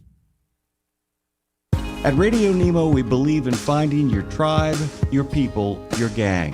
But you can't find your gang unless you find yourself, and you can't find yourself unless you write, right? Lindsay Lawler's We Should Write is a podcast about the healing power of writing. It dives deep with creatives of all types to discover how putting a pen to paper helps them work their stuff out, and maybe gives you the permission slip to do the same thing. We Should Write, live at noon in the center every Wednesday, and then everywhere you get your podcast. Go to RadioNemo.com and learn how to write yourself to healing, creativity, and clarity. Right? The Joshua Chamberlain Society is unlike any other veterans organization. It's truly a family, and I know that firsthand from working with them myself. Their mission is to make wounded veterans and families of deceased veterans feel the support and appreciation of their community for life. Our veterans' injuries are permanent, and so is the JCS support. From monetary assistance like paying utility bills or college funds to helping our heroes find purpose, JCS is a family that surrounds and supports the heroes who have sacrificed so much. Learn more and make your donation at chamberlainsociety.org. That's chamberlainsociety.org. If someone tells you they need to get a life, tell them to join us here at Road Gang Radio with Lindsay Lawler and Jimmy Mack. Let's seize the day with Phone Master Dre. Oh, we season it. We season it all day with Phone Master Dre on Road Gang Radio with Jimmy Mack and Lindsay Lawler. Don't forget, guys, that coming up immediately after this is Trucking with OOIDA. They're going to be welcoming Jennifer Siebold and Lee Cooper to continue their conversations during a week dedicated to veterans as they talk to the Colorado Veterans Service Office and the Veterans Community Project over in Longmont, Colorado. Don't also forget that you can find every edition of We Should Write.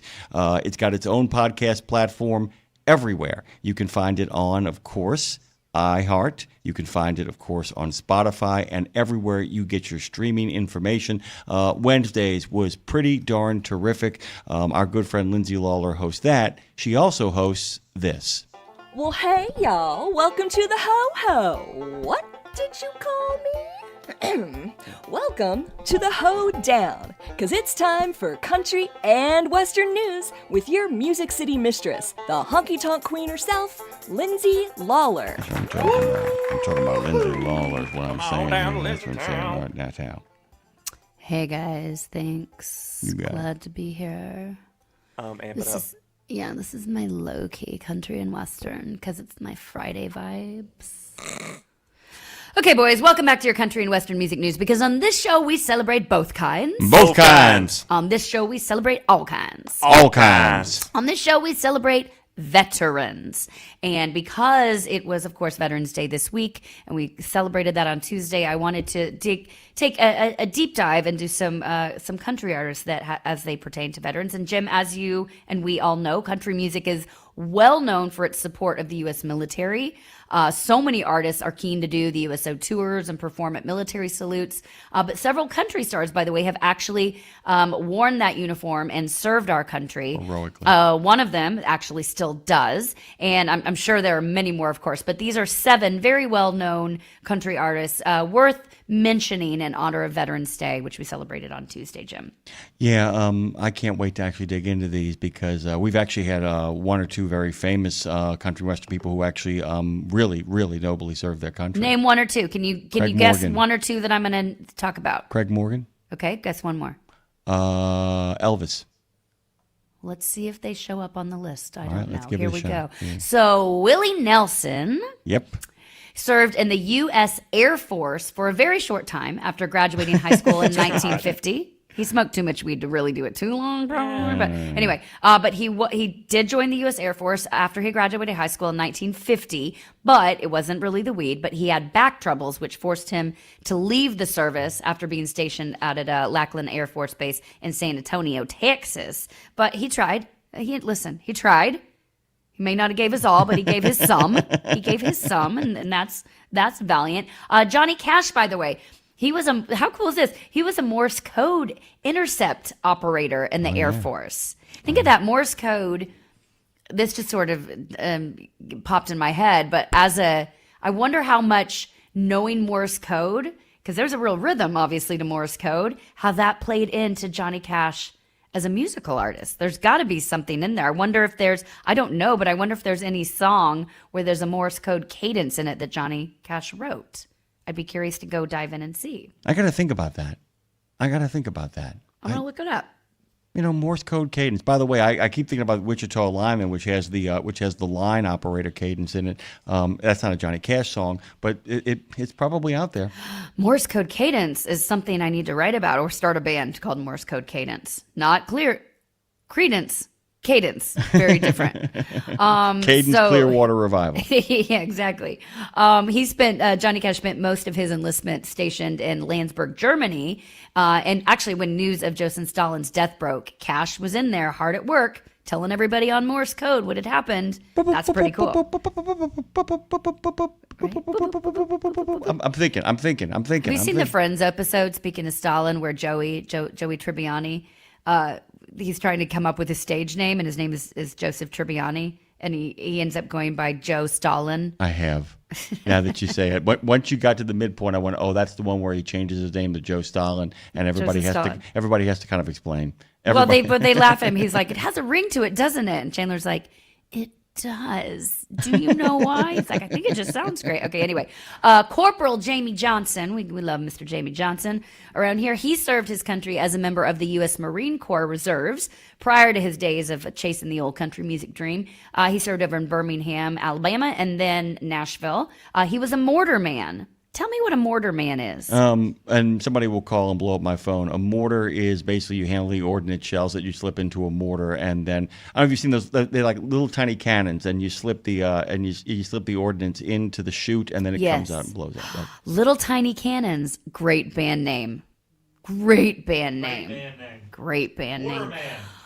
George Strait, by the way, he was enlisted in the U.S. Army from 1971 to 1975, and he spent the final 2 years in Hawaii, because that's how he rolls. Aloha. That's a man, by the way. That makes sense, because George Strait, by the way, let me just tell you, if you ever want to know who's living the ultimate dream, it's George Strait. He's the biggest arguably the biggest artist in country music, and he plays just enough to get his fix and love it and make him happy. Granted, now he's been playing for a long time and he's earned it in his quote unquote retirement.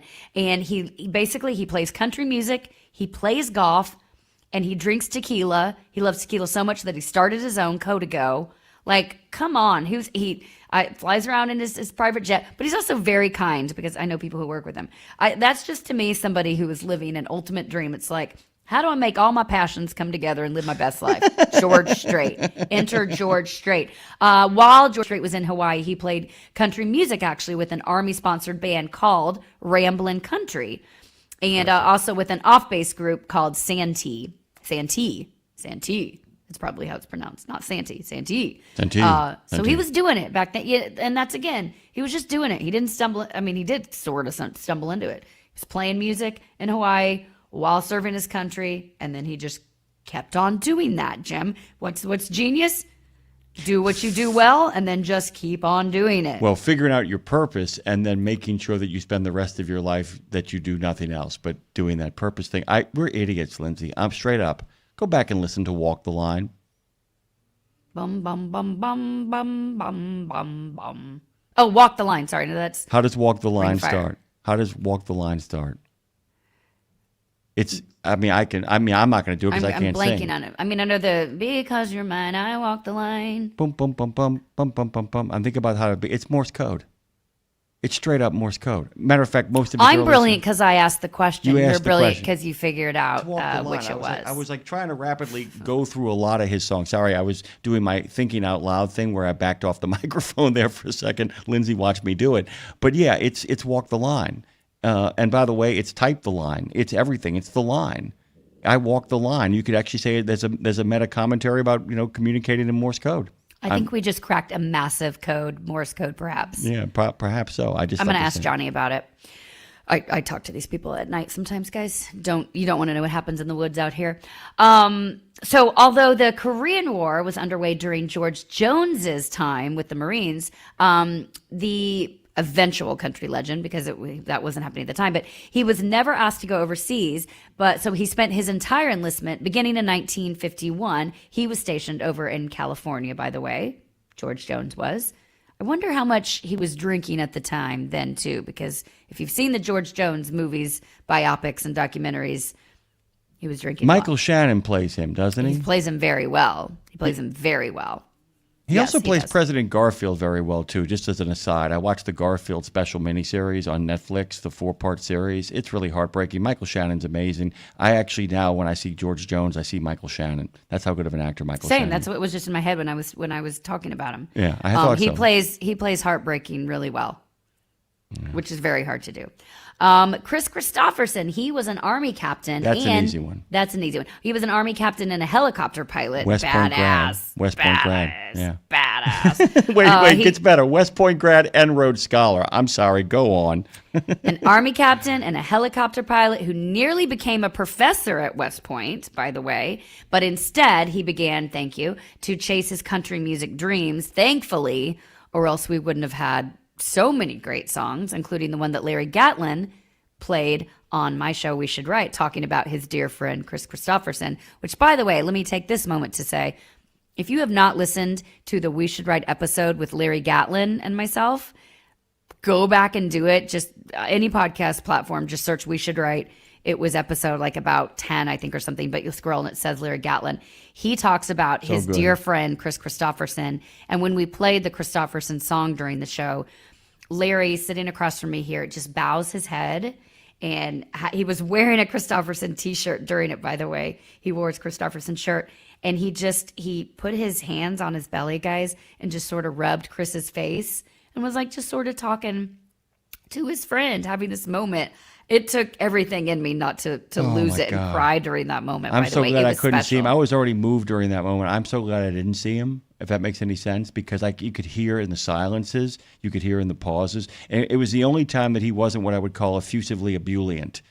Well, yeah, it was a great juxtaposition from the start of the show when he came in and he was talking about eating 2 chili dogs and probably going to have gas during my show as well, as I was locked here in a studio with him. So, it's all about balance. Finally, as you guessed, Craig Morgan, his service in the U.S. Army includes 10 years of active duty and 7 years with the reserves. He was stationed in Panama during the operation that led to the ousting of Manuel Noriega, by the way, in 1989. Bad scene, man. Bad scene. Dave Harrison was there, but go on. Sorry about that. I wonder if they met. Might have. They'd probably have post, actually. But most recently, Craig Morgan, he re-enlisted in the reserves in October of 2023, just about 2 years ago. And he says he still wanted to complete his service even after his musical success. So that's pretty cool. I got the opportunity to play with Craig Morgan in St. Louis, Missouri for a veteran event a couple years back. And good dude, talks to everybody, loves everybody, spent all his time with the veterans at that show, let them come on stage with him. Not let them, he was probably like, let me get out of the way. There was, wounded veterans there. The good people of JCS were involved in that. So that the Joshua Chamberlain Society. So very good dude.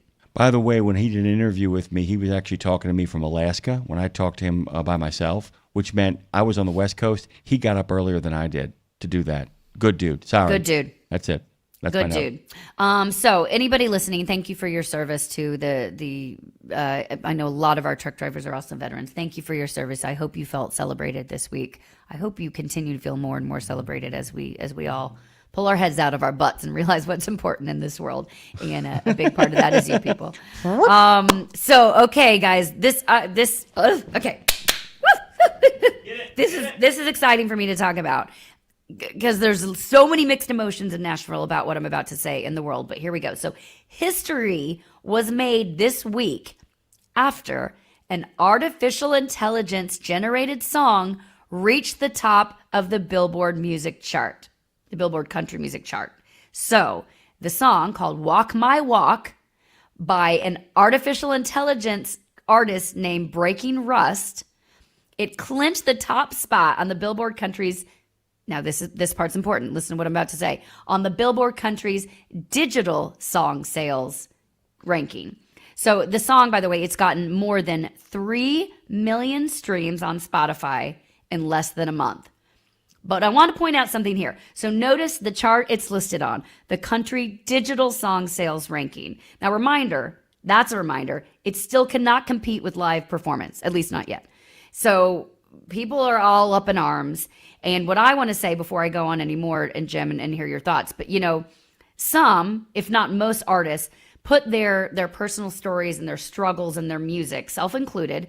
So, I just personally think it's going to be two separate things. This is what, when I was reading this story, I saw it on the news the other day. And so when I kept diving in about this more this week, I don't think AI music has to necessarily compete with quote unquote real music. It can just sort of become its own genre. I think AI music, let's just let it be its own genre, just like country or bluegrass or pop. So my personal suggestion is, if it's going to continue to be produced, which it will, it's happening right now, then just chart it. And when people download it, whether it's AI or not, then just give it its own category at the awards, and then make sure it doesn't compete with real and raw music. That's my take. So I think, say at the Grammys, if AI music is going to chart and have 3 billion streams, well, then we can't ignore it, but we can just let it have its sort of own thing, because there are people that want that. And there are people that listen to it and don't know it's AI. And there are friends that I work with here in Nashville where we're submitting AI songs to be cut. Like, so what happens, quick backstory, when you write a song that you're submitting for, say, a Carrie Underwood or somebody to cut, you send them what's called a demo, and that's just maybe us in the room. We write the song, and then we go in the studio and we produce a demo, and we get it to sound as much like a Carrie song as we could. And then when Carrie gets to it, she puts her own spin on it. Basically, that's what happens. So that's what a lot of demos are being produced as AI right now. But sometimes they get in the hands of other people and they get released, like case in point. But this is actually an artist that's been developed called Breaking Rust. They hit the charts. They're soaring. But that's my take, Jim. Just let it be its own thing. It's not going away, so find a way for it to coexist. Well, and that goes back to our friend Julian's comment. I know we've alluded to that before, too. The idea that there are people who are going to like that, and there are people who are going to enjoy that, and there are people who just want some background noise, and God bless them, and let them enjoy whatever they're going to enjoy. I think now that the big shift is it's always who actually is willing to make the stretch to survive. And I think the big stretch to survive is simply realize that you're going to have to actually perform live more and more and more and more. That making it in this industry is going to turn into the same thing. We've been here before. I mean, Charles Dickens didn't make a nickel off of his writing. He made it off of public performances of his writing. And I just think, just like the Grateful Dead figures that out as well, too, I think that people will figure out a way to kind of make it work and kind of make it sing for them. I'm looking forward to seeing how the adjustment is made. But I love your idea of the separate category. I think it's terrific. I think it's the only way that it makes artists not be so butthurt about it because, Well, and the other thing is people need to remember it charted because it was a novelty. It was people doing that to see what it was about. It wasn't like, oh my God, this is amazing. It was like, oh my God, I want to see what they've done here. I mean, there was and some people did think it was amazing, like me thinking that the eagle and the dog playing together video was real. I didn't know until I knew. But here's the thing. So Billboard is saying there's at least 6 AI artists that have debuted on various Billboard rankings in just the past couple months. And so, yes. I just want to say really quickly, I have a really great idea for how we can get a lot of publicity for this show, to have all of our listeners go out there and tell people that we're not real and this is actually an AI-generated show. It is. There's zero chance I'm real. Have you heard some of the stuff that comes out of my mouth? That's not real. You are real. You are real. You are real. You are real. You are real. No, I'm not. Tennessee, by the way, was the first state in the nation to address the impacts of AI in the music industry. Well, I should hope so. In March, actually, of last year, our Governor Bill Lee, he signed. Listen to what this is called.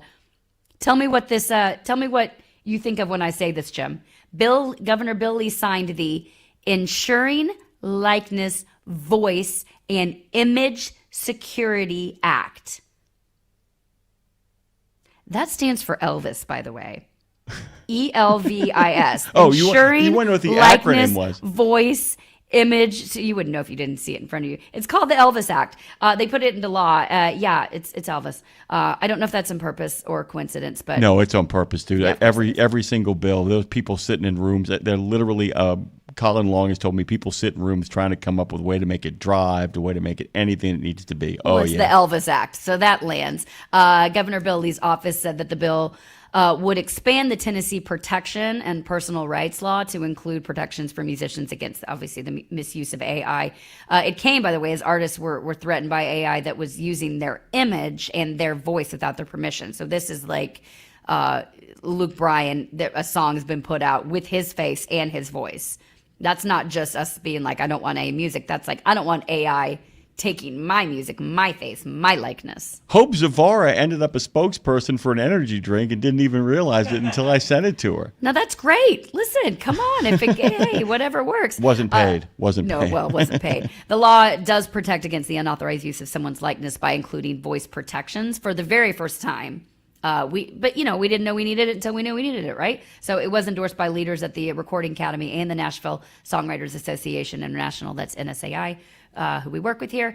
Luke Bryan was on hand at the signing of that bill. On the national level, by the way, as well, Tennessee Senator Marsha Blackburn, she helped introduce a bipartisan bill just this past summer. It would allow copyright holders to know when and how their work is being used to train generative AI models. This is so we are just starting to scratch the surface of what's going to come up and what's going to have to shift here. And I personally find it exciting. I think that they should actually include in the law that any time it happens and somebody breaks the law and does it, that one tech bro in Silicon Valley should be publicly executed. Every time an artist's image is used, a tech bro loses its wings. I like it. Thank you. Not gains its wings, loses its wings. Go on. So, do you remember that time when Garth Brooks is like, I'm going to be a brooding rock star and call myself Chris Gaines? Lame. Do you remember that? I'll never forget it.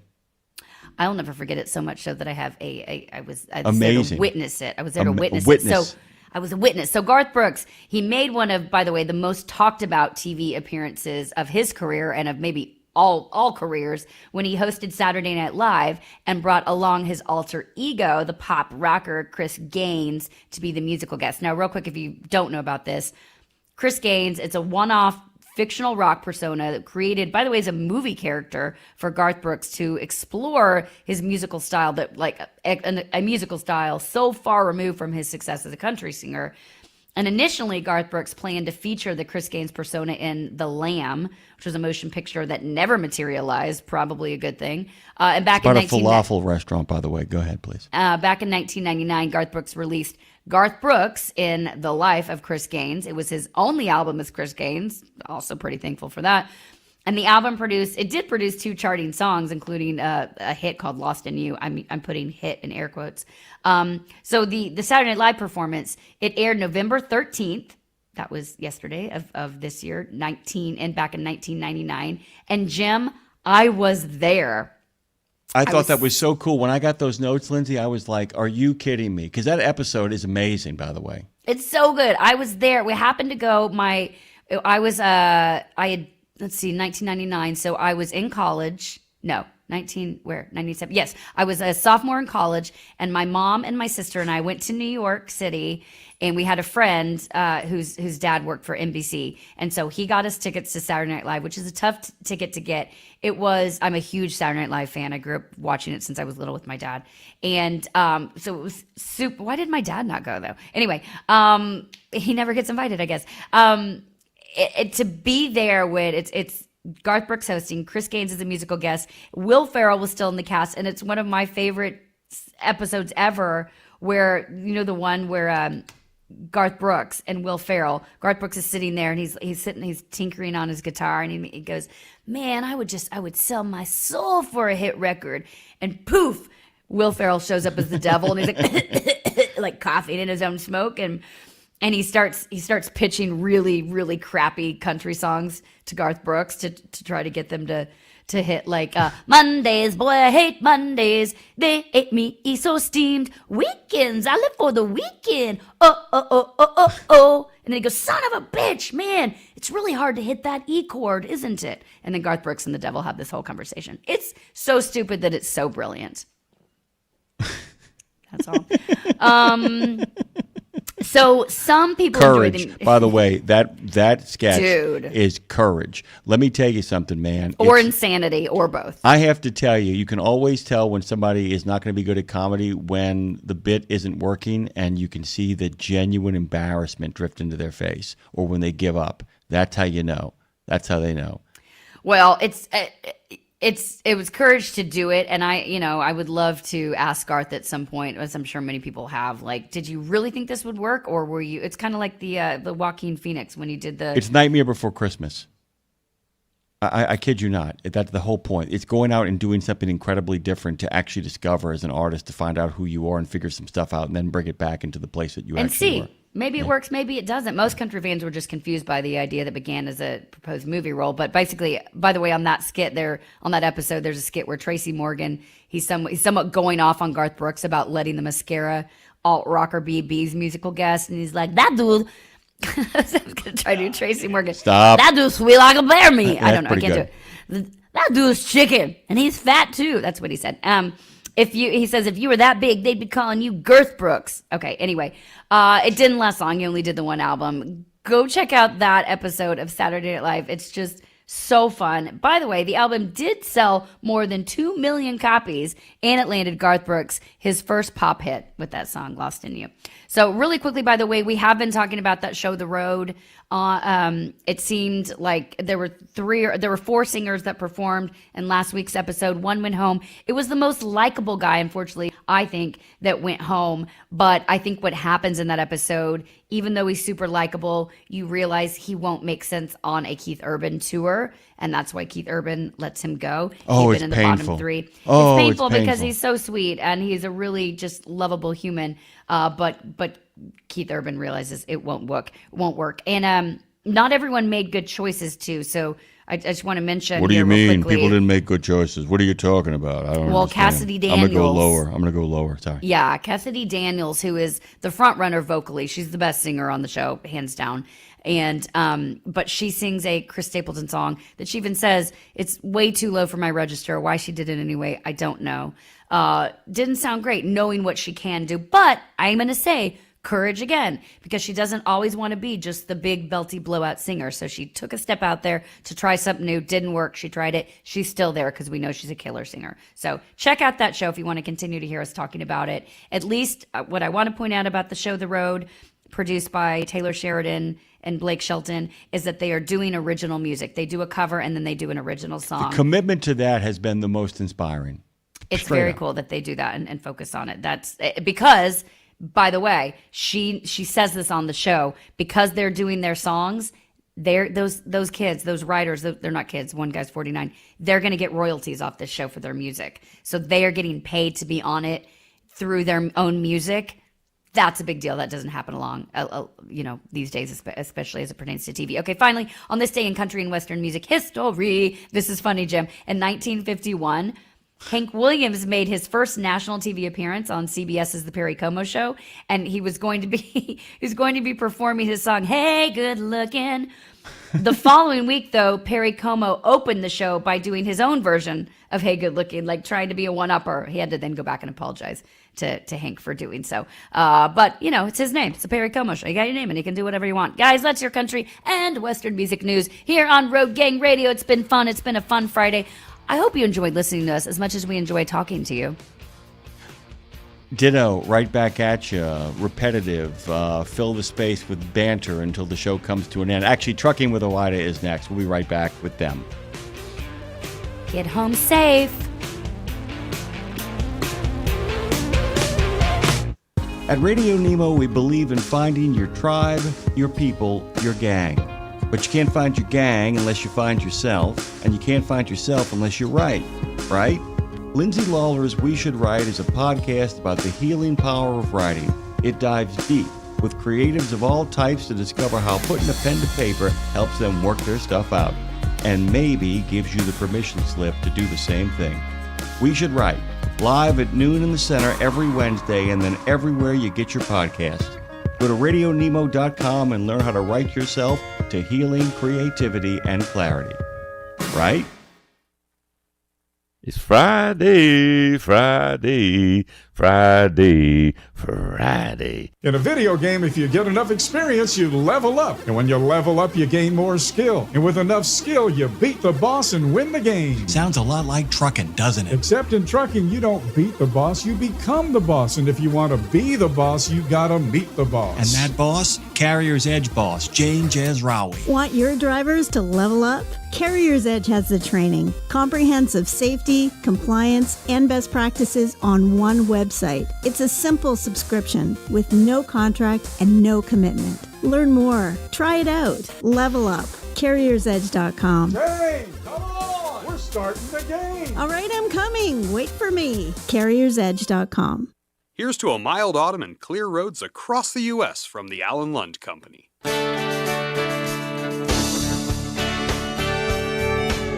Just want to say thanks for all the troops and our veterans for all their sacrifices that they make to keep everybody safe. We are very blessed to have them in our lives. Our Truckers for Troops campaign continues today with two important conversations. We have been focusing all week on the ways in which OIDA's campaign provides support to active duty military and to veterans here at home, whether that be through care packages or by donating to the Veterans Community Project. And by extension, that's what we're going to talk about today. First, with Jennifer Siebold and then Lee Cooper. Jennifer is Executive Director of the VCP location in Longmont, Colorado. And Lee is a Veteran Service Officer for the Larimer County, Colorado Veterans Service Office. Both work, of course, here with veterans every day, helping them in a number of ways, pretty much in any way that they need help. So looking forward to both conversations there. But first, a quick reminder that the Truckers for Troops campaign continues through Sunday here. There are several ways to show your support. You can join OIDA or renew your membership for $35 with 10% of dues going toward Truckers for Troops, which OIDA then matches. Or If you want to do it the old-fashioned way, you can call 816-229-5791, and the person answering will certainly help you out in any way they can. Or you can log on to the web at ooida.com/T4T. That is ooida.com/T, the number 4, and then T. Every little bit, of course, helps. And with that, let's now turn things over to Jennifer Siebold, Executive Director of the Veterans Community Project in Longmont, Colorado. I want you to take us back to the beginning. When did you first hear about the VCP, and when did you become involved? I am someone who has worked in housing and homelessness for most of my adult career in the Denver metro space. I am also the daughter of a U.S. Army veteran, and my grandparents grew up in the Longmont area. So I started hearing some rumblings about VCP just because I lived in the community of Longmont, which is, the first site outside of Kansas City where VCP was expanding to, and I had seen it at local community events and some information in our local news media about it, really way back in 2019 when it was just getting started here. And then in 2022, I was sort of looking for my next opportunity, and again, really lots of experience in the homelessness and housing space, but never specifically in veteran space, although over the last several years I had really noticed that a good portion of the individuals that I served in that work were veterans. So anywhere from 15 to 20% of the individuals I was working with in those programs were veterans. I saw this opportunity come open at VCP of Longmont and was really interested in exploring it. And really, it seemed like a natural fit. And when I started in 2022, we were just starting to get ready to go vertical on the village. So the prep work and the groundbreaking and the fundraising portion of it had gotten to the point where the vertical construction was really getting started. So my very first day was in a plot of land here in Longmont, and we were getting ready to start building the community center space and really kick off what would become the Longmont Village. Wow. You had kind of mentioned a little bit about your background, and I did notice a lot of it, it was in nonprofit work that focused on, people experiencing homelessness. I'm curious, when did you first discover that that's what you had a heart for and that's what you wanted to do for your career? Kind of interestingly, really, I will say it probably has always been there. I grew up really in a low-income family, again, daughter of a U.S. veteran who struggled with a lot of things. I think, truthfully, had VCP existed when I was a child, we may really have benefited from such a program. So we grew up really instably housed, a lot of undiagnosed challenges. So I think just it's probably always been there. But then really in 2013, I took a turn in my career and started working more in the space of funding solutions for housing. I myself had experienced a brief stint of homelessness. I left a domestic abuse situation with 3 young children, and so have kind of some long-lived experience, but more direct experience as an adult too. And I think it just really spoke to me that this was an issue I could make a greater impact in by utilizing my experiences and by really looking at the realities of the foundational causes of some of this and how to improve that. And VCP was a perfect fit to do that. I think really the approach is looking at infrastructural missing pieces and how to address those in a way that has lasting and meaningful change.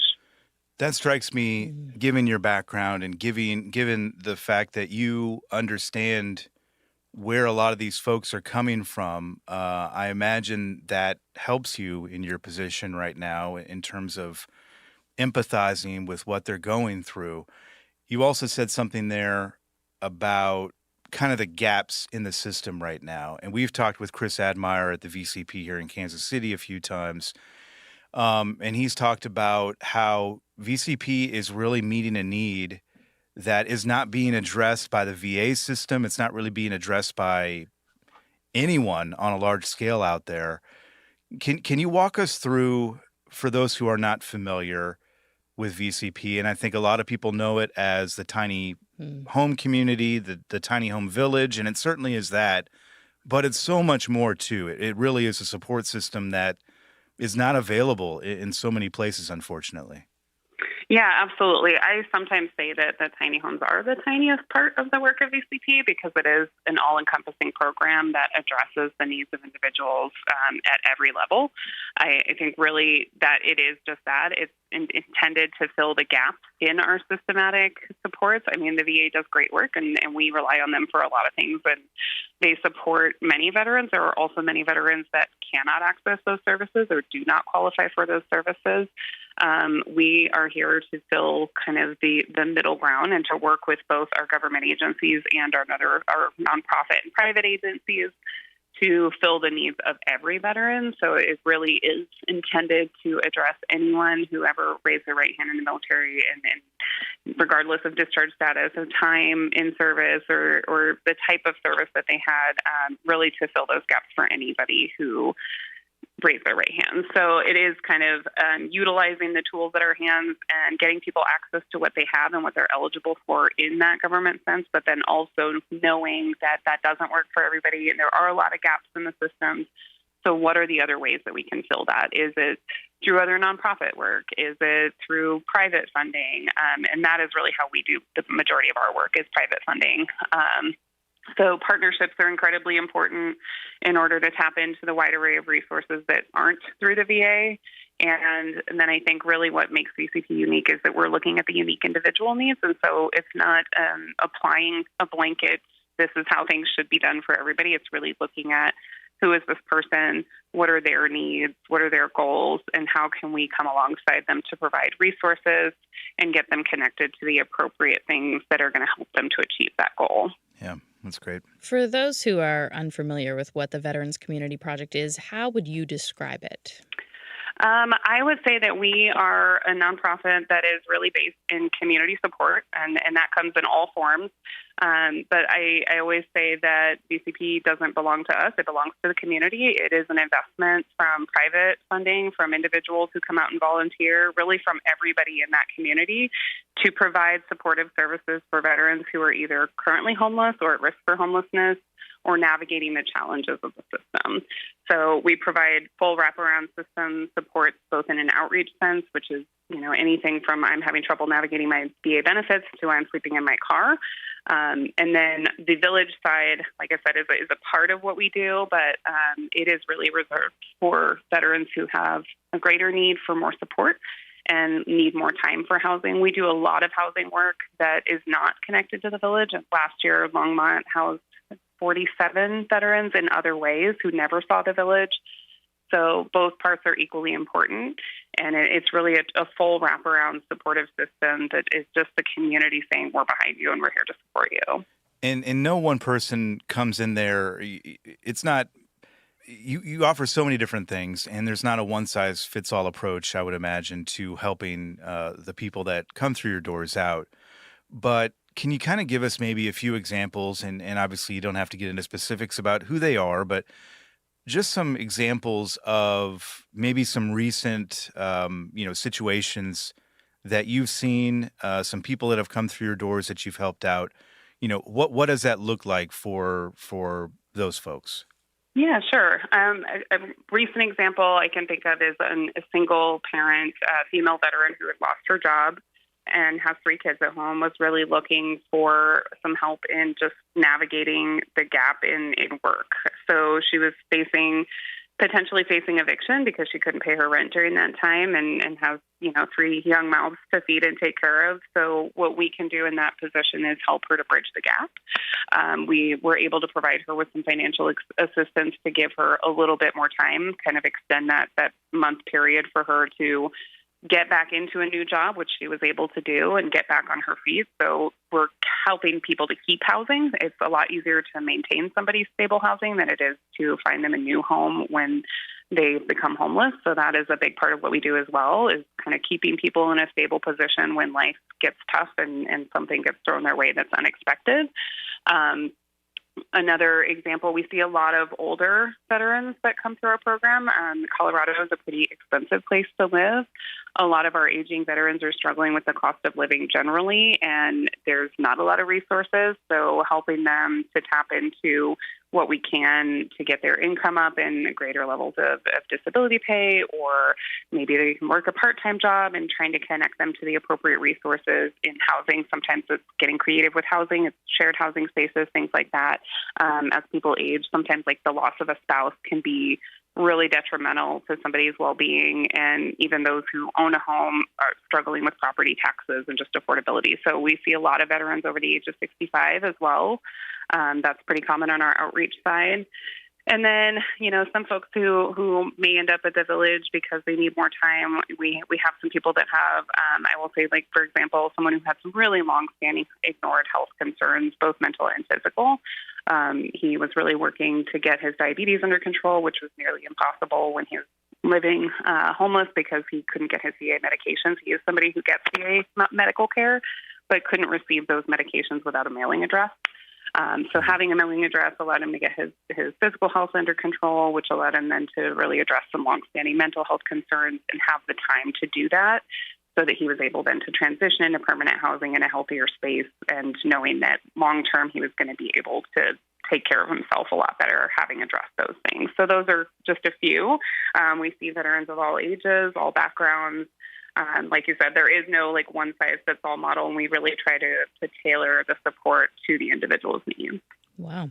Yeah, it's interesting to hear kind of the different things. I think, people who have heard about VCP, I think they do just think the tiny homes, and then it kind of stops there. But just hearing that there is a vast way that you are helping. Obviously, this can't be done without donations and money. Talk about the importance of that, of those donations that are, both big and small.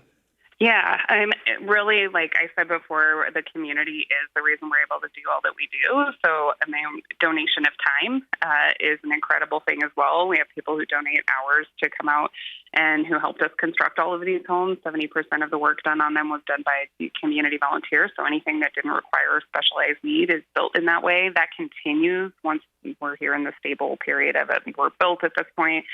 We rely on volunteers for support in our program and for meals and to help us do drives and all kinds of things all year. Financial donations are how we do our work. Again, we don't really receive a lot of federal funding. We have a small amount through a suicide prevention grant that is administered through the VA, but primarily our funding comes from private individuals in the community, private foundations, and corporations that support our work. It's one thing to build the community, and in Longmont, the total capital project cost was about $7 million to construct the village and the systems and buildings here. But the bigger piece, and I've kind of spoken to this, is the programmatic support. Like, the buildings are one thing, and they're here, right, but it doesn't work without that case management support. And having a qualified staff to help support the veterans day in, day out with the things that they need is essential. So our annual operating budget here in Longmont is about $1.7 million. That pays for all of our programming, our outreach services, our village services, and all the services that we provide externally. So that it's a pretty big undertaking, and we do rely on people to be generous and invest in that. It's a pretty special thing, too, I think, for people to physically put their hands on it and build it, but then continue to be involved with the project. And I really do think that people think of VCP as their veterans community, which is key, and that's how we want people to think about it. Like, we have Veterans Community Project. We say that community is our middle name for a reason. Like, really, community partnership and connection is the thing that we do best, and that's how we support our veterans, is by bringing people together to solve that challenge and to help people have support from all sides and from people they've never met. That is really at the heart of our work. And that's one of the things, Jennifer, that I really admire about VCP is that you are, people are coming through the door, and again, everybody's different, everybody's facing their own challenges, but you all find a way to help them, whether that be, again, as you mentioned, they're helping to find a job, giving them temporary housing, dental service. I mean, the list goes on and on. Anything that they need, you're going to try and provide for them, which, again, I think is admirable on so many levels. The home aspect of this, too, and we talked about it briefly, and we kind of said that it gets all the headlines, and, all the other services are kind of, maybe not thought of as much. But with regard to the homes, there's been a lot of thought that's gone into them. And Ashley, I know you went out to the Kansas City location. I've been out as well. We took a tour of the houses, and it was explained to us at the time the amount of detail that goes into each home in terms of, like, you know, where the windows are situated and things like that. Can you talk about just the thought process and the design of these homes, because they are designed with veterans really at front of mind, right? Yeah, absolutely. And I certainly don't want to minimize the tiny homes. They are an incredible tool. And it really, I've worked in a lot of housing programs. I think the care that's gone into building the tiny homes here is really important. Like, number one, we want to provide a dignified space for our veterans to live. I think one of the things I hear most often when people come out to see them is, you know, they've got an image in their mind of what a tiny home is, or maybe they've seen an example of a different model that somebody has used, and this is never what they're picturing. So I think it is a really dignified space that any one of us would live in, and that's what we want for our veterans. So it's not what people have in their mind in like a pallet home or a temporary structure. It is a permanent housing foundation on solid foundation. It is built on site, and it's really nice. I mean, we intentionally put, like, you know, really nice amenities, hardwood floors. It's a space that we feel we would stay in, and we feel good about providing to our veterans. So it starts with that, like a really dignified space.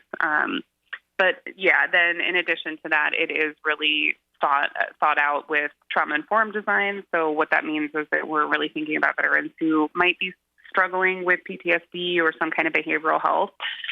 Everything from the colors of the wall, which are, you know, specifically picked out to be calming, to the insulation, which is really thick to provide like a quiet, private space. And the layout of the furniture, which is laid out in a way so that the veteran has a 360 radius view of the home, and can kind of see everything, feel safe in that space. The intention is that they have a quiet, healing place to go to that feels comfortable and safe to them. And then at the same time, the layout of the village is also really intentional. We learn a little bit with each build, too. So I know you guys have seen Kansas City. One of the things that got added in Longmont was front porches. So they have covered hanging porches. That was really, it came about because they were seeing their veterans gather outside in that kind of front porch space. And so we provided that as a way to balance that community, you know, the connection piece of it, getting to know your neighbors and having somebody that's also going through this with you that you can trust and that is a social support, providing that space and then having the ability to step back and be in the private space of healing and quiet and taking your own time is really important.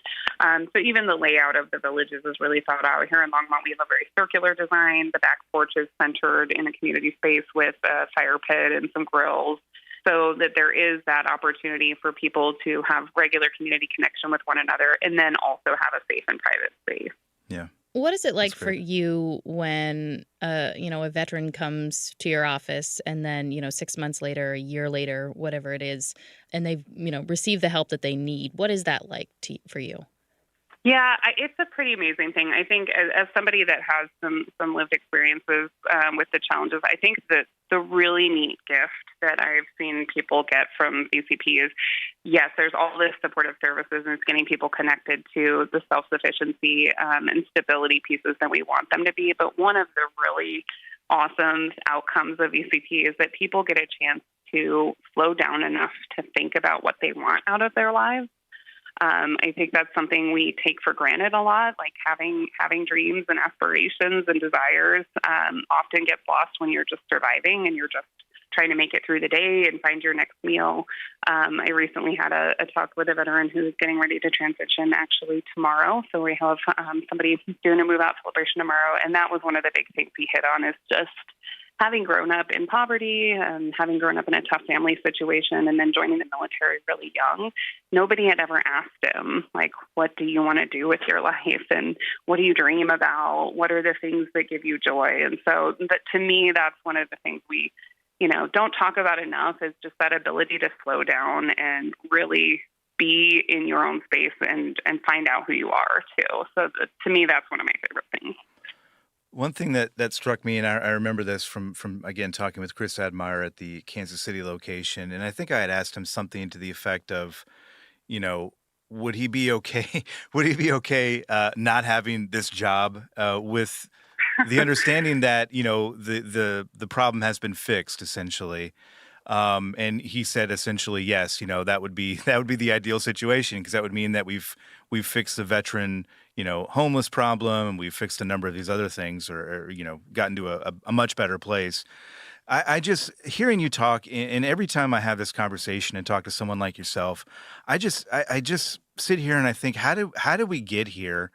Because these are men and women that put their lives on the line for us, for the country, and they come back and they obviously need help, and folks like yourself are stepping forward and providing that help. And again, I can't say enough great things about you and everybody else that you work with there. But I just keep coming back to this question.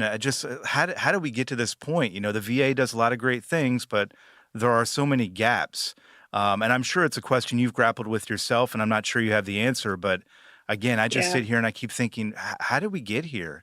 Yeah, I mean, it's a great question. I'm not sure I have. If I had the answer, I'd probably be able to, wave a wand and solve it. That'd be great, wouldn't it? Yeah, it would. And I think all of us, would say that, that's why we're in this work. We'd like to see these challenges addressed and solved, and to be able to be a part of tackling some pieces of that every day is a really incredible gift.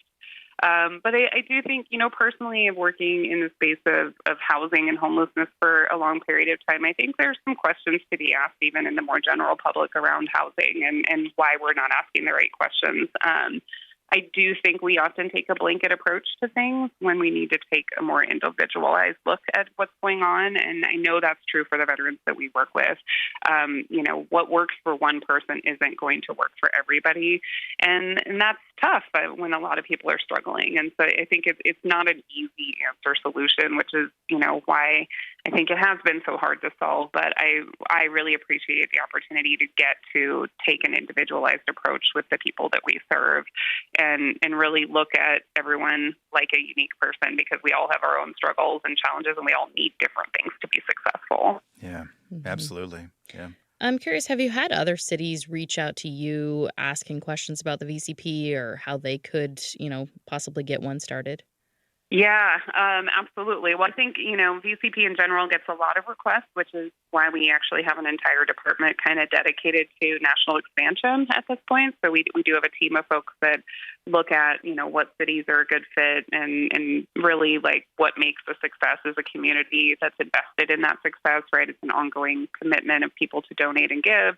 It's a commitment on the city's part to help provide political support, and really it's a commitment on private funders. So I think there's a whole department of people at VCP that look at those requests and field them, and also try to look at what sustainable growth for VCP looks like.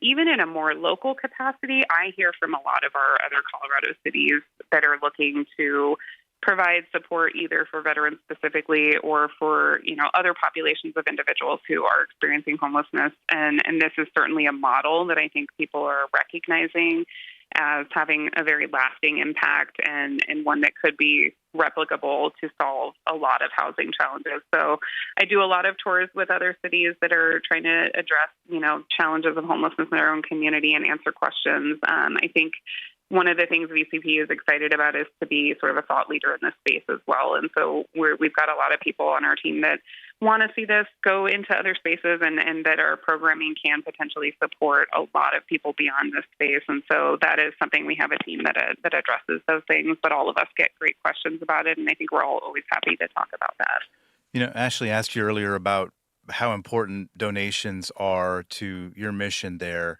I know one of the reasons that OIDA has started and continued this relationship with VCP is that you are, and by you I mean VCP in general, are very careful with the money that comes in, and you try to put every single cent back toward the veterans. Yeah, I mean, really everything that we do goes back to supporting our veterans. So I think, and we're at $95+ directly linked to programmatic outcomes.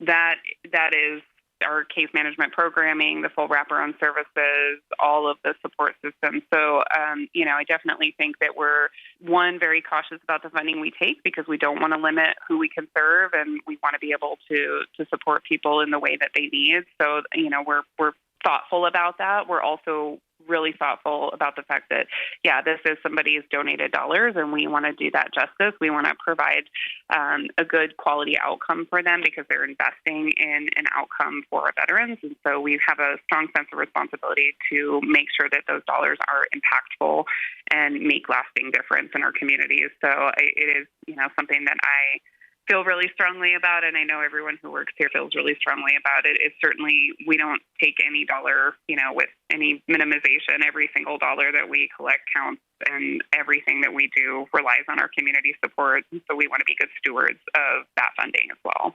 Definitely. So, yeah. No, we appreciate the work that you do. Yes. And thank you so much.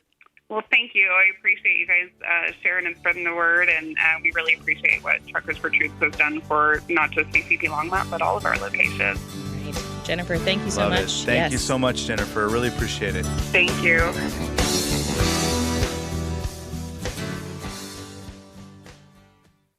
The Soup Nazi says no soup for you, but we've got plenty of alphabet soup for you on Nemo Nation every Monday. You'll know what's going on at FHWA, TCA, ATRI, CARB, NHTSA, NACFE, OVAC, NTSB, ATA, RLA, NMFTA, DOT, CVSA, TXTA, NASTC, NAPTA, and of course OOIDA and FMCSA, and more.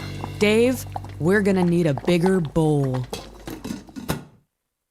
There are precious few nonprofits in the trucking industry, and even fewer that make a tangible difference in the lives of professional drivers. So thank goodness for the St. Christopher Fund. Since 2008, over 4,000 over-the-road semi-truck drivers have turned to the St. Christopher Truckers Fund when a medical issue took them out of work. The SCF steps in and pays necessary household expenses such as mortgage, rent, utilities, insurance, and vehicle payments. The SCF also provides free health and wellness programs for drivers. So find out how the SCF can help you, or help the SCF yourself. They'll turn your dollars and cents into that tangible difference for the professional drivers who need it most. Support our highway heroes with a donation at truckersfund.org. Check out the new over-the-top lineup at participating Country Pride and Iron Skillet restaurants. 3 gigantic sandwiches loaded with flavor. Try the chicken parm stack, the big country combo, or the ultimate smash melt. The ultimate smash melt. 2 delicious smash burger patties, surrounded by 2 grilled cheese sandwiches. 2 sandwiches in 1. Visit your favorite Country Pride or Iron Skillet restaurant and come hungry. Available for dine-in only at participating Country Pride and Iron Skillet restaurants inside TA or Petro Travel Centers. Did you know it's extremely easy to join the Wreaths Across America mission to remember our fallen heroes, while at the same time honoring those who are currently serving our country and their families? Plus, you're helping to teach our younger generation about the value of freedom. With just one $17 donation to Wreaths Across America, you're sponsoring a fresh Maine Balsam Remembrance Wreath. They've really become a symbol of America's respect for those who bravely served and are no longer with us.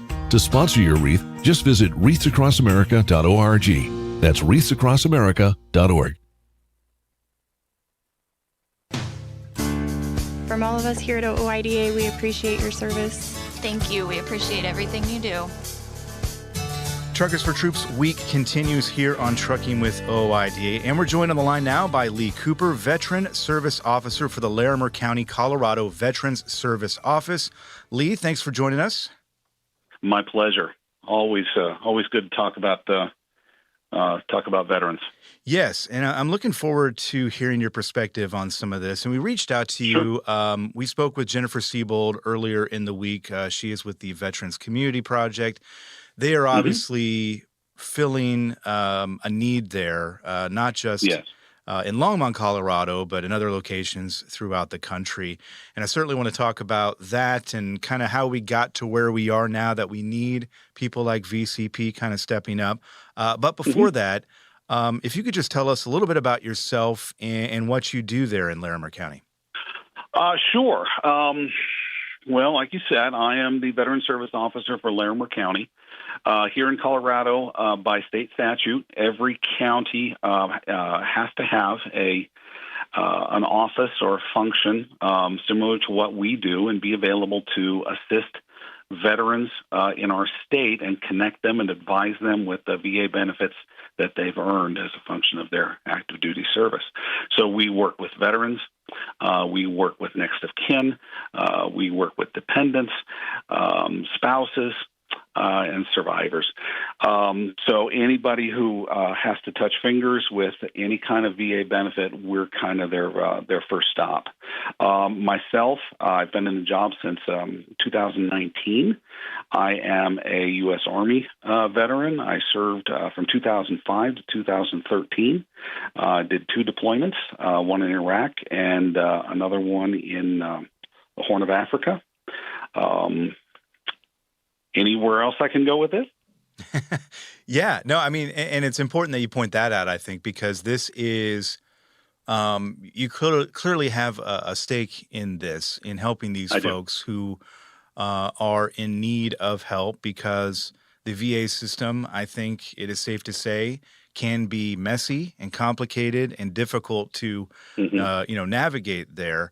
And frankly, it can be very intimidating, and that's what keeps a lot of veterans, at arm's length from it. Did you experience any of that? I think you said you got out in 2013. Did you kind of experience any of that at the time? Here in northern Colorado, we've got a very active veteran community. So when I got out, I was basically, I tucked right into it. I knew who my veteran service officer was. I'm sitting here in her role right now because she went and retired and I applied for the position. And I did not have any real negative obstacles or experiences accessing the services. Which is good. So it's my goal to extend that positive experience with to as many veterans as I can. Certainly, the veterans that we see, they come from all walks of life. They've experienced the VA at its worst and at its best. Certainly the folks that came back from Vietnam, a lot of them, immediately went to the VA and had really terrible experiences and, turned their back on it for good reason and never revisited the issue until later in life when they really needed it. So that's kind of where I'm coming from. Yeah, no, that makes perfect sense. I'm going to ask you a difficult question to answer. And I don't know if you'll have the answer, and that's quite all right as well, but I'm sure you've put some thought into this, in that the system is not working for too many people. Again, I think that's probably safe to say. Mm-hmm. How did we get to this point where organizations like the VCP are necessary to, again, fill in some of the gaps that are there? Is it just a decades-long bureaucratic situation where we've thrown up so much red tape and it's gotten kind of caught up, in all the problems here? Or, how do we get here, I guess, is my short question. And I'm sure the answer is not going to be short, but, what do you think there? Oh, my goodness. There's a lot to unpack there. Yeah. Here's kind of what my take on this. The VA is in many ways a lot like the American tax system. The American taxpayer system, your income tax, it's so incredibly complicated that a lot of people feel like they can't navigate it themselves. They hire accountants, they hire tax specialists to assist them with that. Now, why is it so complicated?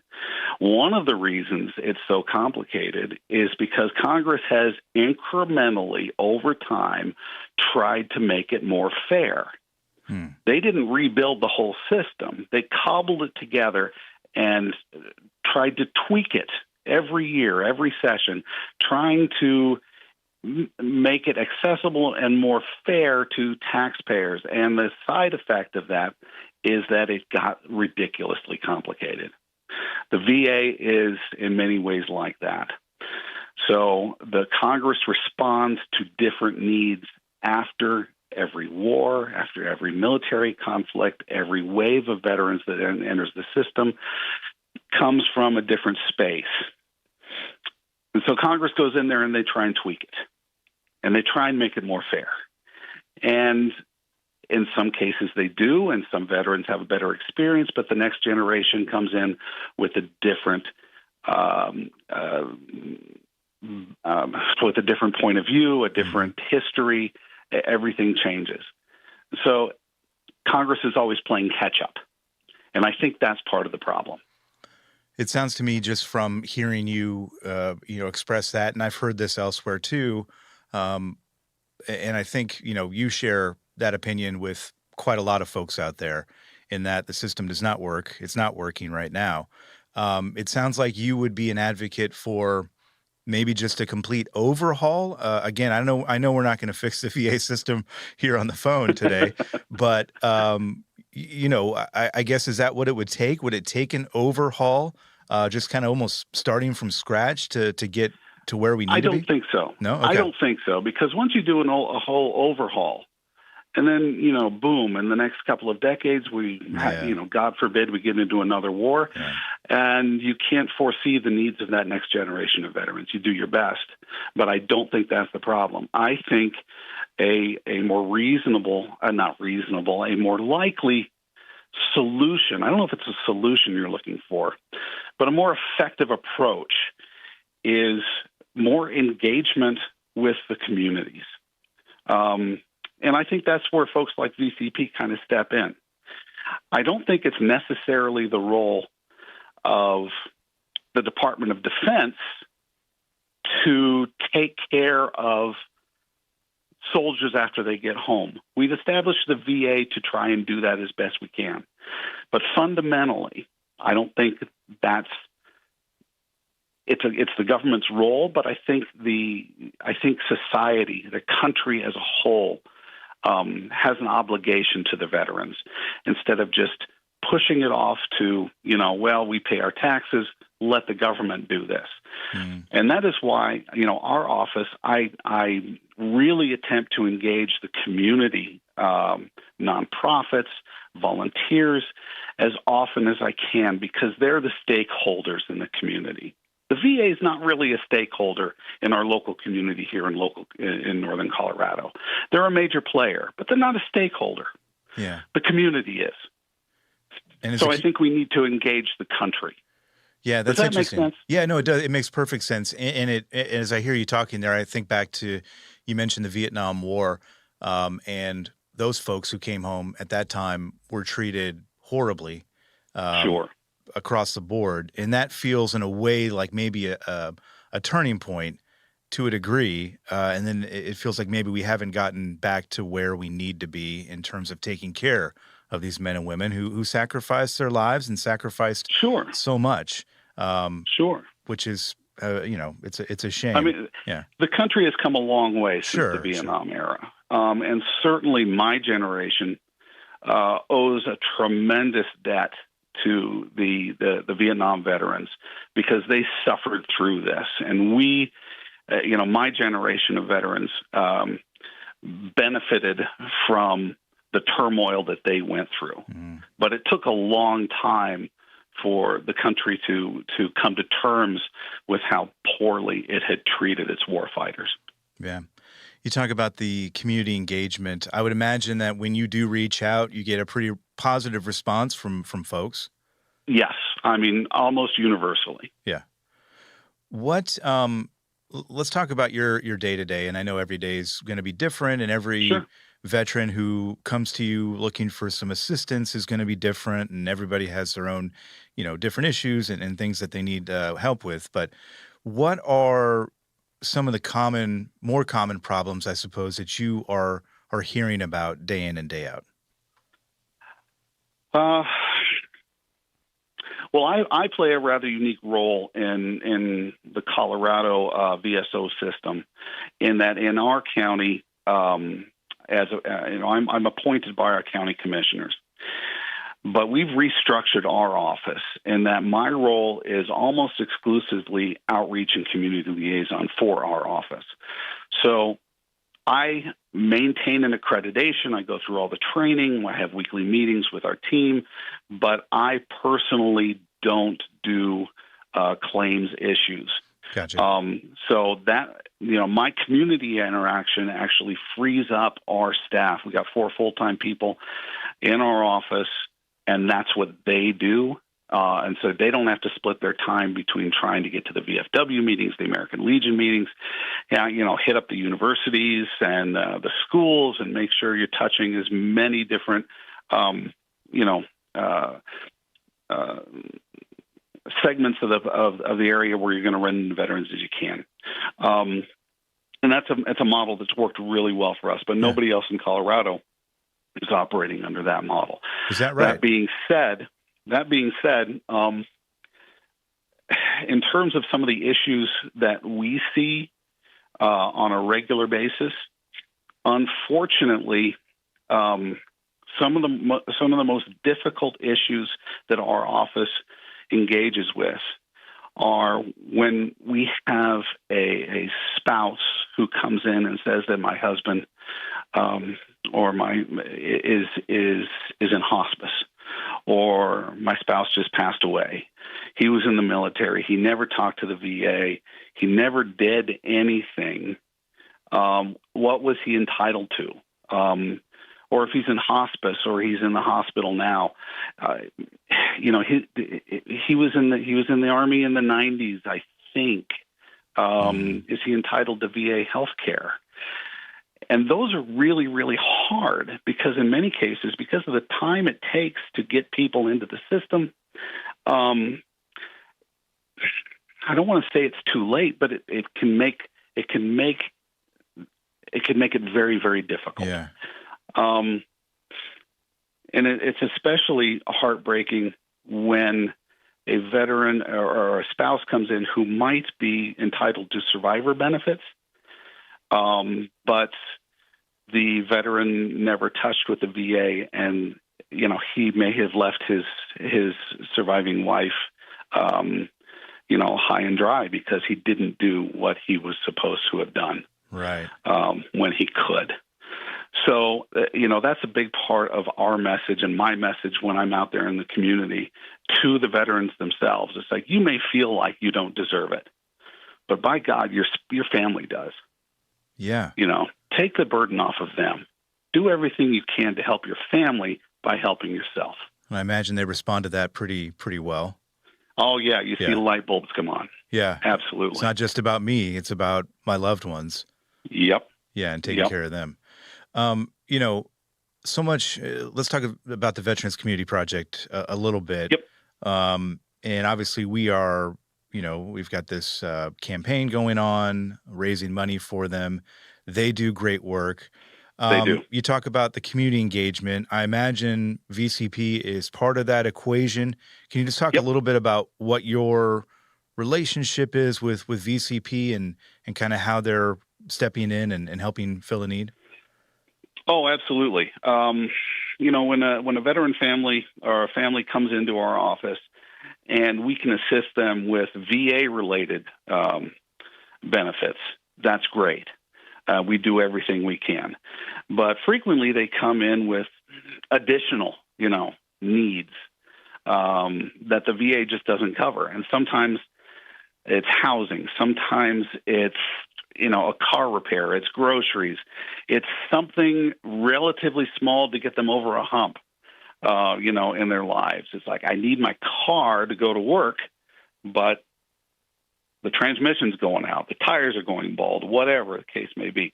And that's where we have, our network of community partners that we can call on. And sometimes we call on multiple partners to help one veteran. And VCP has been a very important part of that engagement. their community down there in Longmont. They're not actually in our county, but we don't discriminate geographically. We help anybody they send to us. We send people to them. The whole idea is trying to get a wraparound for veterans that find themselves in a really tough spot.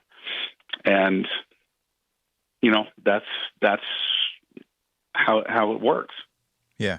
And that's the thing, too. We talked with Jennifer about this, and Chris Admire, he's the executive director here in Kansas City where we are. Yeah. But they talked about, the tiny home aspect of it, I think often gets the headlines, and for good reason, because they're putting a roof over someone's head who, needs one. And that's a great aspect of it. The thing that always strikes me anytime I have a conversation with somebody who's involved with VCP is their commitment to all the services, all the other things that you're kind of alluding to there, from mental health to physical health to, veterinary services if they have a pet, this and that. I mean, the list goes on and on and on and on. Absolutely. And when you see a group doing something like that, that's got to inspire you. I would imagine that there are folks out there that are willing to help, and not just willing to help, that will do anything that they can, to help these folks who, again, sacrifice so much for us. It doesn't just inspire me. I mean, that's what fuels me. That's what keeps me going. I mean, their energy is infectious. So, they're heavily involved in the veteran stand downs that we have throughout, northern Colorado to assist homeless veterans, even if they can't actually accommodate a homeless veteran for whatever reason. They're there. They're showing up. They're marshaling resources. And it's not just physical resources or money or things. Sometimes it's experience. So, if you've got a veteran that's struggling with some particular issue, they need a specialist that's not related to the VA, whatever the case may be, I can reach out to any of these folks and say, who are your contacts? It's a tightly woven web of specialists and generalists and resources that I just feel like a spider web. I can pull one thread, and somebody is going to respond. At Truck Stop, we've built a better load board for carriers like you. Sign up today and access over 600,000 loads on the most trusted online load board. Learn why the best in the business rely on Truck Stop to make more money and start driving your profit today. Penske is the trusted source for quality used trucks. Whether you search our website, call our sales staff, or bid at our online auction, you are sure to find the right used truck for your business. Visit PenskeUsedTrucks.com to view our inventory and learn more. House Products provides your diesel with total performance and protection. Use Diesel Defender for a full system cleaning. Start treatment early with Diesel Treat to prevent gelling all season. And protect yourself from winter emergencies with Diesel Lifeline. Stay moving with House. Attention all truckers, Dean Michael, the tax doctor here. I want to talk to you about those dreaded tax problems. I know you want to keep on trucking and not even think about them, but let's face it, they're not going away all on their own. You need professional help. I've been helping truckers put their tax problems in the rearview mirror for years. I can help you too. Call me now for a free consultation at 888-557-4020 or go to mytaxhelpmd.com. It's like I always say, keep your eyes on the road, I'll keep mine on the IRS. 888-557-4020. Truckers, your engine works as hard as you do. Don't let torsional vibrations sideline your rig. Vibratech TVD viscous dampers protect your crankshaft, cut downtime, and keep you earning mile after mile. Over 75 years of trusted protection made in the USA. Find a dealer at vibratechtvd.com. Since you started, what you've loved about trucking is the freedom. Heading out on your favorite route, a good driving song, and thinking about truck insurance. Well, maybe not that last one. That's why we're here. At OOIDA, we have a full range of truck insurance products, expert advice, and great customer service, helping you get the right coverage for your operation. Go to OOIDA.com, because your job is to drive. Our job is to help with everything else. all the services that, VCP and these other organizations provide. Again, there's so many great ones out there that are dedicated to doing whatever they can to help these folks. Is there one prevailing or maybe underlying issue, I guess, under all of this? Is it a mental health situation? Yeah. Okay. I rang a bell there, or hit a button or something. Yeah. Yeah. Yeah. There's a nexus, I think, between mental health and substance abuse. And sometimes it can be difficult to differentiate one from the other. They're kind of intertwined. And, I'm thinking specifically about some of the more difficult chronic issues in our community with veterans that clearly have mental health issues. But the resources, they require extensive inpatient help, or in some cases, even institutionalization that doesn't exist. So, way back in the day, we had mental health institutions that, absolutely had human rights issues and abuses happened. And those went away. Yeah. So now we have folks, and I'm not just talking about veterans here, but veterans are certainly part of this population. We have people that are being treated, but they're not being treated by mental health professionals. They're being treated by prisons. Yeah. So, and that's kind of heartbreaking. Yeah. It's like, we've got a brand new and fairly robust veterans treatment court here in our county that just started earlier this year, which we're very proud of. But unfortunately, for some of these really difficult mental health issues, the judicial system is the only place that exists for them. Yeah. And I think we've got to come to terms with that as a country. Yeah, well, a remedy to helplessness is doing something and being proactive. So I will ask you that, because there are folks listening to this who, again, are going to hopefully contribute to our campaign that helps VCP and active duty military as well. But what do you think the rest of us out here can do to improve things, either maybe on a micro or a macro level? What does that look like in terms of coming together and helping?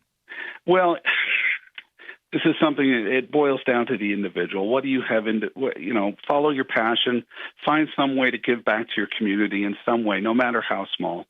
But the other side of this is, get engaged politically, vote, run for office. Yeah. This is where things change. It's great advice. Lee, did we forget anything? Do you have any final thoughts here before we let you get back to your day job there and helping folks? No, I don't think so. I really appreciate the opportunity. I hope I was coherent as I could be. Yes, you are. Yeah. No, we really appreciate it. Again, this is one of these things, and your point of, I think the takeaway here is the community engagement part, which I think is so important in that everybody's aware of the problem and people are taking action one way or another, and there's so many different ways to do it. So we thank you for your efforts and your work there in Larimer County and elsewhere. And I know your impact obviously, expands out from there, but we really appreciate that. We really appreciate your time, and thank you so much. My pleasure, Scott. You take care. The through line through all the conversations that we've been having this week, I think, is community engagement and showing your support in any way you can for our veterans here at home, and again for the care packages that get sent overseas as well. We continue with this campaign because it is making a difference in people's lives, and that only happens because of you and your contributions. So with that, we would ask that if you can spare $1, $5, whatever it may be, you can call 816-229-5791 during normal business hours. If you call after business hours, just leave a message and somebody will get back with you. Again, that phone number is 229-5791. Or if you want to go the other route, you can log on to ooida.com/T4T. That is ooida.com/T, the number 4T. Every little bit helps, and we appreciate you for everything that you do and appreciate any help that you can give here for this Truckers for Troops campaign this week. We know that the veterans and active duty military out there surely do appreciate it as well. So thank you very much, and we'll see you again next time.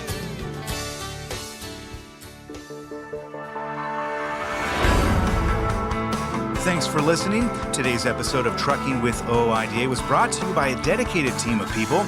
That includes Jim Fetzer, Tennille Flick, and Kim Boren. You can listen to new episodes and extended interviews on your favorite podcast platform and on the OOIDA YouTube page. Please subscribe while you're there.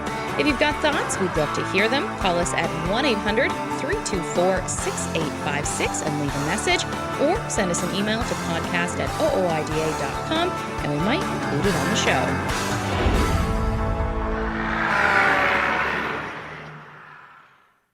From the wee small hours of the morning to the crack of dawn, RadioNemo has been there with you. Whether you've got the overnight or you're the first wheels on the road, RadioNemo's been where you need us to be. Providing the laughs, giving the facts, playing the tunes, and keeping it rolling. We've been your light in the darkness, your first cup of coffee, and a voice of sanity. Semi-sanity, actually. We're all a little crazy here. Crazy for the men and women who keep this country going and moving and doing. Crazy for trucking, crazy for truckers of all shapes and sizes. Is that a fat joke? Not if we can help it.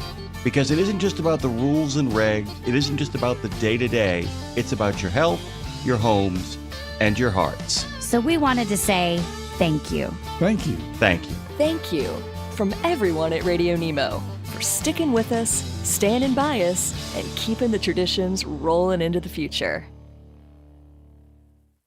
Exceptional value and exceptional values. That's Bennett Trucking. A core commitment of faith, family, and freedom has driven Bennett to being the leading provider of innovative, integrated transportation solutions, both at home and abroad. Bennett's values are not just compatible with providing high-paying jobs and unmatched customer service. They're inseparable. If you're looking for an employer or a partner who believes the best business model is being a model citizen, then Bennett Trucking is the place for you. Go to BennettIG.com and find the folks who share your values.